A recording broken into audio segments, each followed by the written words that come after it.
Welcome to the show. Welcome to the College Nation show. Tonight we have Collar Rumble filling in for the College Genesis. Welcome. Thanks for joining us on this 4th of July. I know some of y'all Captain American Negroes are out there sucking on the wings, sucking on some ribs, sucking on some hot dogs and whatnot. Hell, I had a hot dog my damn self tonight. You know, when my brother's house, I had a hot dog and some cheese dip or whatever like that, some cheese and crab dip, whatnot. It was delicious, man. You know, with the chips.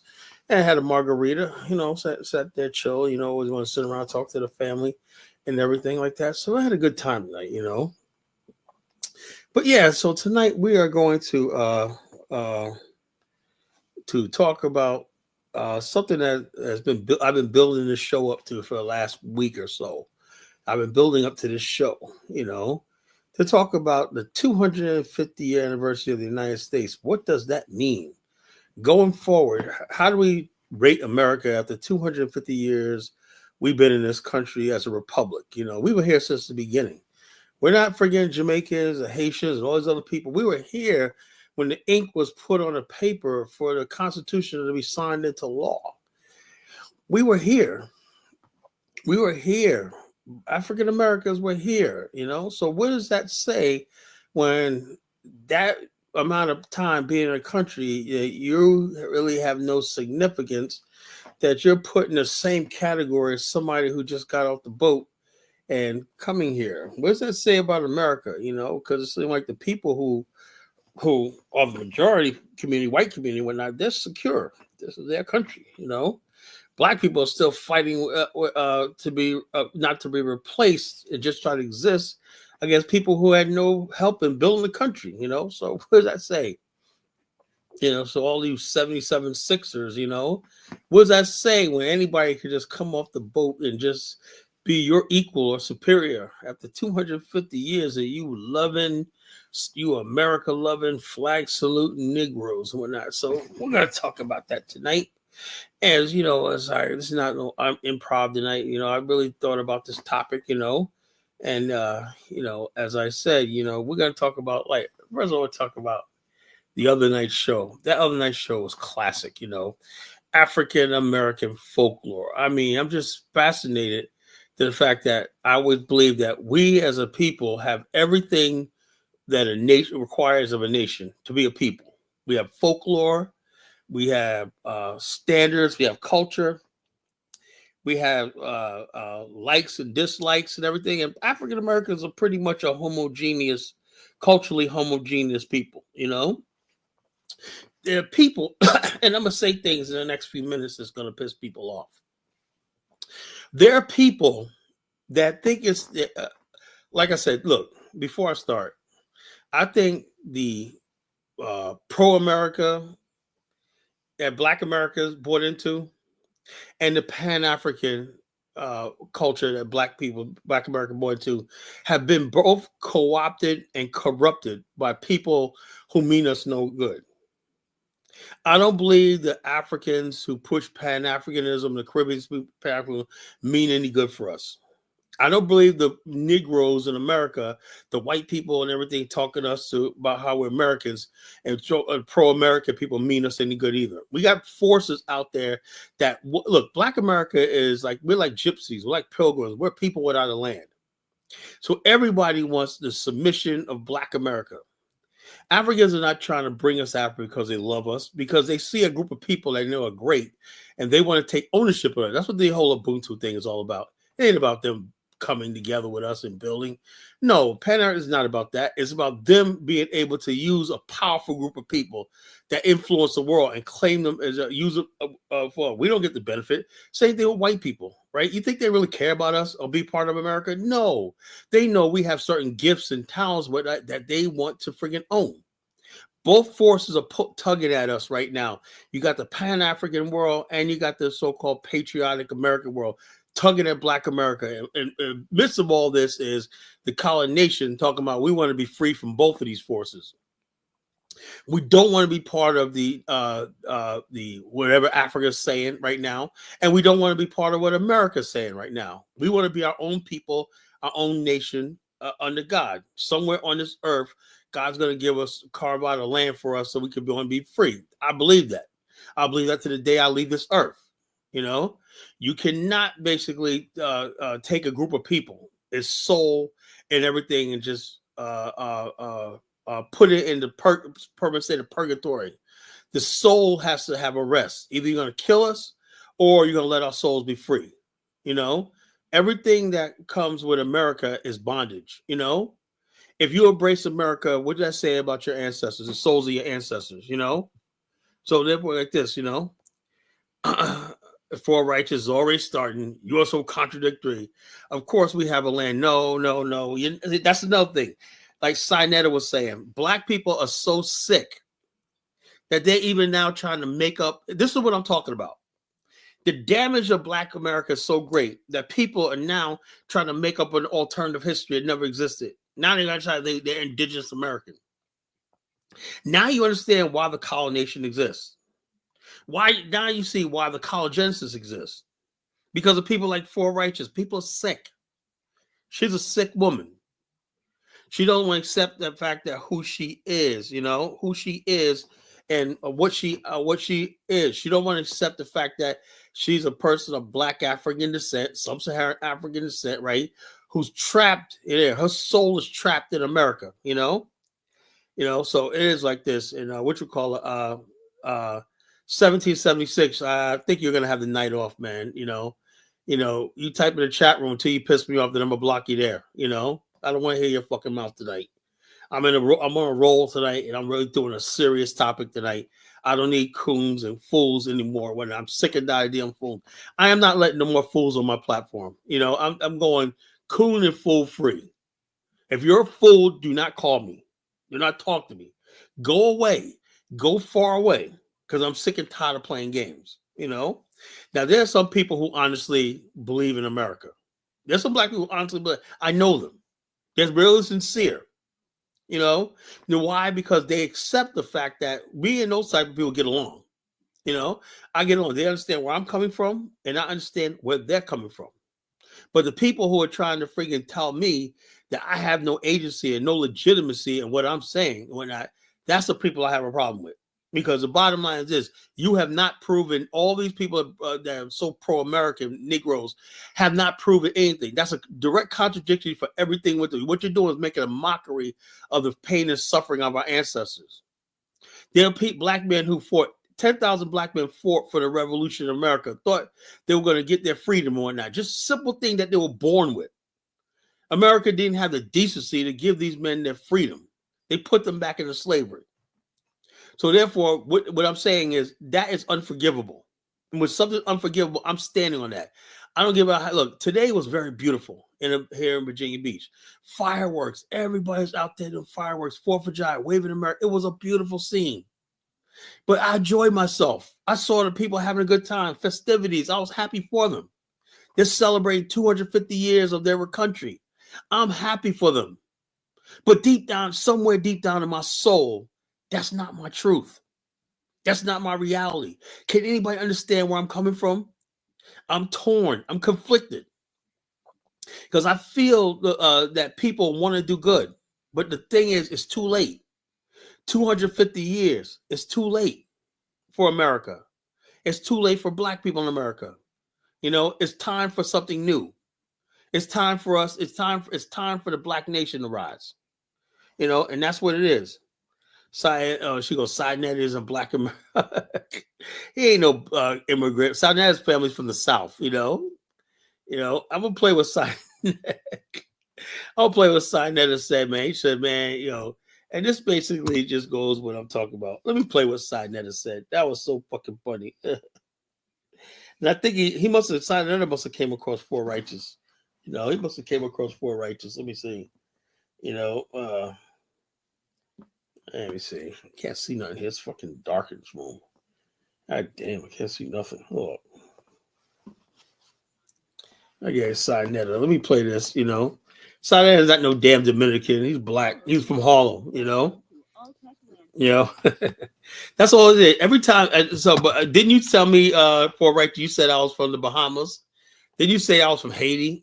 So who am I to believe? So that's what I said. When you start going down that rabbit hole, calling somebody a foreigner or whatnot, anybody knows I'm 100% Black American. Creole, Geechee, Gullah, all that shit like that in the South. Whatnot. That's who I am. 100%. I have no ancestry outside of my ancestors came from Africa and some came from Europe, whatnot. But the bottom line is this, the Black Americans celebrate 4th of July. Shoot, that's the biggest holiday of the year. Yeah, of course. But I don't really think Black Americans celebrate it like the way white people celebrate it. It's a celebration. We're Americans, Now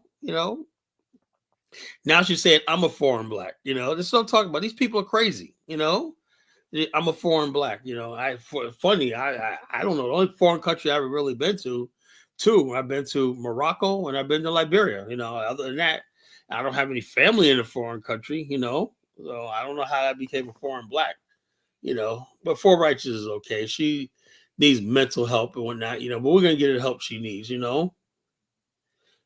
so let's see. We'll play a side netter. Let's see what side netter say. That was so fucking funny. Let's see. Thing I can tell you, brother, is Black people, we ain't shit, man. Our people ain't shit. Black people ain't shit, bro. We can talk about this white man all day. But nah, man, Black people we ain't shit, man. Our people is fucked up. This slavery shit, I gotta blame it all on slavery, You hear me? This slavery shit done fucked up our mental, everything, man. We ain't shit as a people. We still trying to live off of what our fucking ancestors did 100 goddamn years ago. We built this. We built America. We built that. Okay, granted, you built all that shit. Now that the white man is not hitting you in the back, nigga, no more to make you build it, here's the question I got for you, What the fuck are we building today? When you ain't being forced to build nothing. What are you building today, What is Black people building today? That's a good question. What the hell are we building today, Besides freaking coming into the chat room, fucking annoying me all the time, whatnot, But hey, it is what it is. He said Dominican, he's not talking about yeah, people like Four Righteous, she has mental problems, but we're gonna give her some help. I'm gonna become Dr. Collar tonight, I'm a PhD in Negroology, Ooh, she's talking about taking a shot. Maybe I should play you what Africans are building, You got Ibrahim Traore, Four Righteous, he's building the gold bullion, he's building all kinds of shit in Burkina Faso, You have Black people looking like that. That could be a homeland for Black America, Four Righteous. What would you do if Black people start going there? We gotta give Donald Trump. Look, I would like to propose to Donald Trump, right, that he helps us settle Black people in America. Anybody that's on social services and everything like that, like Four Righteous, we're gonna send to Africa and to start a new life, where she belongs, So so all you people tonight, man, you're gonna get one. You are going to get one-way ticket to the motherland, Four Righteous, you are coming, you're gonna be out there and maybe Ghana, Liberia, and whatnot. So N1, do you want to get blocked and deleted? I'll make it easy for you. Everybody, all you Captain American Negroes are sitting there annoying me. I am not in the mood tonight, Oh, you're going all right, Four Righteous. You're going. You are going, So if you don't want to get blocked tonight, don't test me. I am not playing, I'm not playing. Now, if you guys basically look, if the day, look, all the stuff that if black people would have followed Marcus Garvey and Malcolm X, whatnot, you'd probably be in a position in America where you could justify being in America and assimilating to America's life from a position of power and strength. You chose not to do that. You chose to be a bunch of friggin' leeches off another system. Then now that you're leeching off white America, you're leeching off our ancestors. Oh, we built this, we built that, whatever like that. You ain't building nothing nowadays, You're producing the most degenerate group of black people that ever listen, All right, Elvis, you're gonna get blocked. You're gonna get blocked. Yeah, Elvis, you're on my shit list right now,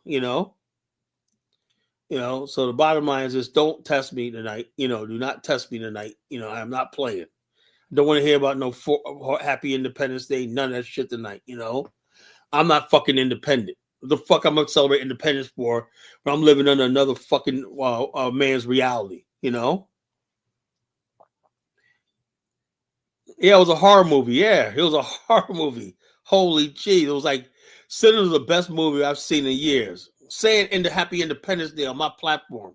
Black America is not damn independent. What the fuck we talking about Independence Day? Who's independence? If you want to talk about independence, go to a fucking white American platform. Go to a Captain America Negro platform. This is a black nationalist platform. That's fucking abomination.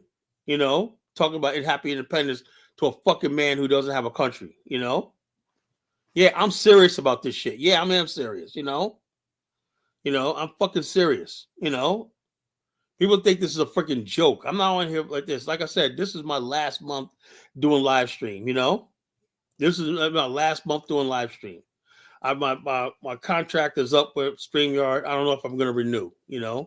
I don't know if I'm going to renew. That means I got to do another whole year. I might just do videos, like Afro's Think Tank and all these people do videos and whatnot. No more live streams. I don't see what the purpose is. I thought live streams will give me access to people and I build with people. I learn new people.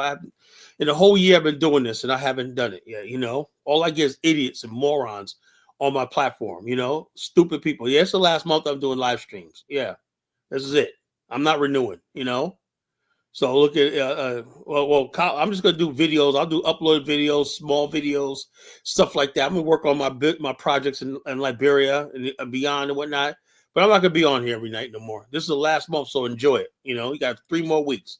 Matter of fact, on the 29th, I have to go to Delaware for a weekend and whatnot. So by the 25th, I should be done. The 25th, it's gonna be the last call for College Genesis. On StreamYard.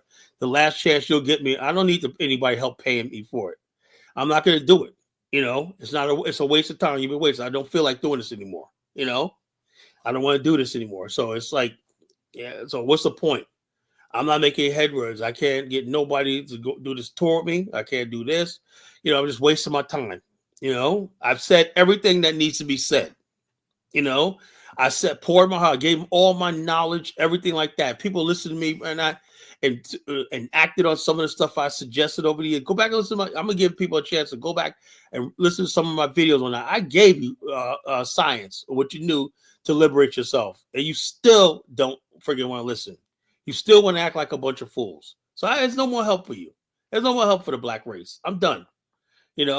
Go listen to whoever else is out there, Dynasty Mir, whatever the fuck he's doing, and all stuff like that. You got Dynasty Mir, do it like that. But I am not going to do it, I was going to focus on my people, what I'm doing in Liberia, and the black people that I met in America. When I was going to close rank and just work together and everything like that. But I'm not doing this no more, And if you're not down with my cause, whatever like that, you're done, So it is what it is, I know poor rights like I'm still gonna be uploading videos, so don't really. I'll be uploading videos, but you just won't be doing a live stream. You won't be able to friggin' engage me like this. I gave people a chance to engage me, come up on here, talk to me, build and whatnot. I rarely get anybody intelligent on my platform. I'm sick of it. All the Africans say, well, that's going to continue. That's going to continue. But I'm saying is that I'm not letting anybody be part of it anymore. It's going to be done in the dark, whatever like that with me, with certain people. That's it. I'm going to go back to doing, which we call what do we call them? Conference calls. I'm going to start doing conference calls. Before I got onto StreamYard, every Saturday night or twice a week, I was doing conference calls through my social network. We had a good crowd when that calling in and whatnot. And so I'm gonna do the conference calls, and what I would like to do is upload my conference calls. Some of them I edit them, some of them put them on YouTube, so you listen to what we're talking about. But the bottom line is this right here, just dealing with people every fucking night and whatnot. And everything stupidity and whatnot. People want to fucking come up here and challenge me and whatnot, and I'm like, no. If you knew what you were talking about, right, you would have the same energy I did, Baruti. You would have the same energy I do. You don't. Who does a show 6 nights a week, 7-hour shows, 6-7-hour shows for a whole fucking year, And you still got people questioning my fucking competence, questioning my sincerity and everything like that. So it is, you win, you win. Just do what you guys want to do, whatever like that. I hope you guys have a good life, whatever like that, But that's going to be it. I'm just going to work with the people I can work with, me, Bomani, and a few other people. We're going to just keep doing what we're doing. That's it. We're closing off to the public, So, so it is what it is. So enjoy it. This is the last few weeks of this show, this live stream. Oh, I'll be on YouTube. I'll be uploading videos when I might even get on X or Twitter. Uploading videos, stuff like that, share my content like that. But I don't want to do more live streams. I can't do it, can't do it anymore, I can't do it anymore. I just can't deal with people, and so like that. I thought that I would attract some black nationalists and whatnot, some real black nationalists. But I see everybody's a fucking weak. The black man in America is so fucking weak, He's the weakest time period. This was like 20 years ago, man. Collar Nation would have been on top, man. It'd be people, young men calling it Collar. What's to do next, man? Let's meet up, man. Let's meet up here. Let's do this or not.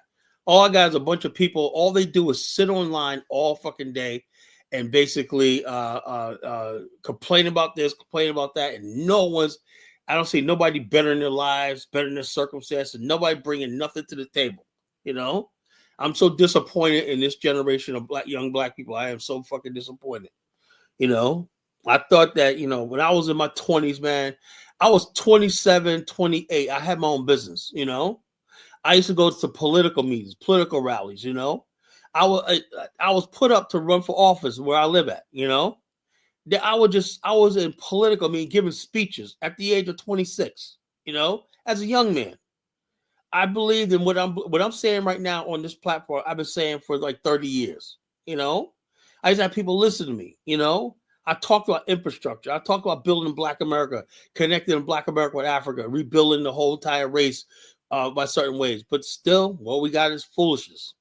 People want to be foolish. You just want to be a foolish race of people. Hey, look, it is like this, So it is what it is. For righteous, you need to get off welfare, You need to get off that your Section 8 and welfare. Immigrants are not your problem, You need to get off the white man system, It's like poor righteous. You got people like that. All they want to do is sit around, suck off things. And I really hate the reparations people. I really do.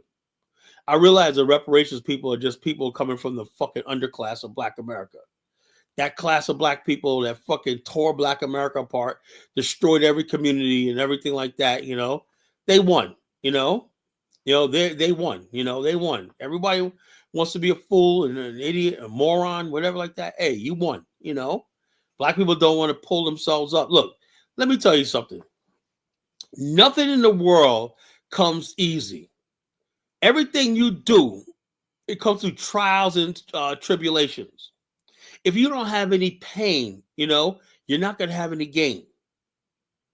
If you're not willing to sacrifice something you have to give up, in order for us to be free, I had to let America go.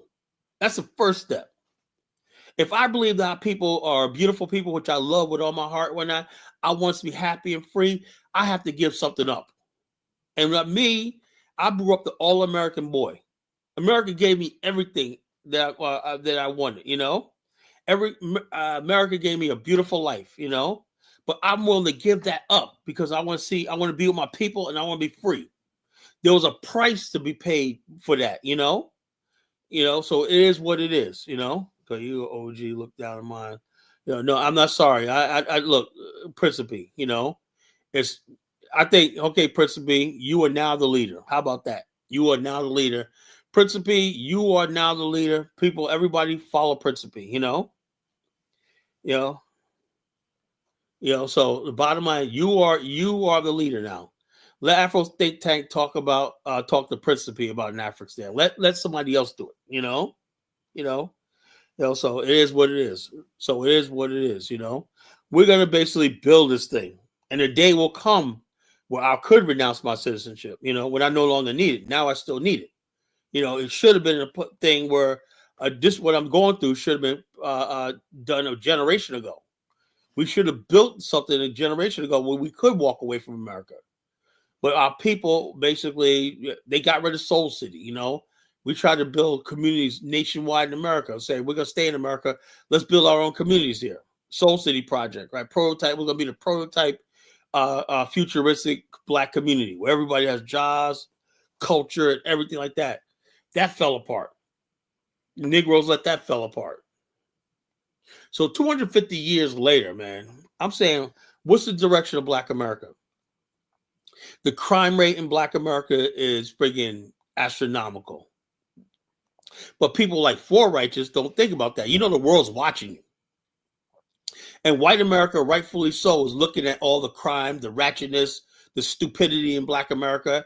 And a lot of good section of Black America, like myself, is embarrassed about what I see. I'm embarrassed about the FBA movement. I'm embarrassed that our people from Africa look at us sitting on our asses like For Righteous and basically sitting on our ass while blaming immigrants who come over here take advantage of opportunity. While you're here in America, why don't you take advantage of the damn opportunities here? If you want to be so American. So, Kyle, please keep Eric informed that you will create an informed. What the hell are you talking about? I don't know what you're talking about, Baruti.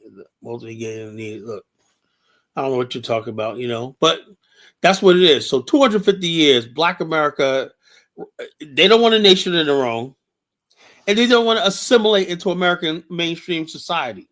They don't want to do anything.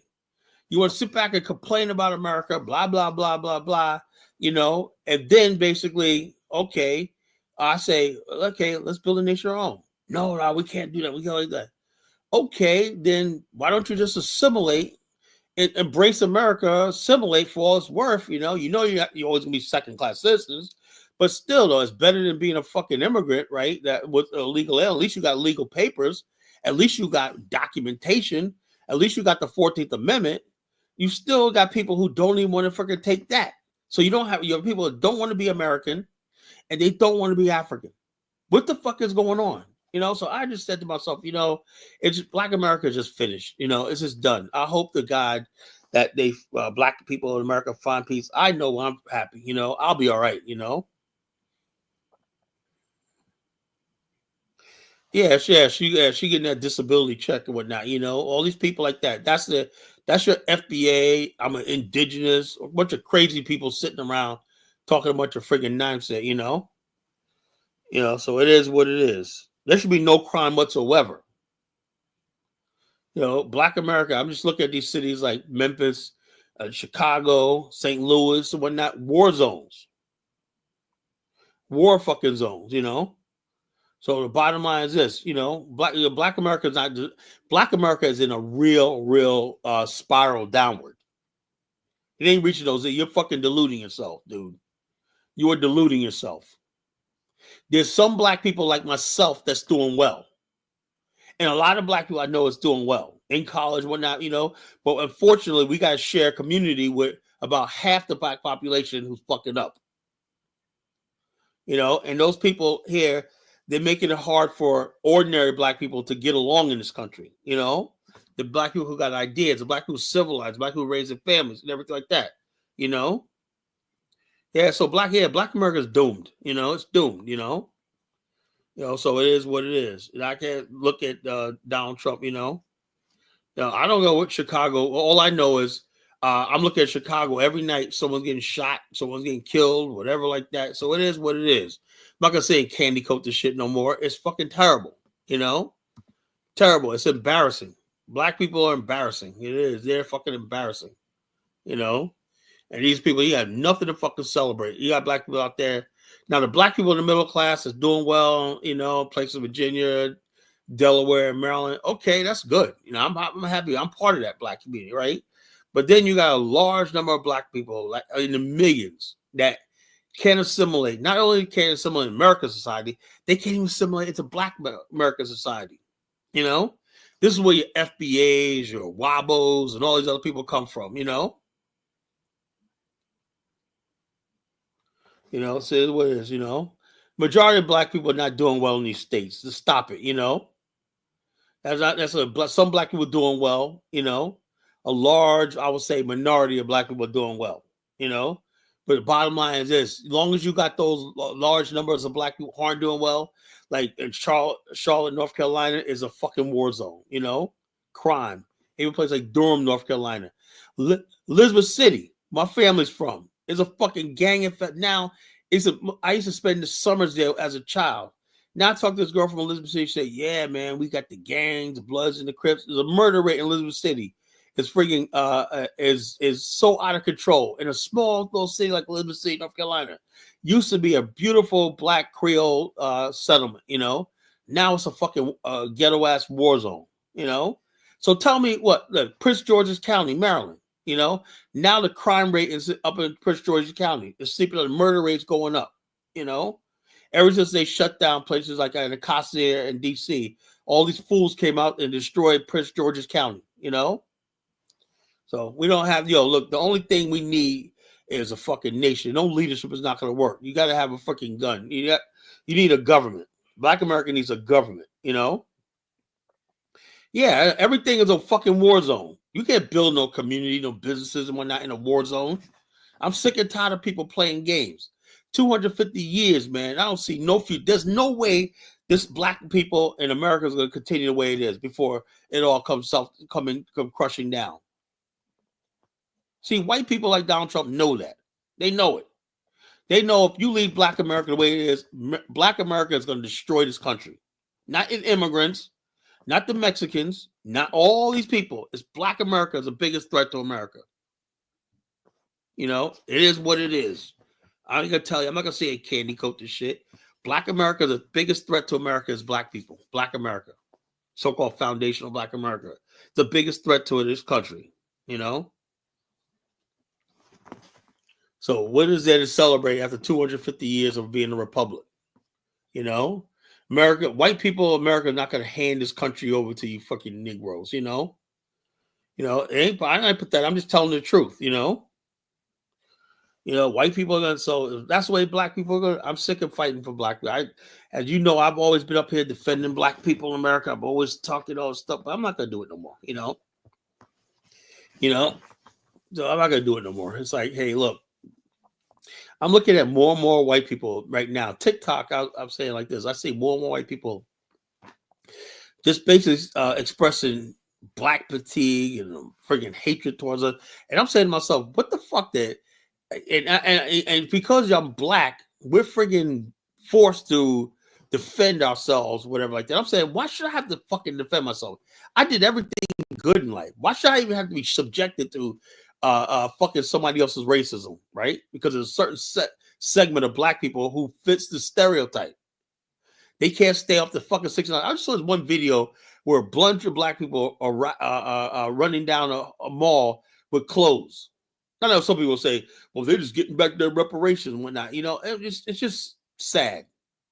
And white people are like sitting there online talking about, you see, what color are they? I guess we're supposed to ignore the fact that they're black, There's a recent video. Black people just bum rush the fucking clothing store and fucking running around. I'm saying to myself, why am I subjected to this shit?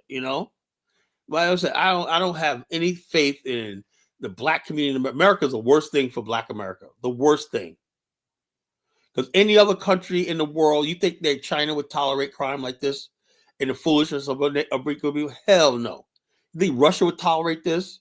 You think North Korea would tolerate this? No. Only America lets people get to their lowest level, And as long as they basically wave the American flag and everything like that, it's okay. I hate vanity, So the bottom line is this. This is what it is. This is what it is. No matter what it is, that's what we choose to do. We choose to do. And so other people are like saying to themselves, if we just get rid of these people, and I hate being the other or the hated, I hate that. That's why I love when I say to go to Liberia, I was not subjected to being another, or the hated, or the scourge, or the dregs. The fuck I'm going to be celebrating for being 250 years being the dregs of a civilization? Are you insane? Are you crazy? And are you Negroes out there, you make it worse. You make it hard for decent black people who just want to get along, maybe just say, hey, look, I just want to live in peace. But you got Negroes out there making. When I was growing up, I always knew that anything I did was going to be reflected on my race. I would do it. So I always was law-abiding. I was well-mannered when because I knew that I was fighting a stereotype. I was fighting. I was never free, When I'm in Liberia, I was like this. Even to this day, I got to act a certain way in public because I want that to reflect on how people see black men. So when I'm in Liberia, that's the first time I felt free. I didn't have to do that. I could just be myself, Then I come back to America, and I got to keep playing the game. I can't friggin' wave the American flag and like they show for white people Happy 4th of July and all this kind of stuff. I can't do that because I don't really mean that, I got to act a certain way. I got to smile because I got to represent black people at all fucking times. It's just fucking tiring. I really am. I'm tired, folks. I am tired. This is like the last act of college innocence, man. I'm ready to start living for myself, really am. So it is what it is. So we'll go out with a bang, man. Last few weeks we'll go out with a bang, That's 3 murders too many. Liberia City just torn up by gangs. What the fuck, man? When I was growing up, it was like the nice freaking place, The 4th is inspiring for who? Inspiring for what? That's what I said. People come up here on one end, the 4th is inspiring, right? But then principally will talk about black politics and black national stuff. That's why he's in between black national stuff and talking to a coon like Afro dumbass, Like I said, it's a joke, man. I realize now it's all been a joke, People I thought that I could fucking turn and whatnot, So it is what it is, man. Like I said, it is what it is. I've been on this earth for so many years. I know when it's over. It is over. It's over for Black America. So it is what it is. Enjoy it. We don't have leadership. You can't have leadership. You know what the leadership is, principally? The leadership is who's in the fucking White House. That's what the reality is. All this idea of the fucking black leadership, that's been the problem. We have a bunch of freaking people who have no power,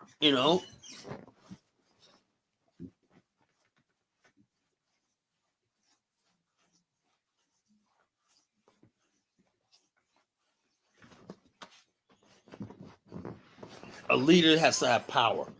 A leader has to have reward and punishment on his side, So For Righteous says, I hope your immigrant ass get deported. Deported to where? She's like crazy. This lady, For Righteous, is crazy. Really, she's crazy. And the bottom line is this. Let's say if I was deported, your life is still going to be miserable, For Righteous. You're going to be still sitting in the dark doing your damn videos, making a fool out of yourself.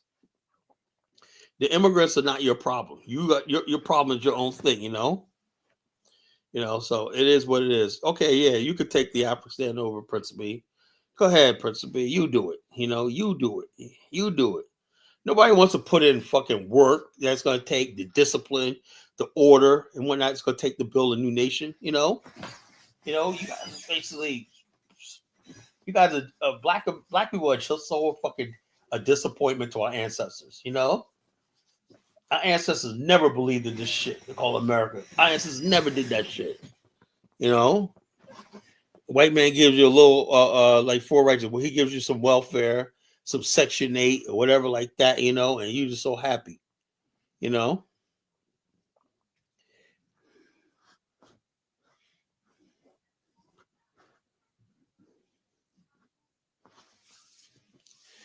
don't know about Africa. I said Liberia is therapeutic, I haven't been to any other country in Africa, but I just look at the countries and I'm like, nah. You know why?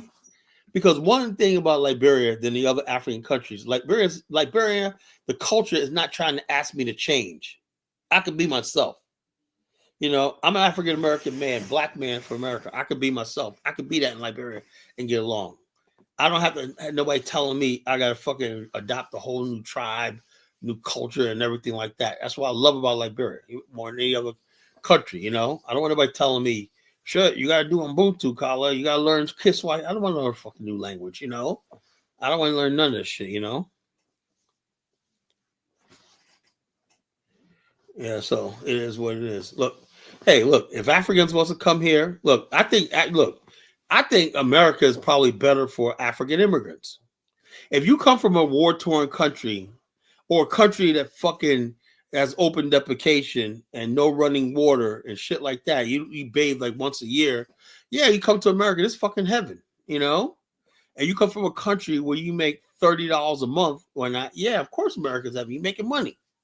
You know, so America is suited for America only tracks the fucking worst people around the world. You don't see people from countries like fucking Japan coming here in large numbers. You don't see people coming from Scandinavia. Have you ever met a freaking Swedish person? Have you ever met a freaking Norwegian? No. Have you ever met a freaking Finnish person? No. Why? Because these countries are real well thing. Only people we get in this country are freaking the waste of other people, you know, the freaking third world. So you don't compare me to some fucking third world country, 1776. Yeah, you got a third worlder. Black America is stuck, a first world people stuck in purgatory, you know? So it is what it is. You know. Yeah. No, I'm serious. People come from third world countries. That's what America attracts. It attracts third world people, you know? That's what it does. You don't see people from first world countries coming in large numbers. For example, why is it that Argentina attracted friggin' people from northern Italy and America drew people from southern Italy? Think about it. Northern Italy is where all the money, the culture, and everything is. It was connected to Venice, was connected to Vienna, and all these other great cities and whatnot. Southern Italy was a friggin' shithole for hundreds of years, right? Those are the people ended up in America. Argentinians got Italians that came from northern Italy, and they were highly cultured, civil. There was no mafia, nothing like that. They were highly cultured and highly civilized, right? America attracts trash. That's what it does. It attracts trash, you know? People have been America's bringing trash, breeding white trash from all over the fucking planet. Now it's bringing brown and black trash here, you know? You don't see decent upstanding people coming to this country. You see freeloaders, you know, sponges, you know. That's what you have. You got freeloaders, freaking parasites and sponges that come here to freaking like this, you know. I don't care what Argentina. I'm just telling you that's what they did. That's what it is. I don't care about what Argentina did, whatever like that. I do care, but that's not the point. The point was that Argentina attracted friggin' it attracted the friggin' Irish and the friggin' Southern Italians and all these other goofballs down there. They attracted Germans. They attracted friggin' Norwegians. They attracted Northern Italians and all these other people like that, you know? So that's what I'm talking about. You know, so it is what it is, you know? So it is. It wasn't so much as a race. They just wanted a culture, high culture. They thought Southern Italians were friggin' low culture, you know? You know, so it is what I don't care about that. I don't care about Nazis and fascists. I don't really give a shit about that, you know? All I'm saying is basically they didn't want Southern Italians there because they were fucking a bunch of degenerates, as they thought, you know, Sicilians and freaking Romanos and all these other people, Cabricians and all these other people like that. They didn't want them. All the people they wanted is Genovese and all these other people from people from Genoa and all these people from northern Italy. You know, it was a different culture, you know, than southern Italy, you know, so. It is what it is. But America always attracts the friggin' worst, you know, of people. You really, you know, anytime you see a country and whatnot, you just look at the percentage of the people from that country, you realize that country is real backward. America attracts the most backward people. That's what it is. Mexico is the largest Hispanic population. Why? Because Mexico's a freaking shithole. You don't see a lot. Do you really see people, large numbers of Peruvians? No, here, no. Do you see people from Uruguay here? I met this one lady from Uruguay years ago. And I was like, you're way down in Uruguay. What the hell you know about black people? She was like, she likes Teddy Pendergrass. I was like, what the hell you know about? She was like a Uruguayan chick. When I met her in a bar, she was like, yeah, I like Teddy Pendergrass, blah, blah, blah. I like the black man's voice. I said, what the hell? Uruguay? What the hell has that got to do with black people? There ain't no black people in Uruguay, So I was like, yeah, let's see. But you don't see no Argentinian. Have you ever met an Argentinian here? No. Have you really met a Brazilian here? No. But you do got Colombians here. You got Haitians here. You got what else? In fact, have you ever met anybody from Costa Rica here? No. Any country that's doing well and that's developed, whatever like that, you do not find them here. As simple as that, It is what it is, man. When America always attracts a freaking scum, I don't know if Philly's full of Brazilians. There's no damn Brazilians. Maybe Afro-Brazilians, but you don't see. Have you ever met?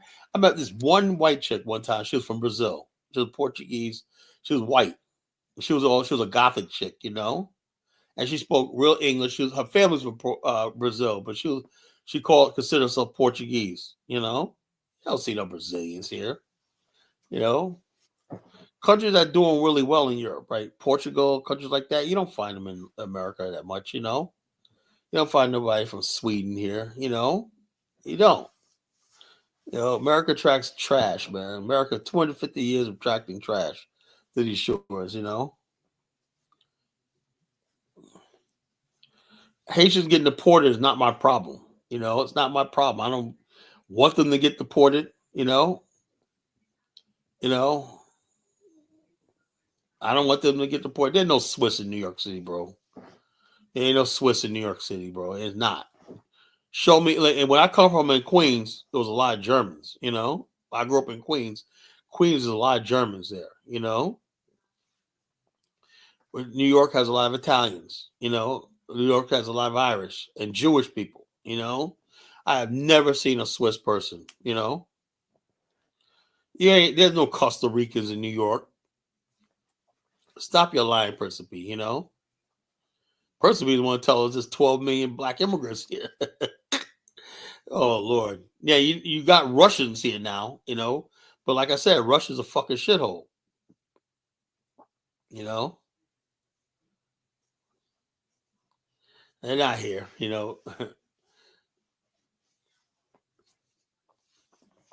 Principe, was you down there battling ice today, man? The other day. Principe, I ain't going nowhere, man. Principe out. That's how Principe on camera, man. He's out there fighting, Yeah, I mean, we got enough problems, I look. The bottom line is this: I got enough problems with Black America fucking up. That's the biggest problem to me. The large numbers of Black America is fucking up, right? I just don't get it. I don't know what it is, whatever like that, because we got this white zaddy culture and whatnot. We know zaddy's gonna fix all the problems, So once Principe talks about what we need to do is nothing, because the white man got all that. He provides the jobs, he hashes out discipline, he has our rewards, everything like that. What the hell we need leadership for?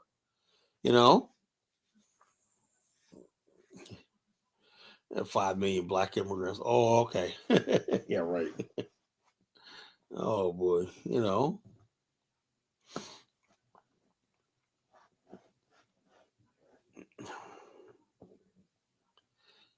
immigrants, legal immigrants. Yeah, right. Yeah, right. You think in a million years they will let that many black people into this country? Principally, are you on crack? Do you know what country you living in? They'll never let that many black people in this fucking country. Are you crazy?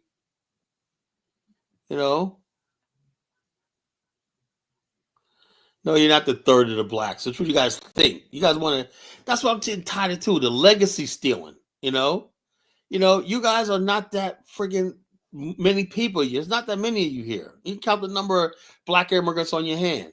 There's not that many of you here. You guys think you are because you guys always online running your mouth. Whatnot. There's not that many of you here. I don't know any.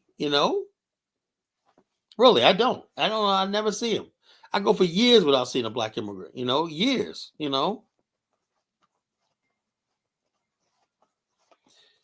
Yeah, if that dude, yeah, that's what it is. That's how he got elected, because you do got these black immigrants who go out there and vote and whatnot. So come on, Kyle, come here. Says, look, you guys come over here in small numbers, and you always come into black communities. Come into black communities. You guys never establish yourself here. You gotta come to our communities, and when we move out, you guys come in there and basically like this, and then basically like, oh, Kwame, oh, we're in South Jamaica, Queens. Well, South Jamaica, Queens was black African American for generations.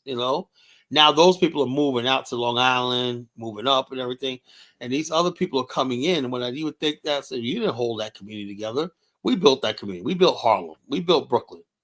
We built Staten Island. We built all these fucking communities in New York. Whatnot.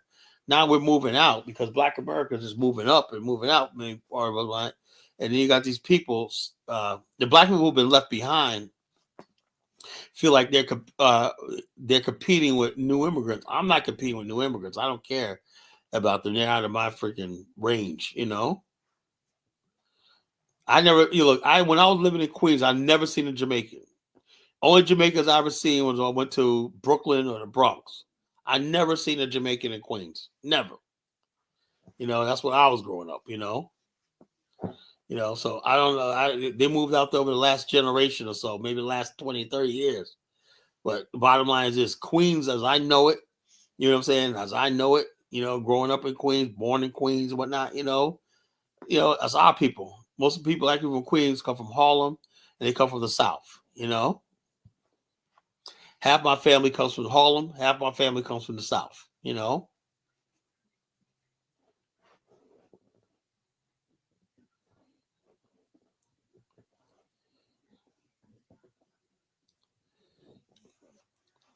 Kwame debating Tariq. That's funny. So it is what it is. It is what it is. But I don't want to get into the black immigrant thing. They're fucking irrelevant,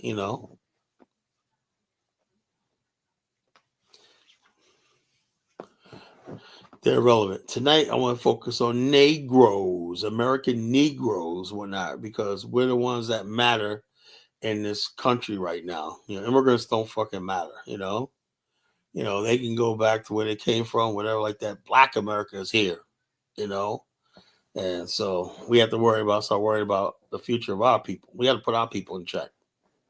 I can't do nothing about immigrants. I wish them a lot of luck when that, dealing with this guy, Trump.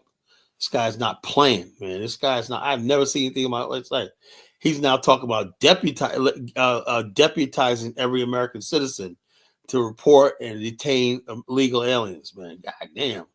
You talking about, man, you go up and see somebody. Can you imagine what that looks like? You go to somebody and you hear them speaking shnaga laga laga, and they hey, where's your card at? Where's your legal? Then you go, so you're tightening them for ICE and whatnot, It's gonna get ugly in this country, man. I swear to God, real fast,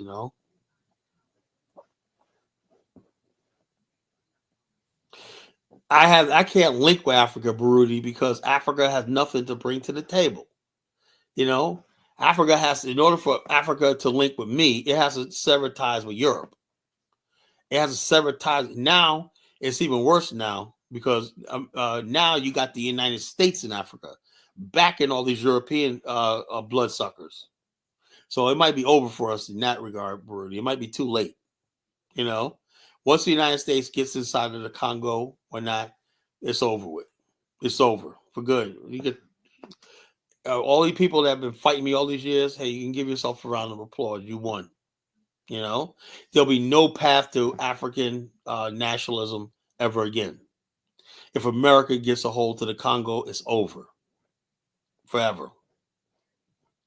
But, it is what it is, So one thing I'm not going to ever do is give up and say, so the fact it's all a black nation is always going to burn in my heart.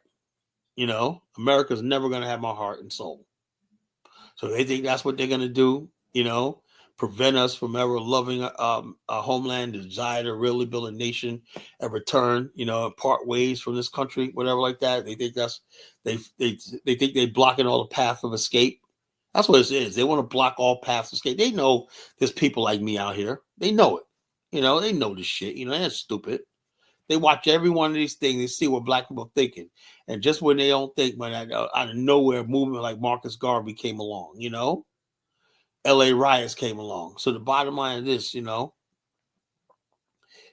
the bottom line is not dreaming for righteous. It's destiny. It's destiny. You don't, when people start believing you're indigenous to America, that's where you're going to miss out. You're not indigenous to America. Just like we didn't have, our history didn't begin in America, it's not going to end. It's a circle. We came to America, had a sojourning. Now it's about the return home, return to our people.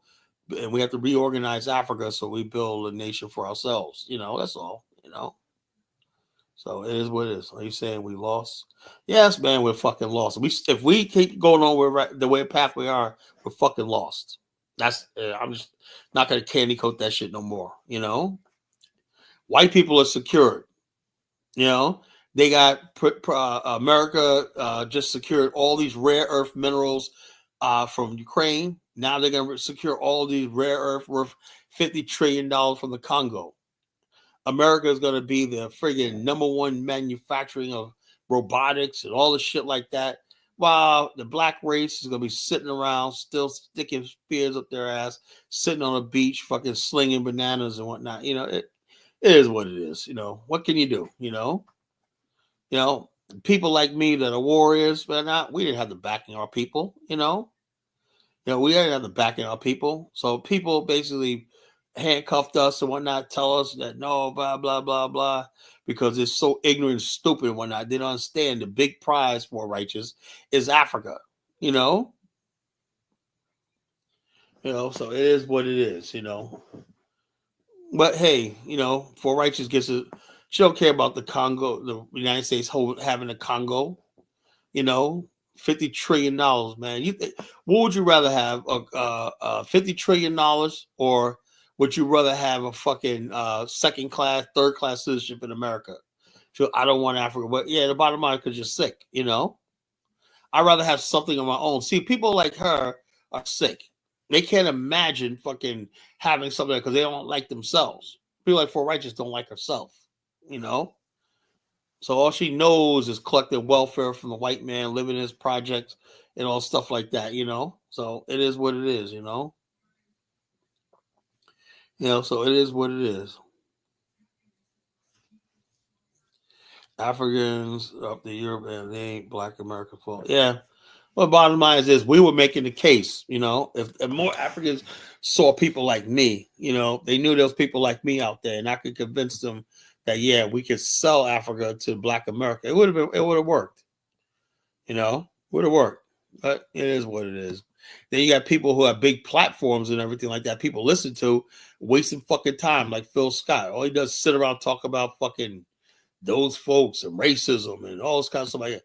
Yeah, see, this girl was at McDonald's and a white kid said this and blah, blah, blah. See this, right? I'm sick of that too. The trauma bonding, Yeah, I know the Africans love the white man because they don't know shit. Look at Mike Olawale. The fool the other night talking about, I didn't know I was calling. This is how stupid you are. When we say Africans are stupid and they're inferior, to us and whatnot, and then he gets up there and says, we didn't know we were colonized. We were just doing business. So yeah, we were just selling other black people. And the white man just mortgaged your country off to the Wall Street banks and everything, robbing you blind and whatnot. But you didn't even know that was happening. We didn't know we were colonized. But yeah, these people are going to act like they're our equals, Stupid motherfuckers,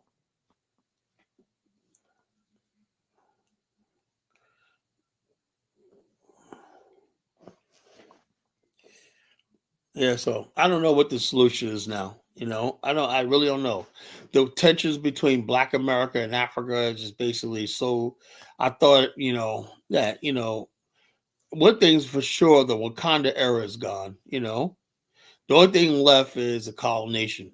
and I still believe that the African continent could be saved, but only through Black America. That's the only chance Black Africa has. If not, the bottom line is it's finished. If these people get a hold to the Congo, we're not. And we're not. If Abraham Traore fails, if the Sahel region fails, the Congo fails, and whatnot, and they're working on it, right?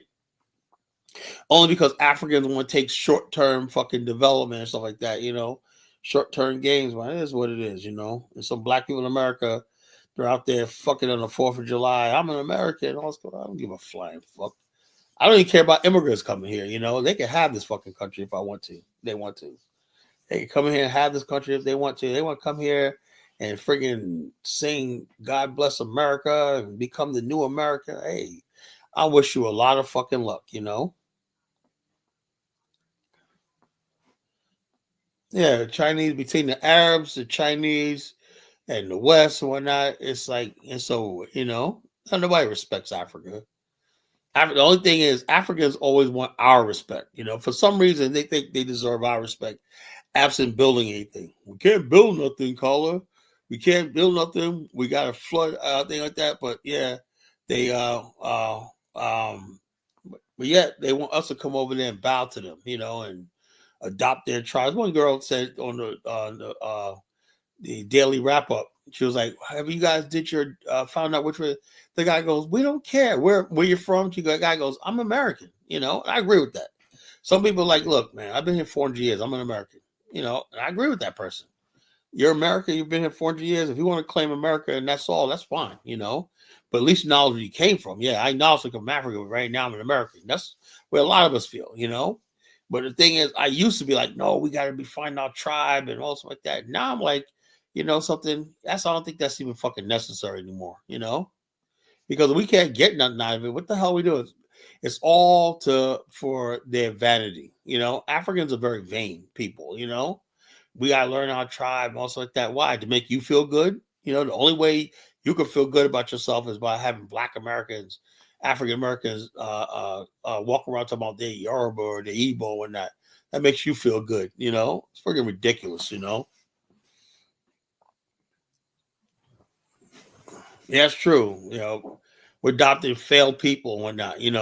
They couldn't protect us, couldn't stop the slave trade, couldn't do nothing. But we gotta go there and reverence. Get the fuck out of here. It don't work like that. The Wakanda era is over. So we're in a limbo. America has failed. The Wakanda era is gone. Well, now what the hell do we do next? The only solution is a nation. Nationhood. We can't really embrace Africa because it's failed us. Can't embrace America because it failed us. What the hell are we gonna do? So. Well, that's what African goddess. That's what Zongo said. Kala, one day you're gonna bow to me when I. So Zongo, you want me to fucking bow and kiss your crusty feet and whatnot? Oh, almighty Zongo and whatnot. King of the Boom Shaka Laka Laka Laka tribe. Yeah, that's good for them. Look, if West Africa is building that, that's good for them. That's good for West Africa. It's good for them. I wish, look, make us proud over here. I hope West Africa develops one day. Hope you guys lift your millions of your people out of poverty. I hope West Africa can lift itself out of poverty. But I do know this: it really has nothing to offer us. So my people. I look at what's best for my people. If I see there's opportunity or something like that, I'll support it. But right now, even Liberia, I do not fucking endorse no country in Africa. None. When things turn around and they start saying what I want to see, everything, I'll change my opinion. But right now, I don't see it. I don't see it. So it's a sad situation.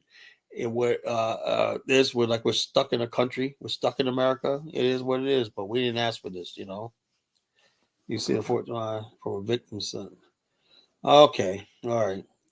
So what were my people principally? Did our people ask to come here? What did my people ask to come here? It doesn't matter what my vision is. I want my people to be free and happy. I'm sick and tired of seeing my people being hated. It seems like everybody hates us. Was white people, was Caribbeans, was Africans, was Asians, Arabs. Everybody got something to say about my people. I don't worship Africans for righteous. What the hell are you talking about? I don't worship Africans. I check them too.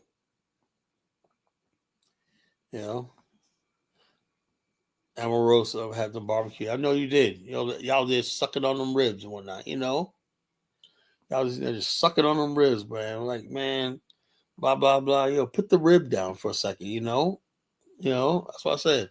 Some of y'all right now got a rib in your mouth. But for 250-year anniversary, what's the next 250 years going to be like? I would like somebody give me that thing. What's the next two? That's the thing. Only black people race that don't think in the future is the black race. White people, all the stuff you see right now happening with us and whatnot, these motherfuckers planned that 150 years ago. They don't just like this. They set up policies and everything like that. They do social engineering 100 years out. They have design and cause and effect. Look, African goddess. Didn't I tell you? Donald Trump going to the Congo puts that in fucking jeopardy and peril. You understand? I wish I wish to God, that we could have land in Africa. But you guys, Africa chose to bring Donald Trump there. You see what I'm talking about? I'm not gonna candy coat this shit no more. What the fuck are you doing giving this fucking devil fucking my ancestral homeland? Talk about America secured itself by the blood of my ancestors. Now you're telling me the same people who stole my ancestors and put us in the worst bondage, took everything, our land like this. Now you're telling me they got our fucking land now? And who the fuck decided that? Don't tell me about what I'm doing. I'm saying people in Africa ain't holding up the end of the deal. You ain't fucking doing nothing for the continent because African mindset. All I think about is fucking short-term gain, whatever, I don't give a damn if he's Jesus Christ, The bottom line is this: you got to stand the fuck up, Call it. Wait, you just said that.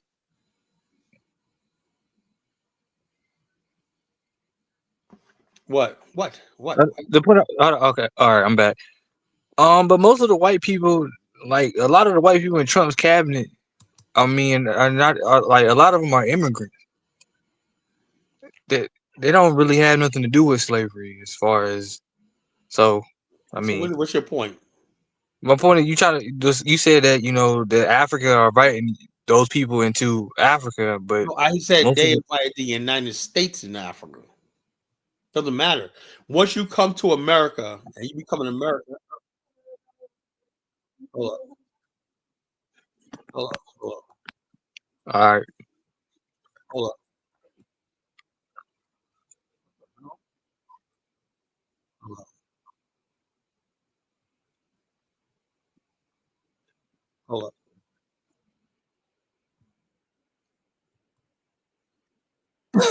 All right. I need everybody that's coming up here to cam up.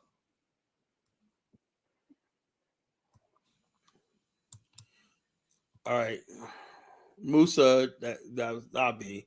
I need you to cam up for a second before I put you on. All right, hold up 1 second. Let me put the screen blocker on. Put the screen blocker on because these guys are real tricky.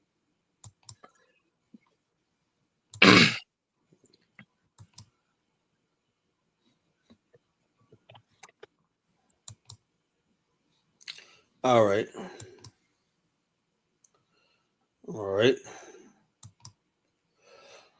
I hope everybody's all good. Say hello. Hello. Is that Prince? Is that Rob Moyes or is that somebody else? What's up, man? What's up, guys? That's What's up, Rod. Steve? His name is Musa. Nah, man, it's Musa. I don't ever go by that name again. You don't go by that name again. You change your name. You change your name like every second, man. Don't your name I mean don't change something my to name you? every second, bro. Nah, that's my real name for real. Oh, your real name is Musa. They give you that in house or land, or Yeah, that's the yeah, name you was yeah, born with. yeah, yeah. That's the name. That's the name I go by. That's the name they gave me. Okay, okay. I It's his got you. I got house you. name. All right, man. Somebody has to give you a name, man. But Well, Kala, that's an, of course, Kyle. Like when you go back to your roots, man, Man, I don't like I said. I don't want to go back. How about after yo? seven generation, of How about course, I don't you gotta get I on your don't give a people's shit name. about Why not? that. What's Hold wrong with on. that? Look, the bottom line is this. That's what I'm saying. What's the difference between you, the white man, some African giving you a name, than a white man giving you a name. Well, the difference is I'm going back to my people.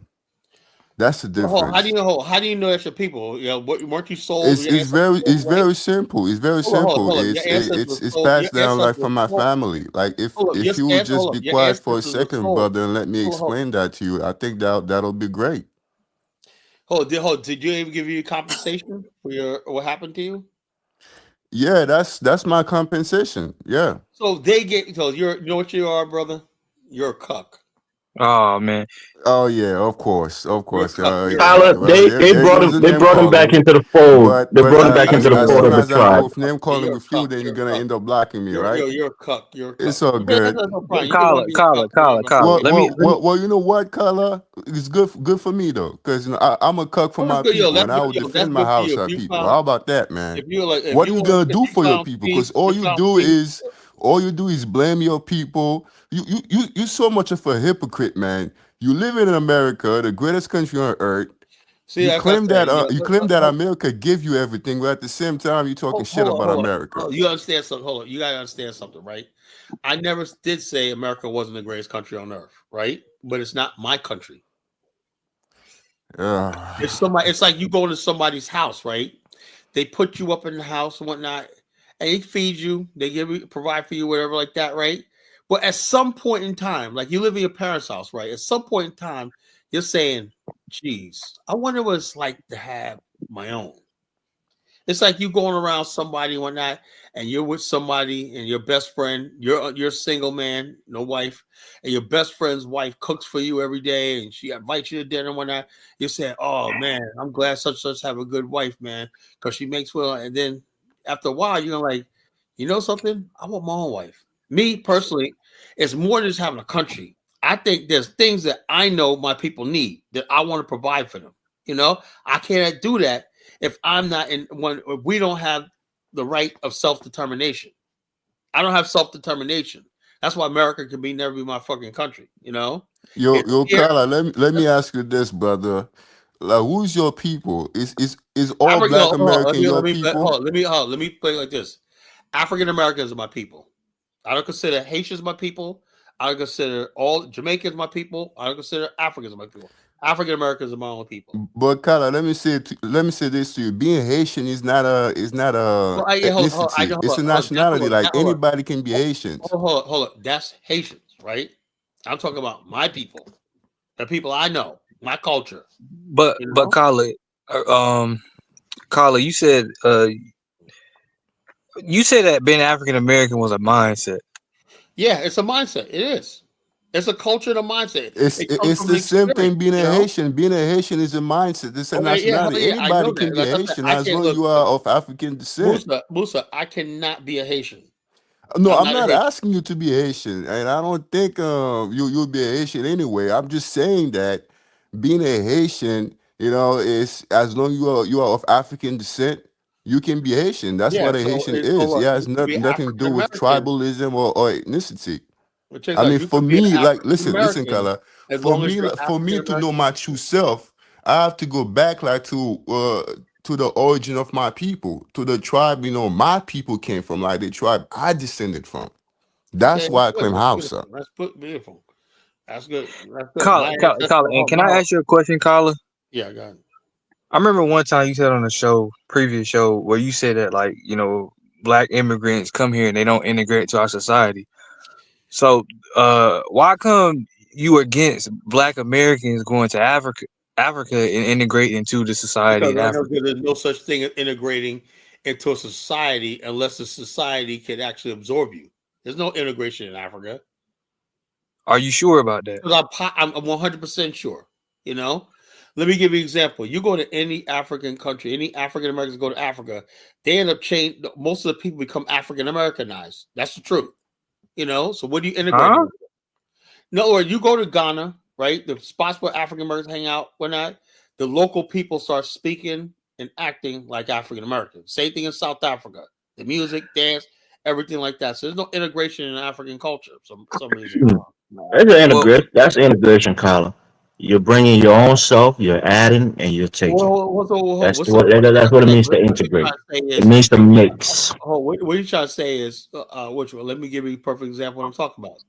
African Americans built a community in South Africa. The blacks in South Africa eventually became like African American culturalized. That's where the ANC came from, the Pan African Congress, the Soweto Gospel Choir. That's African American culture, the AME Church. Same thing in the African American community, Dominican Republic. They didn't assimilate into the island. Those people came, and the people around them assimilated. So are you saying that the African Americans that went to Dominican Republic are the same as us that stayed in the United States? Yeah, they stayed in the same community. I can want me to show you a video. Sure.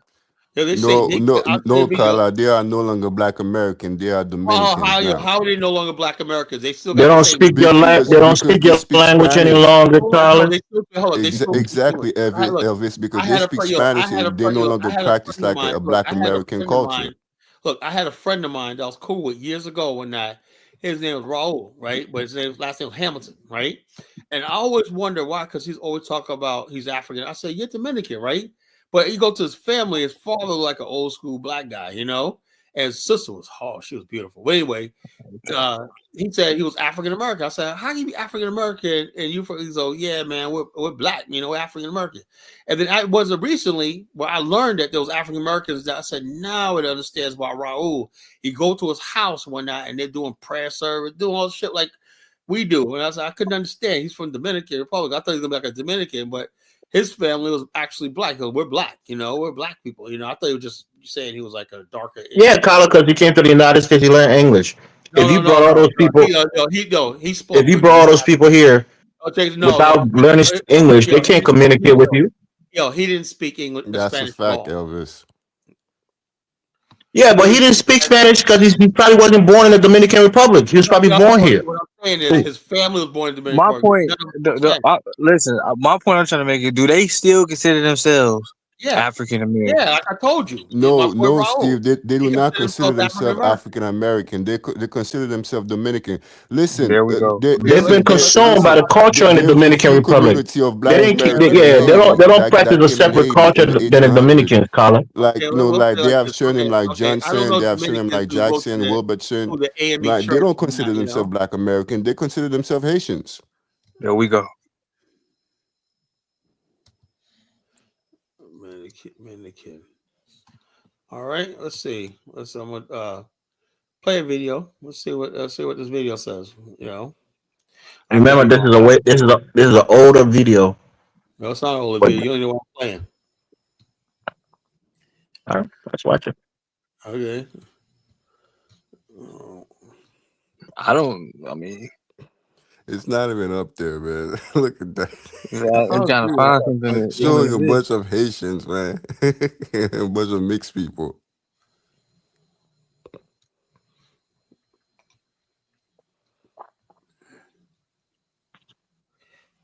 Okay, let me look at Black American history. For history. Let me ask. Never mind. I'm not going to ask that question. You're not gonna find it, Carla. No, I played it before. Hey, can y'all hear me? Okay. Yeah, we can. That's why I said it was an old video. Tyler, can I ask you this question without you kicking me off? What? I got to get confirmation that I'm gonna kick me off if I ask this question. Man, just ask the question, man. Like, you a man, man. Just ask the question. Like, you blocked me from the chat, man. I'm not crying about that. Just ask the question, man. Like, all if right, he kicks you off. Let me ask Elvis this question. Let me ask Elvis this question. Do American Liberians still consider themselves African American?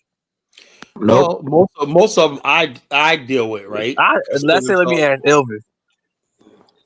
Nope, they don't. Yeah, Well, okay. hey, hold up. There's a city councilman in Virginia Beach, is a Liberian born lady, name is Green, right? She's a city council, only black city councilor, right? She's a professor at Norfolk of African American Studies at Norfolk State University. You know, she ran as an African American, right? Even though she was born in Liberia, right? She calls herself Was she a miracle Liberian? yeah, of course she was American, 100%. Yeah, you know, she calls herself African American. You know, she ran as African American. Now, no one. How do you know? How do you know if somebody's a miracle Liberian or a native? Just That's an excellent question, Steve. that's true. You know, the bottom line is nowadays you really can't tell because most of the people, the culture is that the whole entire culture, particularly Monrovia, is about the same. So you really can't really tell. You can't not be sure about what. Okay, this is the African Americans with the Samana. All right. Did you have to fetch water? We used to pack water. Mm-hmm. Had no water pipes. Yes. We had to pack the water. From the river? Yes, we had the wells with.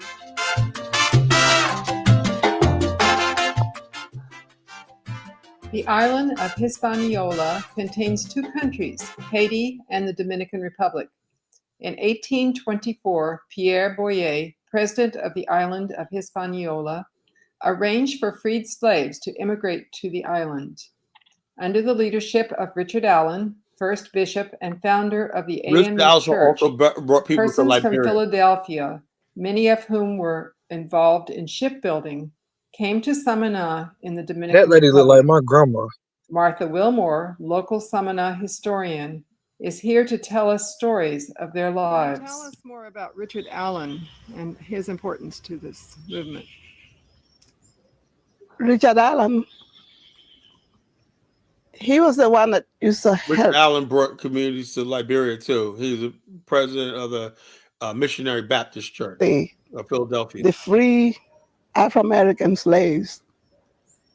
When they came to the North, they run from the South because in the South they'd have bad treatment. So they run to the She North. sounded like a Liberian talking with that And accent. he was the one to That's Creole talk. That's Creole help accent. them. In the basements of houses, they'd live. The women would gather. Sometimes they reach with their family, sometimes only with what they had on. Where did your great-great-grandfather come from and your great-great-grandmother? They came from North Carolina.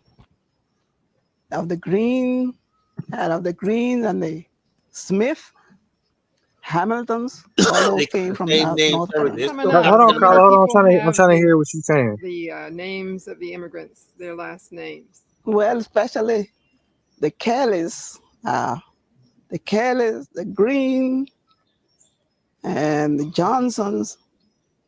Some surnames only remain relatives, but no one to carry the surname because no boys to carry the surname. The ones that came to Samana, it was said that they was of the most prosperous group because they gave them land, but they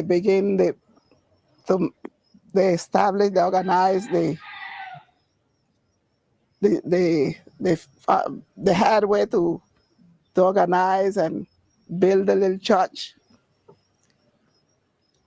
They had this built and had a school for the children to have education. When they gave them the land in rural areas, according to the amount of family, the members of the family, that was the amount of land they gave them. So who had 4 or 5 children, they had more land. And then they begin to build the homes, build the boats. And in a short time, those Afro-Americans, they organized themselves. They were well organized. Yeah. They began to farm. Some of them went to Los Cacao. The people of Los Cacao, they used to plant plenty cocoa. So they went and saw how they had those fields of cocoa and how they planted and cropped. So the Afro-Americans, they went and then they showed them, and they, in space of 4 years, they had their fields of cocoa likewise. So then they began to reap, and then they'd ship off to the United States. And when they saw the improve and how they had benefits, then they began to send of their children back to the United States to study. That the ones that came that knew how to sail, they had plenty of them that were real sailors like the Johnsons. And the shipbuilders was of the Vanderhorst and the Wilmore, they were shipbuilders. So this place had plenty good lumber. So they were walking with good sawyers. So they saw those sawyers, they sawed lumber and they'd build boats. And they had those big boats to carry and bring. They'd carry off their crops all to the Caribbean area. They'd buy and sell. And they felt happy. And especially the Clara people, those people hadn't meant to sail like those women of Clara. They'll get in a boat and they tell you, sit down and let them take the helm. And they'd govern that boat. And especially the one that their father was sailors, they learned the girls and boys how to govern boats. So my mother had her aunts. They had one, she governed the boat from Samaná to Port-au-Prince. She governed her father's boat. Wow, She that's a governed the long boat distance. from Samaná to Tux Island. And she'd go all over the Caribbean area. And their children, with their education, the ones that would come from the rural area to come to town, but 7 o'clock in the morning, those children went down to the school door, ready for education in the afternoon, but they'd walk, come that hour, they'd be in town, but with their lunch. So their mothers got up very early and prepared their breakfast and prepared their lunch. And that's the way they went along, and they improved the time. So wherever they went in different offices, they were happy to have them, especially for their honesty. And they went along because they knew they could speak the English and they could speak the Spanish and speak French. So, One of the immigrants was an orphan, Wright. Can you tell us the story of Wright? Wright was the one that when Perry Wilmore was coming from down south, him and his family, he met this boy on the road. So he asked him, "What are you doing there?" He said, "My grandfather heard the hounds and he was running and I fell off his shoulder. So he kept running and I remained here." So he told him, "Well, come along with me." He was going up with his family. So he came along. He didn't leave the boy. They kept walking, and ahead, I don't know what distance, they met the grandfather dead. So he brought this boy along with him. His name was Joe Wright. He had 6 years, nearly to 7. And he brought this boy along with him. What foods do they have today that are still part of that tradition from the early immigrants? They made Johnny cake because they used to get, the people know how to knead flour. So wherever they went, American people, wherever they don't walk in the hand if they're going somewhere. so they carried what to eat. They brought that ginger beer with them, especially the people from down south. Until yet, you go down south and you find ginger beer. When they made the ginger beer,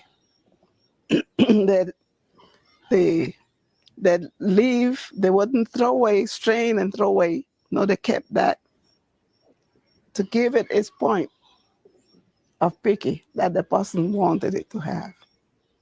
They turn around and strain and until they got that point. There you go. There was a transplanted African American culture, and there still survives to this day. You know, they kept their culture, whatever. Like they didn't change one bit. You take them and put them in the rural south. But that's one person. But hold on, Kala. You know how they get to Dominican Republic because of the Haitians. Well, Kala, she literally told you that those families are dying out because they had no boys to carry the name. That's not what she said. Look, she said that in the thing. Yeah, hold on. She did say that. We winded, Kala. That's exactly what she said. That's she said that. We're talking about that one area. African American descendants in Samana. Yeah, the language they're speaking that Spanish, Carla. Spanish, they're not speaking English. They speak Spanish, but the bottom line, what I'm saying is, we're still African Americans, you know. Okay, Carla, can you say that about the Haitians? Can you say that? Nah, the American part is removed. They're no longer American, Carla. That they don't speak English. Nah, the American part of it is gone. They don't live in America no more. Elvis, you don't come on my platform and tell me who my people. I know who my people are. I know when I'm seeing my people. You know, this guy is what makes you American, Carla? They come from our culture. No, I get it. I get that. We're talking culture, and then we saying American. American is a nationality. It's not an ethnicity, Carla. Our culture is spread to the world. Thank you, Elvis. If you fail to understand that, you don't know that. You know. I'm not talking about the culture. I agree with you. They come for your culture. But when you say African American, the African American is said. Everybody got a problem with that, you know? No, you're not hearing what I'm saying. An American is the person who is in America, right? That's a nationality. There's nothing wrong with fucking. They don't care about. Hey, Marcus want the link. They're fucking the African Americans. Simple as that. They're not African American like we are because we live in the United States. The African Americans who live in there you go. Simple as that. You know. But Carla, how can they be African American if they no longer speak English or practice an African American culture?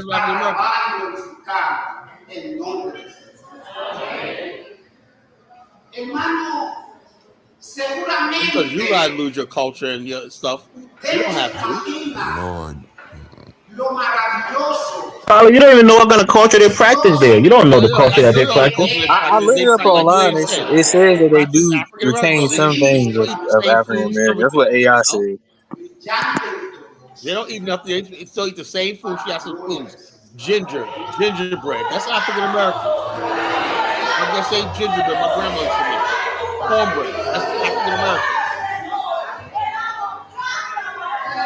Samana people. That's the Samana people, huh? Carla. What? That's the Samana people in the DR, huh? Yeah. Yeah, they Black American. Of course they are. They're not Black American, man. They don't speak English. They speak Spanish. Like they are well integrated into Dominican culture and society. They are Dominicans. That's a subset. Bro, if a guy comes to Louisiana, he starts speaking French, telling you how Black American it is. Those are still Black Americans. Nah, because if you can't communicate with somebody, how do you even know they're from your people? The nationality is Dominicans and their race is Black. Hold on. So if you come from the plantations of America, if your people were born and bred, they had slave farms in Black America, and they bred us. Yes, the ethnogenesis of Black America started in America. Like, those are Black Americans. They came from Black Americans. The people came from America. Well, and that there's something of being genetically linked to a people. Into the Spanish culture now. They just like African Americans are of African descent, but because we live in America, our culture changed a little bit because of the environment. They went to Dominican Republic, it changed again. Just like just Mr. like Cat. American Liberians, basically their culture is different than thing because they pick up a lot of local languages and a lot of stuff like this. That's a Creole culture, Yeah. Creole means mix, Thank you. Caller, Mr. Cat said that the English it was stigmatized and hold on, let me look up what word. What? Yeah, well, yeah, Hold on. they tried to make it like everybody got to speak Spanish, but initially they spoke English for the first 100 years they were there. Yeah, You he just talk said that about English was stigmatized by Raphael Trujillo. I don't know how to say that. yeah, true. And he closed down that school. He tried Well, to he So well, tried to well, annex well. it. In that case, Carla, He can you tried to say the same thing exterminate. He about tried to exterminate. about the Black American that went to Haiti? They have like English surnames. Like, can you say the same thing about them? Siempre pensaban así, en ser personas respetuosas, y eso es lo que ellos le inculcan a los hijos, a los nietos, a todos. Mira, ustedes tienen Initially, que they ser spoke así, all así, spoke así, English. así. Caller, can you They answer had that Siempre to question? force respetar a los Lucifer mayores, said Nero, ask. for the fascists. They tried to force siempre Spanish visitar a la Carla, can you iglesia, please answer my question? o sea, siempre tener un reencuentro con Dios en todo. What's your question? Cosa que Yeah. Well, can you pause the video? Let me ask the question again. Can you say the same thing about the Black American that went to Haiti? I never really Still, studied the Black American. still I to didn't know this it's day, they have English surnames. yeah. But I don't know about the Black America. I know they went to Listen, Haiti, listen, but they Carla. were basically were banned from the Listen, you island. have prominent Black American that went like to the kingdom of Northern Haiti. In fact, like one key figures of them like died in Haiti. His name was Prince Saunders. He died in Port-au-Prince. Well, that's a tragedy. You know what I'm saying? He died in Port-au-Prince now. Well, he So died of caller, old age. I was why últimamente you kind se of don't está want to tragedy. He diciendo died claim? of old eso. age. So What? in Haiti, you still have people that have like English surname. Can you say that they are Black American? Look, yeah. Oh, So they did they are. come from They're African America? American. Yes, they came from America. Yeah, they're Black American. Yeah. They Black But in American. Haiti, they don't consider themselves Black American, even with the English surnames. I They mean, consider yeah. themselves So to be they could hold up. Haitians. They could have been. Oh, look. They could have been a lot of people. They could have been mixed with Haitians, married Haitians, whatever like that, and then they Oh, assimilated here to we they go, lost their man. culture and everything. So So they hold lost on. their way. What? This one right here, So did Samana, they is really preserved culture. It's pretty much a lot of African American Shit, culture. man. do? Shit, So So yeah. what crazy, religion man. are the Black Americans in Haiti? Like, what's their religion? What's they like? Do they eat? What kind of food do they eat? Like, do they eat Haitian food? Listen, most of the Black American I went to Haiti, they came from Philadelphia, they came from New Jersey, they came from South Carolina, the Carolinas. That's where. Well, they came from that coast of the Carolina Do they coast. still That's got the same? Do they still eat the same foods? to some extent they eat the same food, but they integrate That's themselves like into do they the drink larger the Haitian same food society. that their ancestors brought there. The African Well, American diet. Carla, I'm saying to you that they integrate themselves into the Haitian society. Why? What do you Why? mean why? Because they Because they live consider amongst the themselves people, to be Why Kyler. not? What Haitians. do They you don't mean consider why? What's the themselves to be point of like integrating something Haitians? else. No. Kyler, you're so bigoted, man. What do you mean? What's the point This of guy, integrating? man. They're a minority What's the group, point? living Why amongst would a majority I'm group. saying Of course, they're why going to would they? integrate. Why in the world would they want to do that? Caller, come Go, on, go man. ask them, Kyler. Maybe All they right, got along let's with the finish Haitian watching the people. video. Let's finish watching the video and discuss afterwards. They go to the university. You know why they don't go as often? Listen, when them people used to send their children to university, they used to send them and they used to pay with the cacao, with the chocolate, what we call the chocolate after it's made. But they sent their children because they had great fields of cacao. All those farmers, my grandfather, all of them, they planted and they prospered because they had what they could have sent their children to sell. And when the price fell and they didn't buy from here anymore, the people began to cut down their fields of, and when the price come back again, the long years after, then they had to. Many things have changed here in the town of Samaná. In fact, it might become the next hottest tourist destination in the Dominican Republic.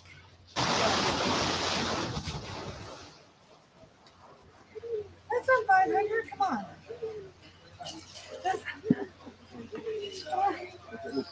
would you say about like 80% of this town is descendants of the African Americans? Not now, no. First years, but maybe like 40% or something. 40%. So what do you think about the future of Savannah? If only 40% are African Americans, like, do you think the heritage is going to live on, or do you think that it's just going to become another Dominican town?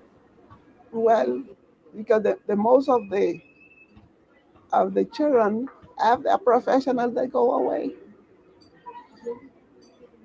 Many goes away. And this was a town that the young people used to like to sail, but they are not sailing anymore like us, because they're not building so much boats. The boats that they build is only for to traffic the tourists. Everything lost now. Change. What do you think about these companies that are coming in to build the hotels? Well, in the future, it's possible we're going to have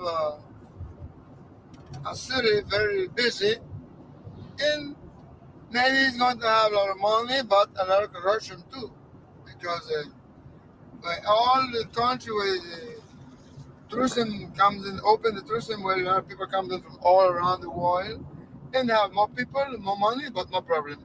If so much corruption wouldn't come in, it would be good for the place. So we are praying that the Lord would help to keep the hearts and mind together. What do you mean corruption? Because if they pick up, if the young people gain their money and they're gonna drink it, gamble, and all that, that's corruption. The government opened the door for to do it, because in the past, here we didn't have only the coconuts. The people to maintain themselves catching the fish in the sea with a small product of the rice, the beans, the bananas, the pineapples. That was the way to live off in the past year. But now we live in of big hotels, and a lot of people work the hotel. They have a form of living different than the past now. The young person, the Barry Wilmer, now the works, because they made a course, a technical course that you saw Sunday. It was in the school, how they give the technical course to these young ladies, and when you prepare, then they go and give employment in the hotel. You work in the hotel, you work in different parts of the country now. Different office we have. In Samana, we have a lot of office of different company. That's why a lot of people works in the office. Plenty of the young people, when they know that land is there, they are selling. To live after, I don't know how. Because if you're in a country and your way is to help yourself by your farm, and you're going to do away with. Why are the young people selling the land? They don't know how to appreciate that. The old people left it for them, and they're doing what they feel like.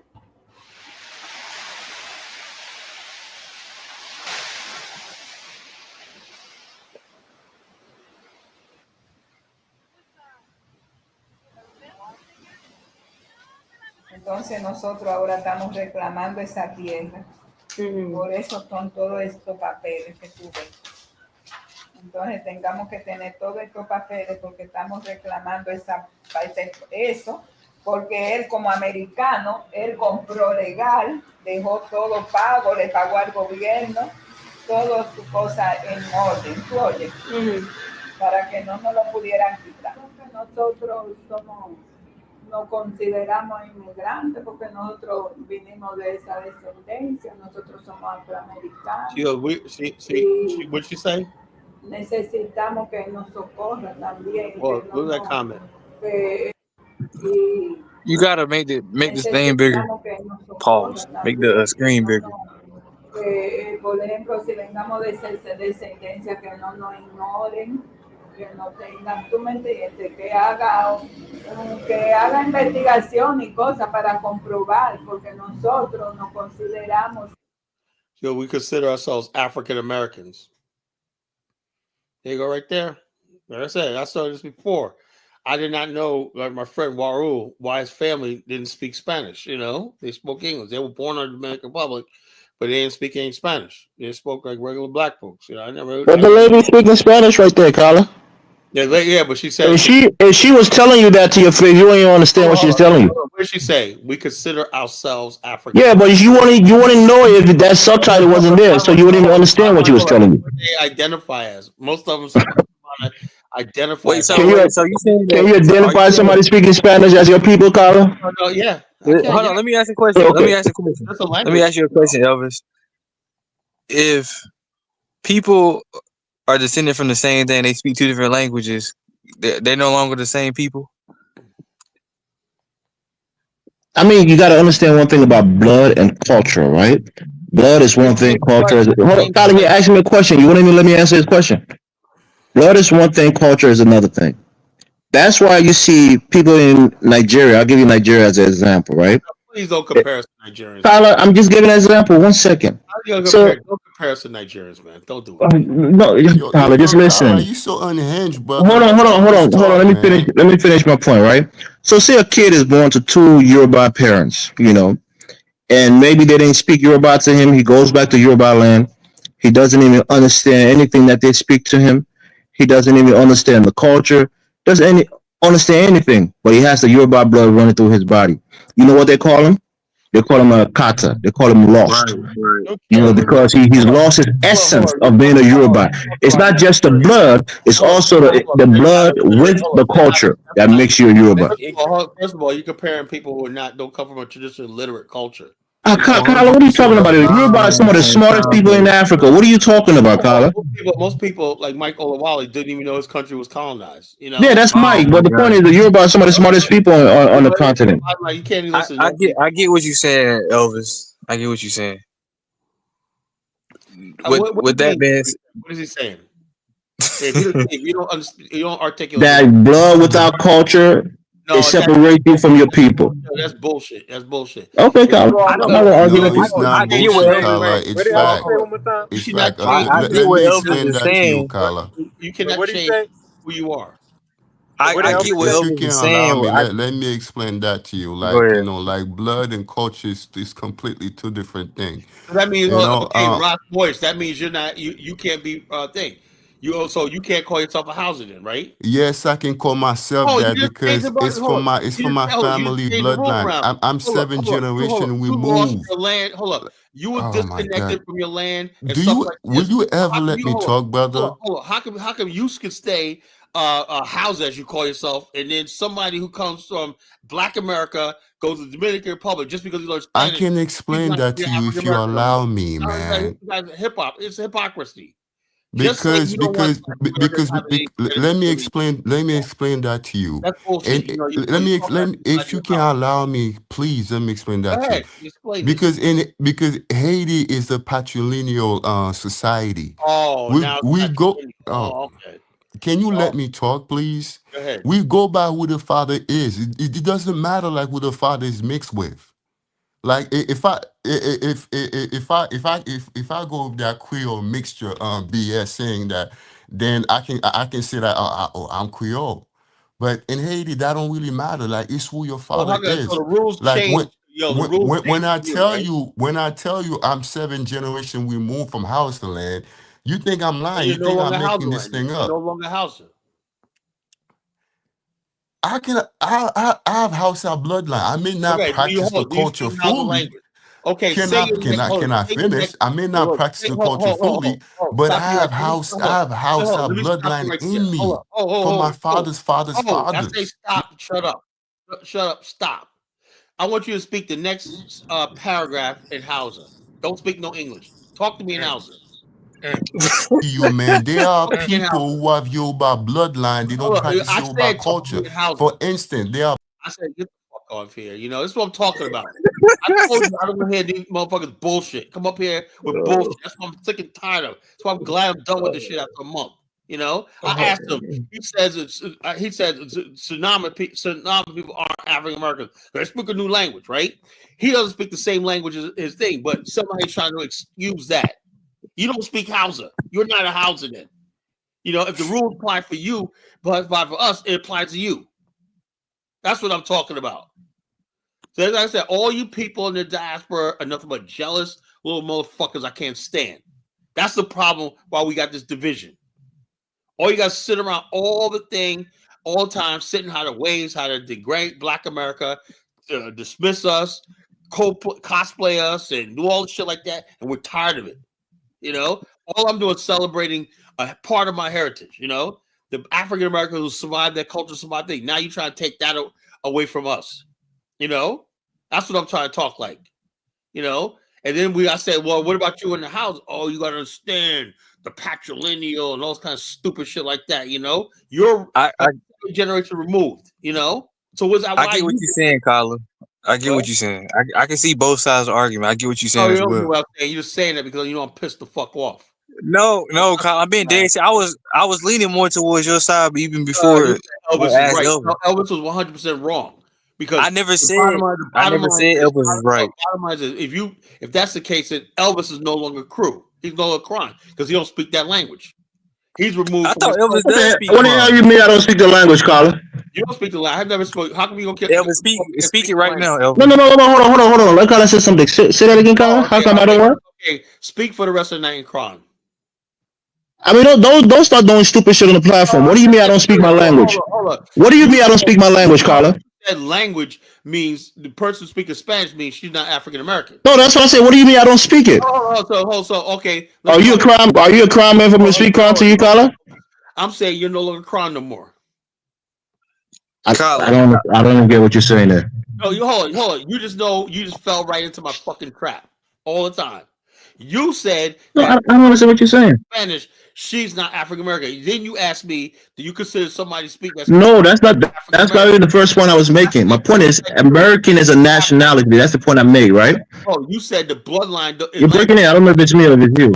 You said if you don't speak the language, then you gave the example about the Yoruba. Now I'm saying that you and Ross Moisture, if you do not speak the freaking language, then you're no longer that freaking thing either. You don't stop craving Kron and he stops craving housing then. First of all, I speak my language, Colin. Speak now. For the rest of the Kron. That's what I said. Who says stupid things like that? Can you understand me if I speak it? Elvis, I don't care what you say. Just speak. You know, I'll take your word for it. You speak it. Can you understand me if I speak it? Well, just speak Kron. Say what you can't understand me if I speak it, Colin. I don't care. So that's the first thing. And my point was valid. And if you're mad, you can kick me off like you did Ron Moise. That's what you do. Just do it. Speak in Kron. Like I said, you don't understand me if I speak it. It doesn't matter. I just want to hear you speak Kron. Well, of course it matters. What do you mean it doesn't matter? You say because he can't. That's why I get it. You can't. Okay, Colin.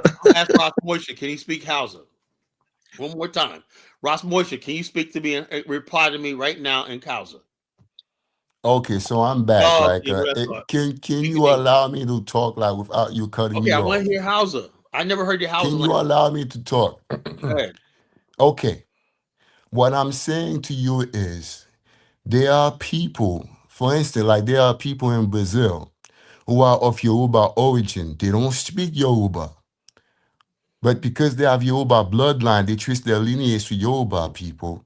They go back to Yoruba. And they learn how to speak their language. They learn how to speak Yoruba. That's me. That's what I want to do. Okay, with my people in Hausa land in northern Nigeria. That's what I want to do. You understand that? And what Elvis was saying was 100% correct. Hold on. So can I talk, please? I can't even say a word, man, without you cutting me off, man. Hold on. If this lady spoke English, she's African American again. That's what you're saying. I mean, that one is different, right? Because African Americans don't have a unique dialect that they speak. They speak English. Yeah, the fuck we do. We have more. Do you speak a dialect that other people can't understand who speak English? We have multiple dialects. No, I hear you, Carl. I want to understand this, brother. Maybe I can learn something from you. Do you speak? We have multiple. It's like y'all don't understand American history. No, I want to understand. I'm not saying that you don't. I want to hear you. Took it away. African American dialects. We have several dialects. So it's a dialect that people who speak English can't understand. You can't. You talk to a Gullah person. A lot of Gullah people, you can't understand anything you're saying. Okay, brother. that's Check all it I out. wanted to know. Elvis. Let me We had just hold on, say hold on. this, right? Hold on, let me Wait, speak my piece. We had go ahead, multiple stuff. It's gonna be real fast. We had multiple stuff. The difference between us is that they took our shit away, bro. We had Gullah Geech, we had Creole, Corvini, you understand? We had just different shit.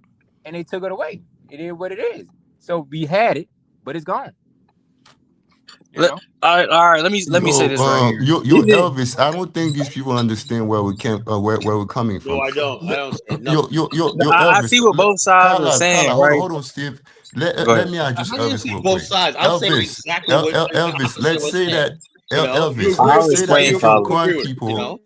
if your current people were taken to Saudi Arabia, and then they were enslaved by the Arabs people for generation after generation, and there are some of your Kwan people who no longer speak Kwan, but they know they are Kwan because of their lineage, Yeah, because Right. of the bloodline. hold on. Let me They stop can you right still there. claim that Hold on, let me stop lineage you right even though there. they don't practice the culture. Hold on. Let me stop you right there. This lady says I'm African American.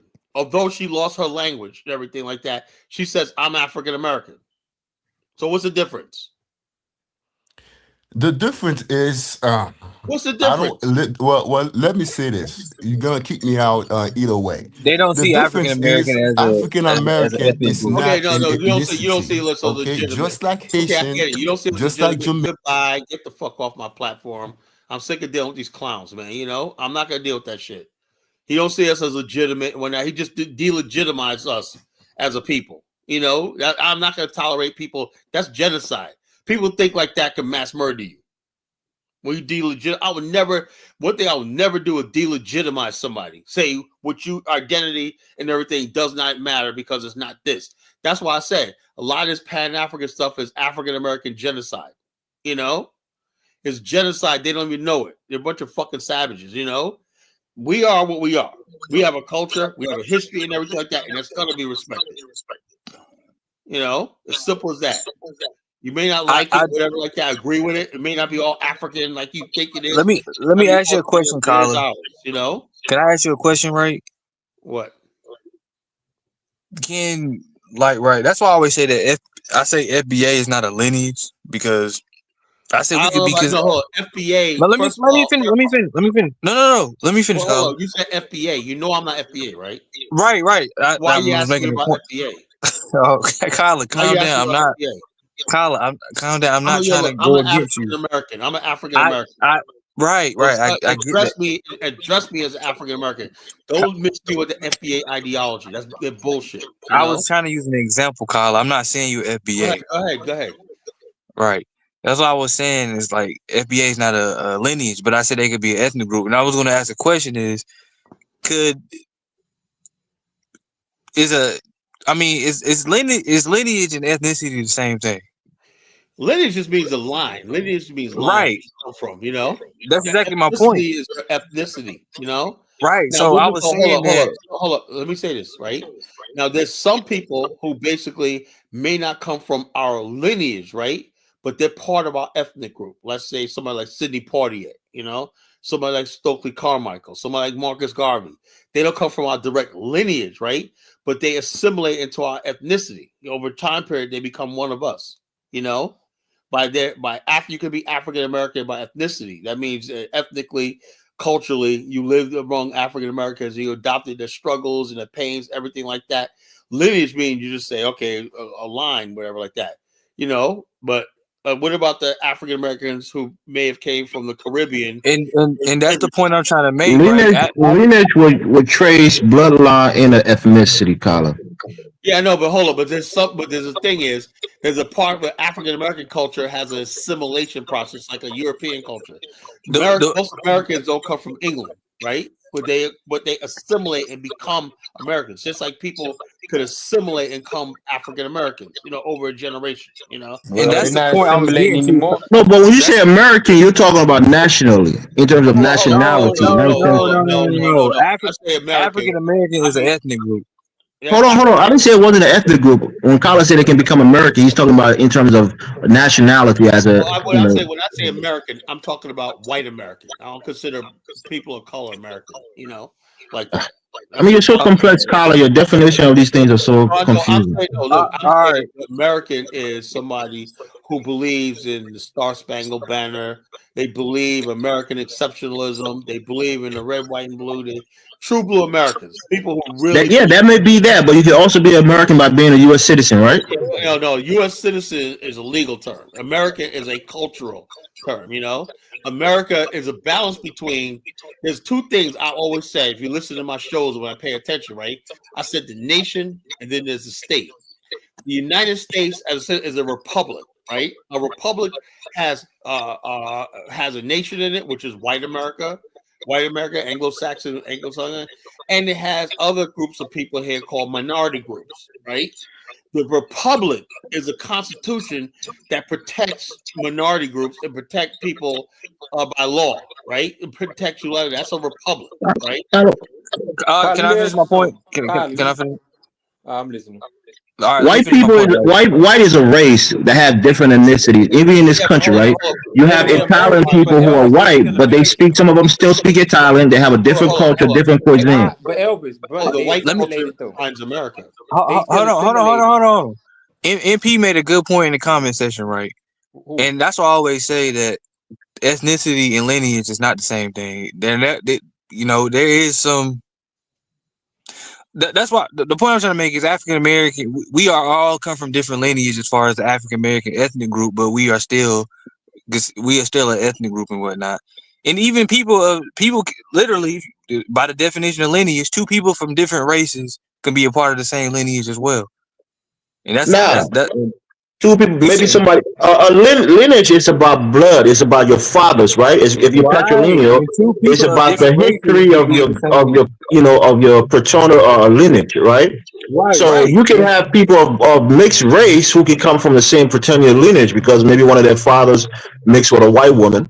But you can't have two different races, a white man and a black man, having the same lineage because they're two different races. They can't have the same lineage. Yes, you can. How so? I'm gonna give you an example. There's right. Most West Africans have a certain haplogroup, right? But there's also some white people that have the same one. Let's just say it was Yoruba. I mean that would be a lineage. That's why I said people of different races come like what makes your race is called optimism. No, lineage is about blood. It's about bloodline. Right. Bloodline. Listen, you talking about haplogroups though. People can be crafted into a group, like Carla was saying. People can be crafted into a group, but it's talking about your direct ancestor. That's your lineage. Exactly, Elvis, and that's where I was coming from. But nobody don't want to believe what I'm saying. But that's where I was coming from. That's the dumbest shit I've ever heard. If a Yoruba man has a child with black women and also has a child with white women, right, and that mixed race child has a child with a white person, and that child eventually that line is going to be white, but they'll still be of Yoruba lineage, right? The father white DNA doesn't die out. Exactly, Elvis. Exactly. You know that, right? You get the point, Elvis. You said the what? I don't get your father's Y chromosome. That Y DNA is the marker. So it would be two. It would have two different races of the same lineage. Hold up. Let me say this. We started the conversation because I'm saying this lady right here in the picture is technically African American. She says she's African American, and Elvis said no, she's not. Right? Because she does not speak English, No, that's not the point that I made, Carla. That's where you're missing my point. I said, listen what I said. I said American. You guys are called African Americans because you're originated from the United States of America. Hold up. She says she's African American. No, I get what she said, but the point I was making to you, don't misinterpret my point I was making, right? Because if she calls herself African American, fine. But the point that I'm making, Carla, is that if somebody called himself American, that denotes that they are either originated from the United States, whether they're white American or black American. She originated in, her ancestries came from America. So can you be in another country and have a different citizenship and still be African American? Well, if your if the ethnic group, yes, there's African Americans in Russia that went there during the time of Lenin. They still consider themselves ethnically African American. Yeah. So let me ask you a question, Elvis. If your people was in Portugal for 500 years, would they still be crying? Yeah, because crime is not a nationality; it's an ethnic group. African American is an ethnic That's group, my point. ethnicity. That's a confusing thing. That's what I How just is said. Because African American is American is also a an ethnicity. nationality. no African American American is is American still is an nationality. also a ethnic, nationality, is it not? African Americans is but it's And still your, an nationality. and your ethnic name too. American is denoting the nationality. It's not Okay, denoting the But okay. American is Let me still an ask you a question. ethnicity too. What you Italian talking American. about? American is ethnicity. No, You got white Americans that hold on. assimilated Italian too. Americans is an What ethnicity, the right? fuck? Italian American. The Italian No, part is what makes it no. ethnicity, not the American part. Italian Italians don't The American. consider. American part is a Hold nationality. on, hold on. Italian American is This man. different from somebody from Romano, Sicily. Naples. It's a totally different thing. An They Italian don't consider American them. is somebody born in New York or New Yeah, Jersey. Sicilians, people from they Napoli, people they from don't. Genoa. If But they're they don't. Italian, they call themselves Italian No, Americans. but no, they don't Just like consider a French themselves. Canadian is different from a Parisian, right? Thank you. It's a different culture, you know. They don't consider. African American is a culture, right? Her culture derives from the African American, you know. That's What African American. what does the American part stand for in African American? it's Africans What? who basically came here and basically were born and bred Through the and slave trade. into in America. That's what Right. I'm saying. What does the American part stands for in that name?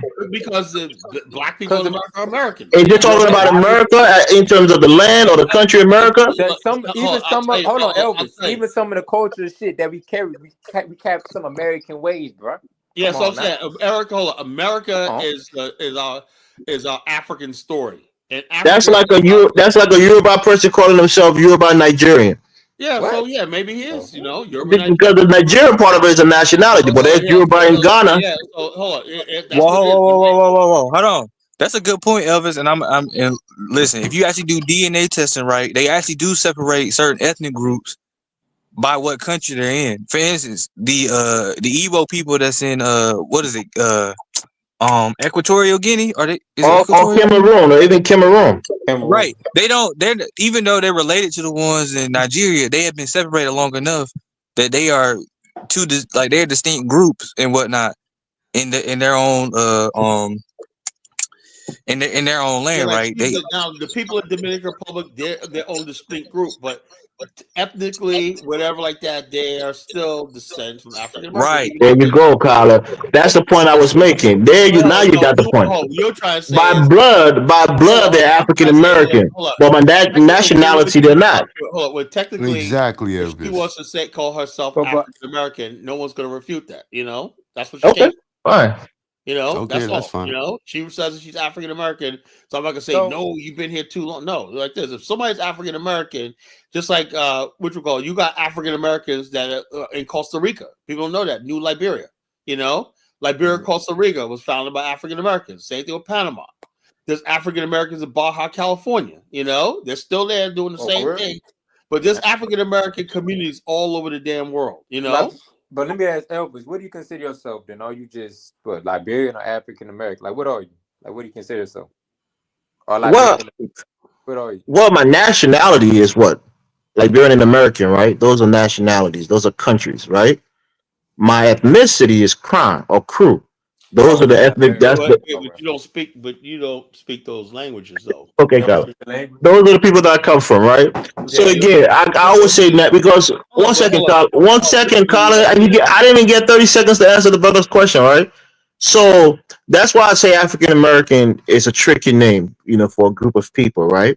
Yeah. Because the African, oh my gosh, Colin, you can't even let me speak. Every time you think I'm going to make a point. How's that tricky? Go ahead. All right. So what do you call people from Africa?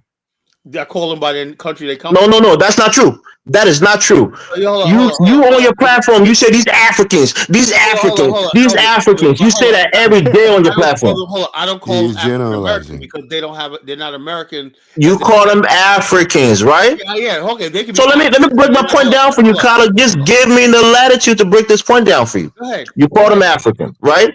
So people from Africa, you call them African. So that's one thing. So I'm an African because I'm from Africa. So the African American, they have the African in front of their name. What is that telling you? That they come from Africa, right? Well, the American. We are the African You see, not. I mean, that's why I say it's confusing because you can't even explain it. I'm gonna break it down. And if you let me lay my point, then you can break it down, right? I know where you're going with this. But okay, fine. I know then it'll be easy for you to break it down. So the first part of the name is African. I have African in my in my name because I'm an African from the quote unquote. Now we separated by saying continental Africans and African American. So now I have I have an American citizenship, right? Well, if I go somewhere and say, you have a US. Hold on, Kyla, hold on. Elvis, you got, right? You got 10 seconds. Go ahead, make your point. Okay, Kyla, I'll yield to you. Since you can't let anybody else speak on the platform because you want to jump down into it. Go ahead.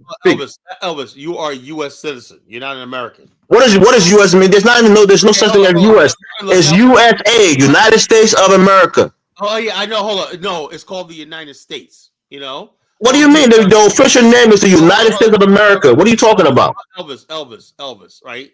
Truly, the only real Americans is Anglo-Saxon. That's semantics. That's in your mind, Kyla. Elvis, you do not have a history in this country. That's not what it means. A nationality is not telling you about a history. It's about citizenship. Nationality is about citizenship. It's not about history, Kyla. Elvis is never gonna get it. So you just gotta leave it alone, Elvis. That's what I said. You don't get it, Kyla. Elvis, I'm saying like this: you're an African, right? And are you an African, Kyla? Well, I'm an African American. No. You have African in your name. Are you African? Hold up. Yes, he is. Okay, there you go. Hold on. I'm not an African. Period. I'm an African There American. you go. But you have African in your name. So what does that mean? Only because they still don't get it. Even African, because your lineage goes to Africa. You may not know the. So we can't call ourselves African Americans because even though we're Africans, but you can call yourself African American even though you're not African. So what sense does that make? African Americans have been using African Americans for 200 years, 250 years. You know? Kyle, what you mean to say is you're not a continental African. You won't. I'm not a continental African. No. There you go. So what does the African stand for in your name, Kyle? Because my ancestors 400 years ago came from Africa. That's all. I'm an African person. I'm an American. Well, that's what Elvis was saying. He's saying that the African means that your lineage goes to Africa. You may not know the Africa you came from.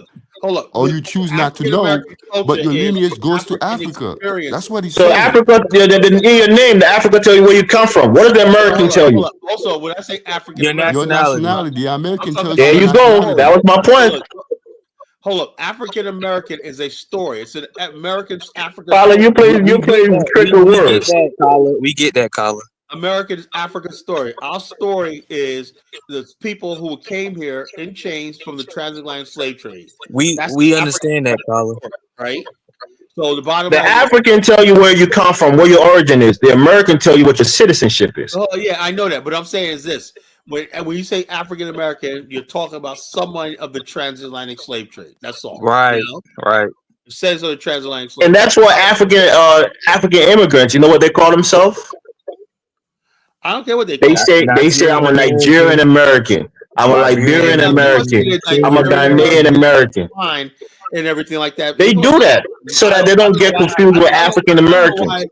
That's why the name is confusing, because really we should be calling ourselves African Americans because we're from Africa and we have American citizenship. Why? Because you cannot put yourself in the same category as us. You know. You're not understanding what I'm saying, Colin. It's not about being the same category as us. You literally said I'm from Africa. That's a fact.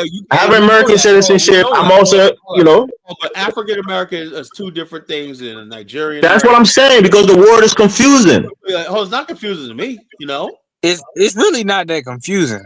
I mean, it's not that confusing. African Americans. Where am I from, Steve? I do think it's kind of confusing. You from Africa? Okay.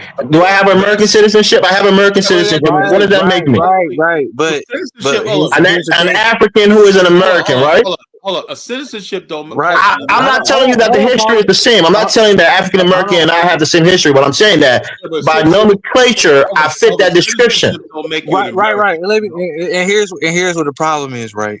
And that's where there's a problem, because they also use African American or black as a racial category. And that's where and I put that same racial category when I go in there.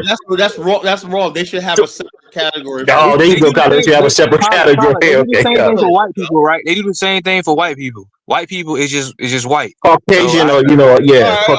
Or you can say black. I usually see I usually it's So can I call myself a Black American, Collar? Hold on, no. Okay, I can't call myself African. I can't call myself Black. Hold on, Collar, let me talk. Hold up. If we're talking about race and demographics, right? The category usually is Black or African American. That means that covers all people of Black African descent or African Americans. Usually people say, "Oh, I'm African American." That covers you if you're Black. You know, if they just said Black altogether, that's fine. But if they say Collar, they put that at Black African American, right? They never say African American Hold on. That's why I say. That's why. That's what I'm saying. So if I'm not an African American, then I must be Black American, then, right? No. Collar, let me say this right, and that's why I say that's why I think the confusion comes from, right? Because does the Elon Musk, look, bro, Yardy, if you want to get banned from my platform, say that again. Elon Musk is African American. I am sick and tired. This is what I'm talking about, the disrespect. You know, Collar, you didn't even give him a second chance. You already blocked him. Comment, right? I'm gonna give him one more time. Why not? If somebody says Elon Musk is African American, you are gonna be on that platform. You're never gonna come back here again. You know, I'm just giving you a fair warning. Elon Musk is a white man from Africa, right? A white devil from Africa, whatnot. African American is means the people of the translation. Let us have fucking something. Like I said, that's what I'm saying. That's why we use our country of origin with our new citizenship to denote ourselves, because we don't want to step on your toes. Even though both of those names fits us too. We're all Black people, and we're also from Africa. Hold on, Kyle. Let me say this right. That's why I say that's where it causes the confusion at, because I think like they're talking about race when they're asking you for those things. They're talking about race, but people also know when somebody says a Black American or the African American, everybody knows they're talking about somebody who was descendant of the slave trade in America. Like, I don't understand how that confusion can come in place when you know that you fill out a job application when they're asking you for your race. Of course, you put that down Black or. But when they're talking about an ethnic group and whatnot, we understand that's when people say, "Oh, I'm Nigerian or of Yoruba tribe, or I'm Liberian of the whatever tribe they got." So that I don't understand how people get. I see how people can get confused. Want to be dismissive of African American heritage. No, I'm just saying. You just I don't think that's what it is. Are we? Is everybody on this panel right now? Steve, are we Black people? Are we Black? Right, y'all are all Black. Yeah, we all Black. We also called Black people. Right, y'all are all Black. My only point I'm trying to make is when somebody come here, Jamaicans, whatever like that, or Haitians, they say that. I say, look, they wear the Haitian flag, the Guyana flag, whatever like that. And I'm like, that's fine. If I say I'm African American, I want to basically preserve that identity. Leave it the fuck alone. Don't sit there trying to explain and tell me I got to find something else or I got to go find a lineage. No, this is my people. This is my lineage. This is what I'm proud of. You know, this is who I am. It's like this. Y'all are Black or African American, but y'all are not Black or African American. I have no interest in discovering my so-called African tribe. Nothing whatsoever. It's like this. You see, there's the problem right there, Colin. It does me nothing. There's the problem right there. So you have no interest of reconnecting with your tribe in Africa. I always wanted to change my name to an African name. I did all that shit like that. Over the last 5 years, I learned to appreciate who the fuck I was born with. You know, there's the problem right there. Fine, Colin. There lies the problem right there. Let me say this right. I'm stronger now. You know, I don't have to freaking look down because I don't think highly of you guys. You know, simple as that. Okay, Colin. Come on, Colin. Calm down, man. I think Africans were the shit, but I realize now you're not. I was lied to, you know. Calm down, man. Colin, it's like this, man. This is sad, man. Elon Musk, the true African American. This is what Pierre is gone. Where is 1776? I want to get his take on this. Yeah, I don't want to hear his fucking mouth tonight. You know. Oh, did he try to come up? Definitely need like a 1776 perspective on this. Everybody on this panel is Black or African, right? So you would be like Black in America or African American, but you couldn't be a Black American or African American. That's the point I'm trying to make. What makes a person an African? Yeah, but we say African American. No, hold on, Colin. I asked him a question. What makes a person an African? Genetics. Genetics is it also a Right. continental denotion that a person comes from Africa, the continent? Yes. You have to came from Africa to be an Well, African. hold on. It's like this. Black Africa, black African American refers to people that came through the slave trade of No, we're not. sub-Saharan Well, I'm not African even talking descent. about African American. I'm not putting Right. American. I'm just asking, what is an African in your mind? An African in America is a black person. North No, Africa is not listen to what I'm considered. saying. Well, I'm not Right. talking about African American. I'm just saying, what makes a person an African? Just an African. That I'm person has telling to be you that. born in Hold on. Africa. I'm trying to tell you That's that what makes that person America an describes African. a black We're not person or talking about African. America, bro. I'm talking about just you and I. When I say that person, you say that person is an African. What does that mean to you? Somebody who's black. That's what it means. Somebody who's black. That's No, somebody who no, comes no, from the no, no, no, continent of no, no. Africa. yeah. Yo, Elvis. It's very plain and simple. It means that that The person, black he or people she in the is black people from in India are Africa. Africans. No, those are African. No. I'm not talking Okay, Regardless about then of that's you. the point genetics, that I'm that person, making. he or she is from No, We're I Africa. talking about a That's what no, makes look, geographical them an location, African. All right, right? hold on. Let me take black no, away and you're just say not. sub-Saharan African. Say See that that? again, Carl. I didn't get you, Carl. What you said? I said, see, you got your nappy head and whatnot. If you got naps in your head and whatnot, you black, got a big nose, big lips, black. So black. now there's a lot of that. Now you're talking about physical, phenotypical things Yeah, that goes along with it. I know what I'm looking at a black person. That's what I'm saying. That's the point I'm making. So just being dark skinned don't necessarily make you No. African. So Let that's me why. hold on. Let me Look for let black me rephrase what I people. just said. Yeah, That's why I was trying to I say can look this. at your soul. I can look at a black man's soul. Look at him talk. You can look at it by this everything about you. I Your don't know if it's being, me or if I keep cutting up. your being is African, black This is African. you, Elvis. Let me answer that question again. Let me take black away. Let me say somebody of sub-Saharan African descent. That's what makes somebody African. That's not necessarily true because the Egyptians are African, right? The Well, Moroccans are African. People okay, from are we talking about what America The describes? Afrikaners no, are I'm just saying African. me and They're you. not Just black you people. and They that are as a African, black brother. man, right? If we're talking about African, what does it mean? America describes Africans, black people Well, as Africa people is of just a Sub-Saharan landmass, It's a landmass, and the people who right? come from that landmass, you turn to call them Africans, right? people of Right. sub-Saharan Negroid descent are Africans.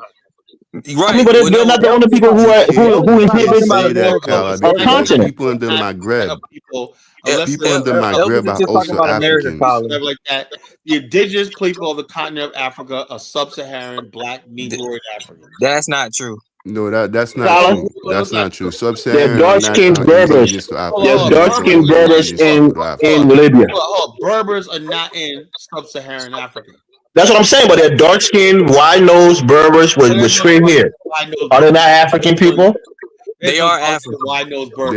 They are When African. when you ask Elvis, when we ask me what a black person is, I'm going by the American definition. North Africans are not considered black in America. No matter how dark they are, what they look like, they're not considered black. Have you seen the people from the Sentinelese island off the shore of India?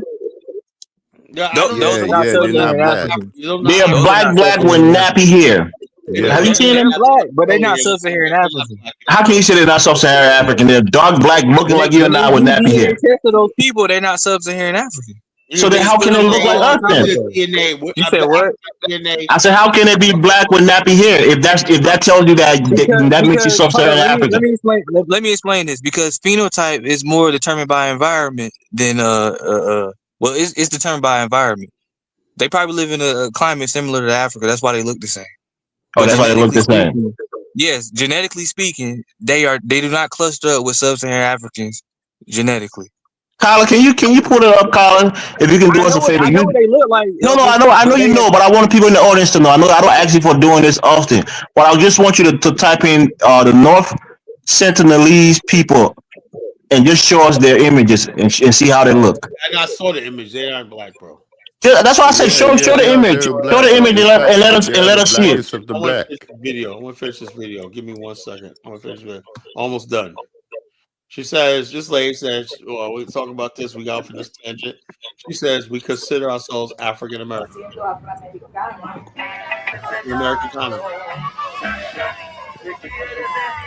Lady dances. And based by a comment I put in the comment section, if they culturally share traditions and stuff with African Americans, and they can ethnically be African American. Ay, yo lo estaba echando, pobre. Ay, qué chulo. Mira, ay, mira qué bonito. You don't have to speak the same language to be a part of an ethnic group. Exactly.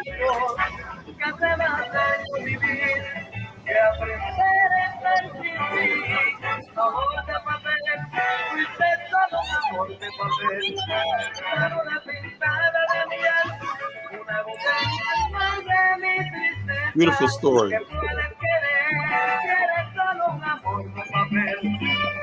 We just showed you our culture does exist and it can transform to different lands. Okay, Carla, please pull up those North Sentinelese people. We just want to see their phenotype. Let's move on. African goddess made a good point, Elvis. It's not about how those people look. If their DNA does not connect them to African, then they have a different identity. And that's a fact. It doesn't matter. People realize it doesn't matter what somebody looks like. It's about genetics. So when you say Sub-Saharan, right? You think all Sub-Saharan people are look like you? If so, I'm saying they like you. No, but they genetically they are related. It's not about looks. Same thing. They're related through genetics. Not all Sub-Saharan Africans look the same, but they're related through genetics. So how can you tell a Sub-Saharan African? I look at them. That's the point. An Ethiopian who is light skinned with curly or straight hair would be considered Sub-Saharan African. Ethiopians technically aren't considered Sub-Saharan African. Ethiopians are Sub-Saharan African. They just have ancient admixture. Some of the tribes have ancient admixture. Tyler, you're the one that's saying it. When Cordova said that to that girl, you disagree with him. I think Kwame was disagreeing with him too. Look, in American context, right? In the African American context, the way we see things, I see things among people, right? When people from Ethiopia come to America, right? Since they readily assimilate into black communities, like Ethiopians always go to African American churches, right? They go to HBCUs, they participate in black politics and stuff like that. So culturally, right, they assimilate into the African American because we basically are broad. In our culture, anybody black. Matter of fact, to tell you the truth, my uncle had this friend of his, right? He was a real dark-skinned person from South India. He had black skin. He was the blackest thing in the room, right? But even though he was talking about, we knew he wasn't really technically black, right? He went to college with my uncle, right? And he considered himself, he was always around the black community. He was not black.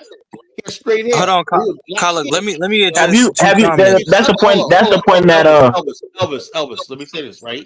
In our community, right, in Queens, right, we had people from East India, right, dark-skinned people in East India that assimilated, and we just accepted them as black. That's how Black Americans are. That makes them African American, Carla. East Indians are African American. At the time, Black America was very accommodating to different people. We had Chinese girls that used to walk around with cornrows when no one ever thought anything about it. You know, we're not racist like that. Black America's not racist. You know, we don't like this. So we accepted like the mixed race people.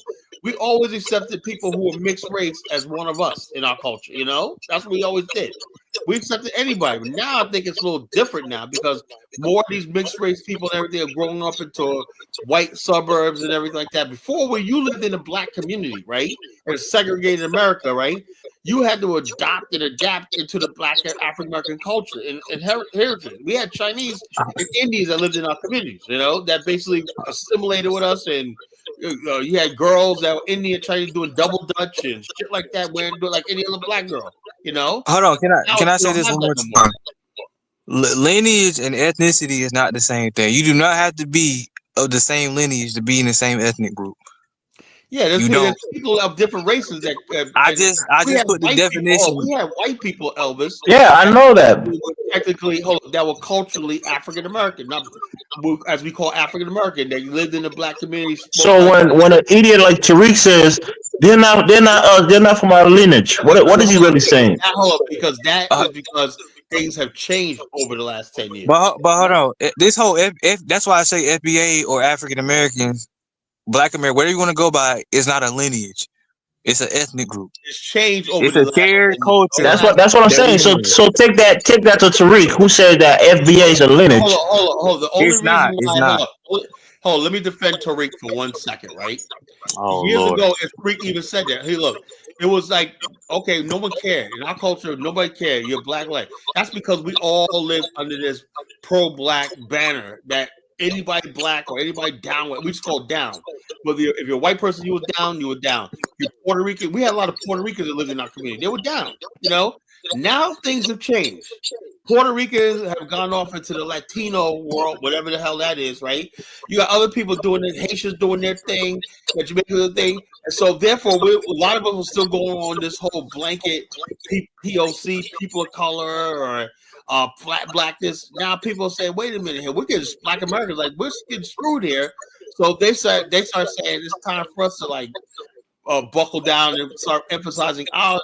That's all the FBA Adolf did. To say, wait a minute. The point we're trying to make is that everybody used to be in our community. Now Black America is like falling apart, and everybody's saying, look, everybody's going their own separate way. So why can't we? That's all that was. The point I'm trying to make is, color. Guess what? I'm strongly against that, especially when it comes to the Haitians, like flexing, like waving the Haitian flag, like, as if they care about Haiti like that. I always say to them, like, if you claim like to be Haitians, you part of Haiti, then go back to Haiti and rep that shit. Don't be repping that shit in the United States, because last time I checked, Haiti's not part of the United States. I think 1776 is making a great point in the comment, right? He said that it sounds kind of offensive because it's close to the N word, so people took offense to it. But there was a time when African Americans was called, American Negro, or Negro, right? That was distinguishing enough because it takes away the name African, even though we know you guys are from Africa. But it tells us that you're the people who are descended from. The thing is, when somebody said Marcus Garvey used the term Negro, right? Even on maps, right? In maps, right there, white sea, it's all white. There's a place called Negro Land in Nigeria, in that region. It's called West Africa Negro Land. It's called Guinea or Negro Land, right? So basically, so you guys have always been attached with us, but now you want to separate from us. That's the crazy thing. Negro and African was interchangeable. Negro and African. Negro Land is a place in what's now Nigeria, all in that Sahel region. There's also maps that just. But that's why I'm saying Black Guinea or Negro Land, Negro Land. But what I'm saying in America, Black and African means the same thing. It means people of Sub-Saharan African or Sub-Saharan African or Sub-Saharan African. Sub-Saharan African, same thing with Negro, Black, African, because North Africans are not considered Africans in America or Black in America, right? So we know it's a term that's only. That's what I'm saying. That's why I always say when you use, because the continent of Africa, if you inhabit a continent, right? Especially if you have a long history on that continent, like Kala says. If you have a long history here, then that makes you American. If you have 400 years here, you know how long those North Africans have been living on the continent? Thousands of years. So they are African, right? But then you will specify and say, well, you have to be Sub-Saharan African to be considered Black. Berbers are considered North Africans, Mediterranean, North African.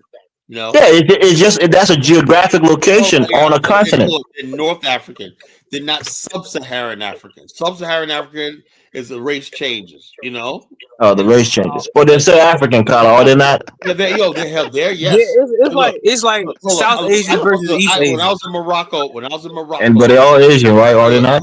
They all Asian, but they're different groups within the continent of Asia. Look, I had a conversation with Moroccans when I was there.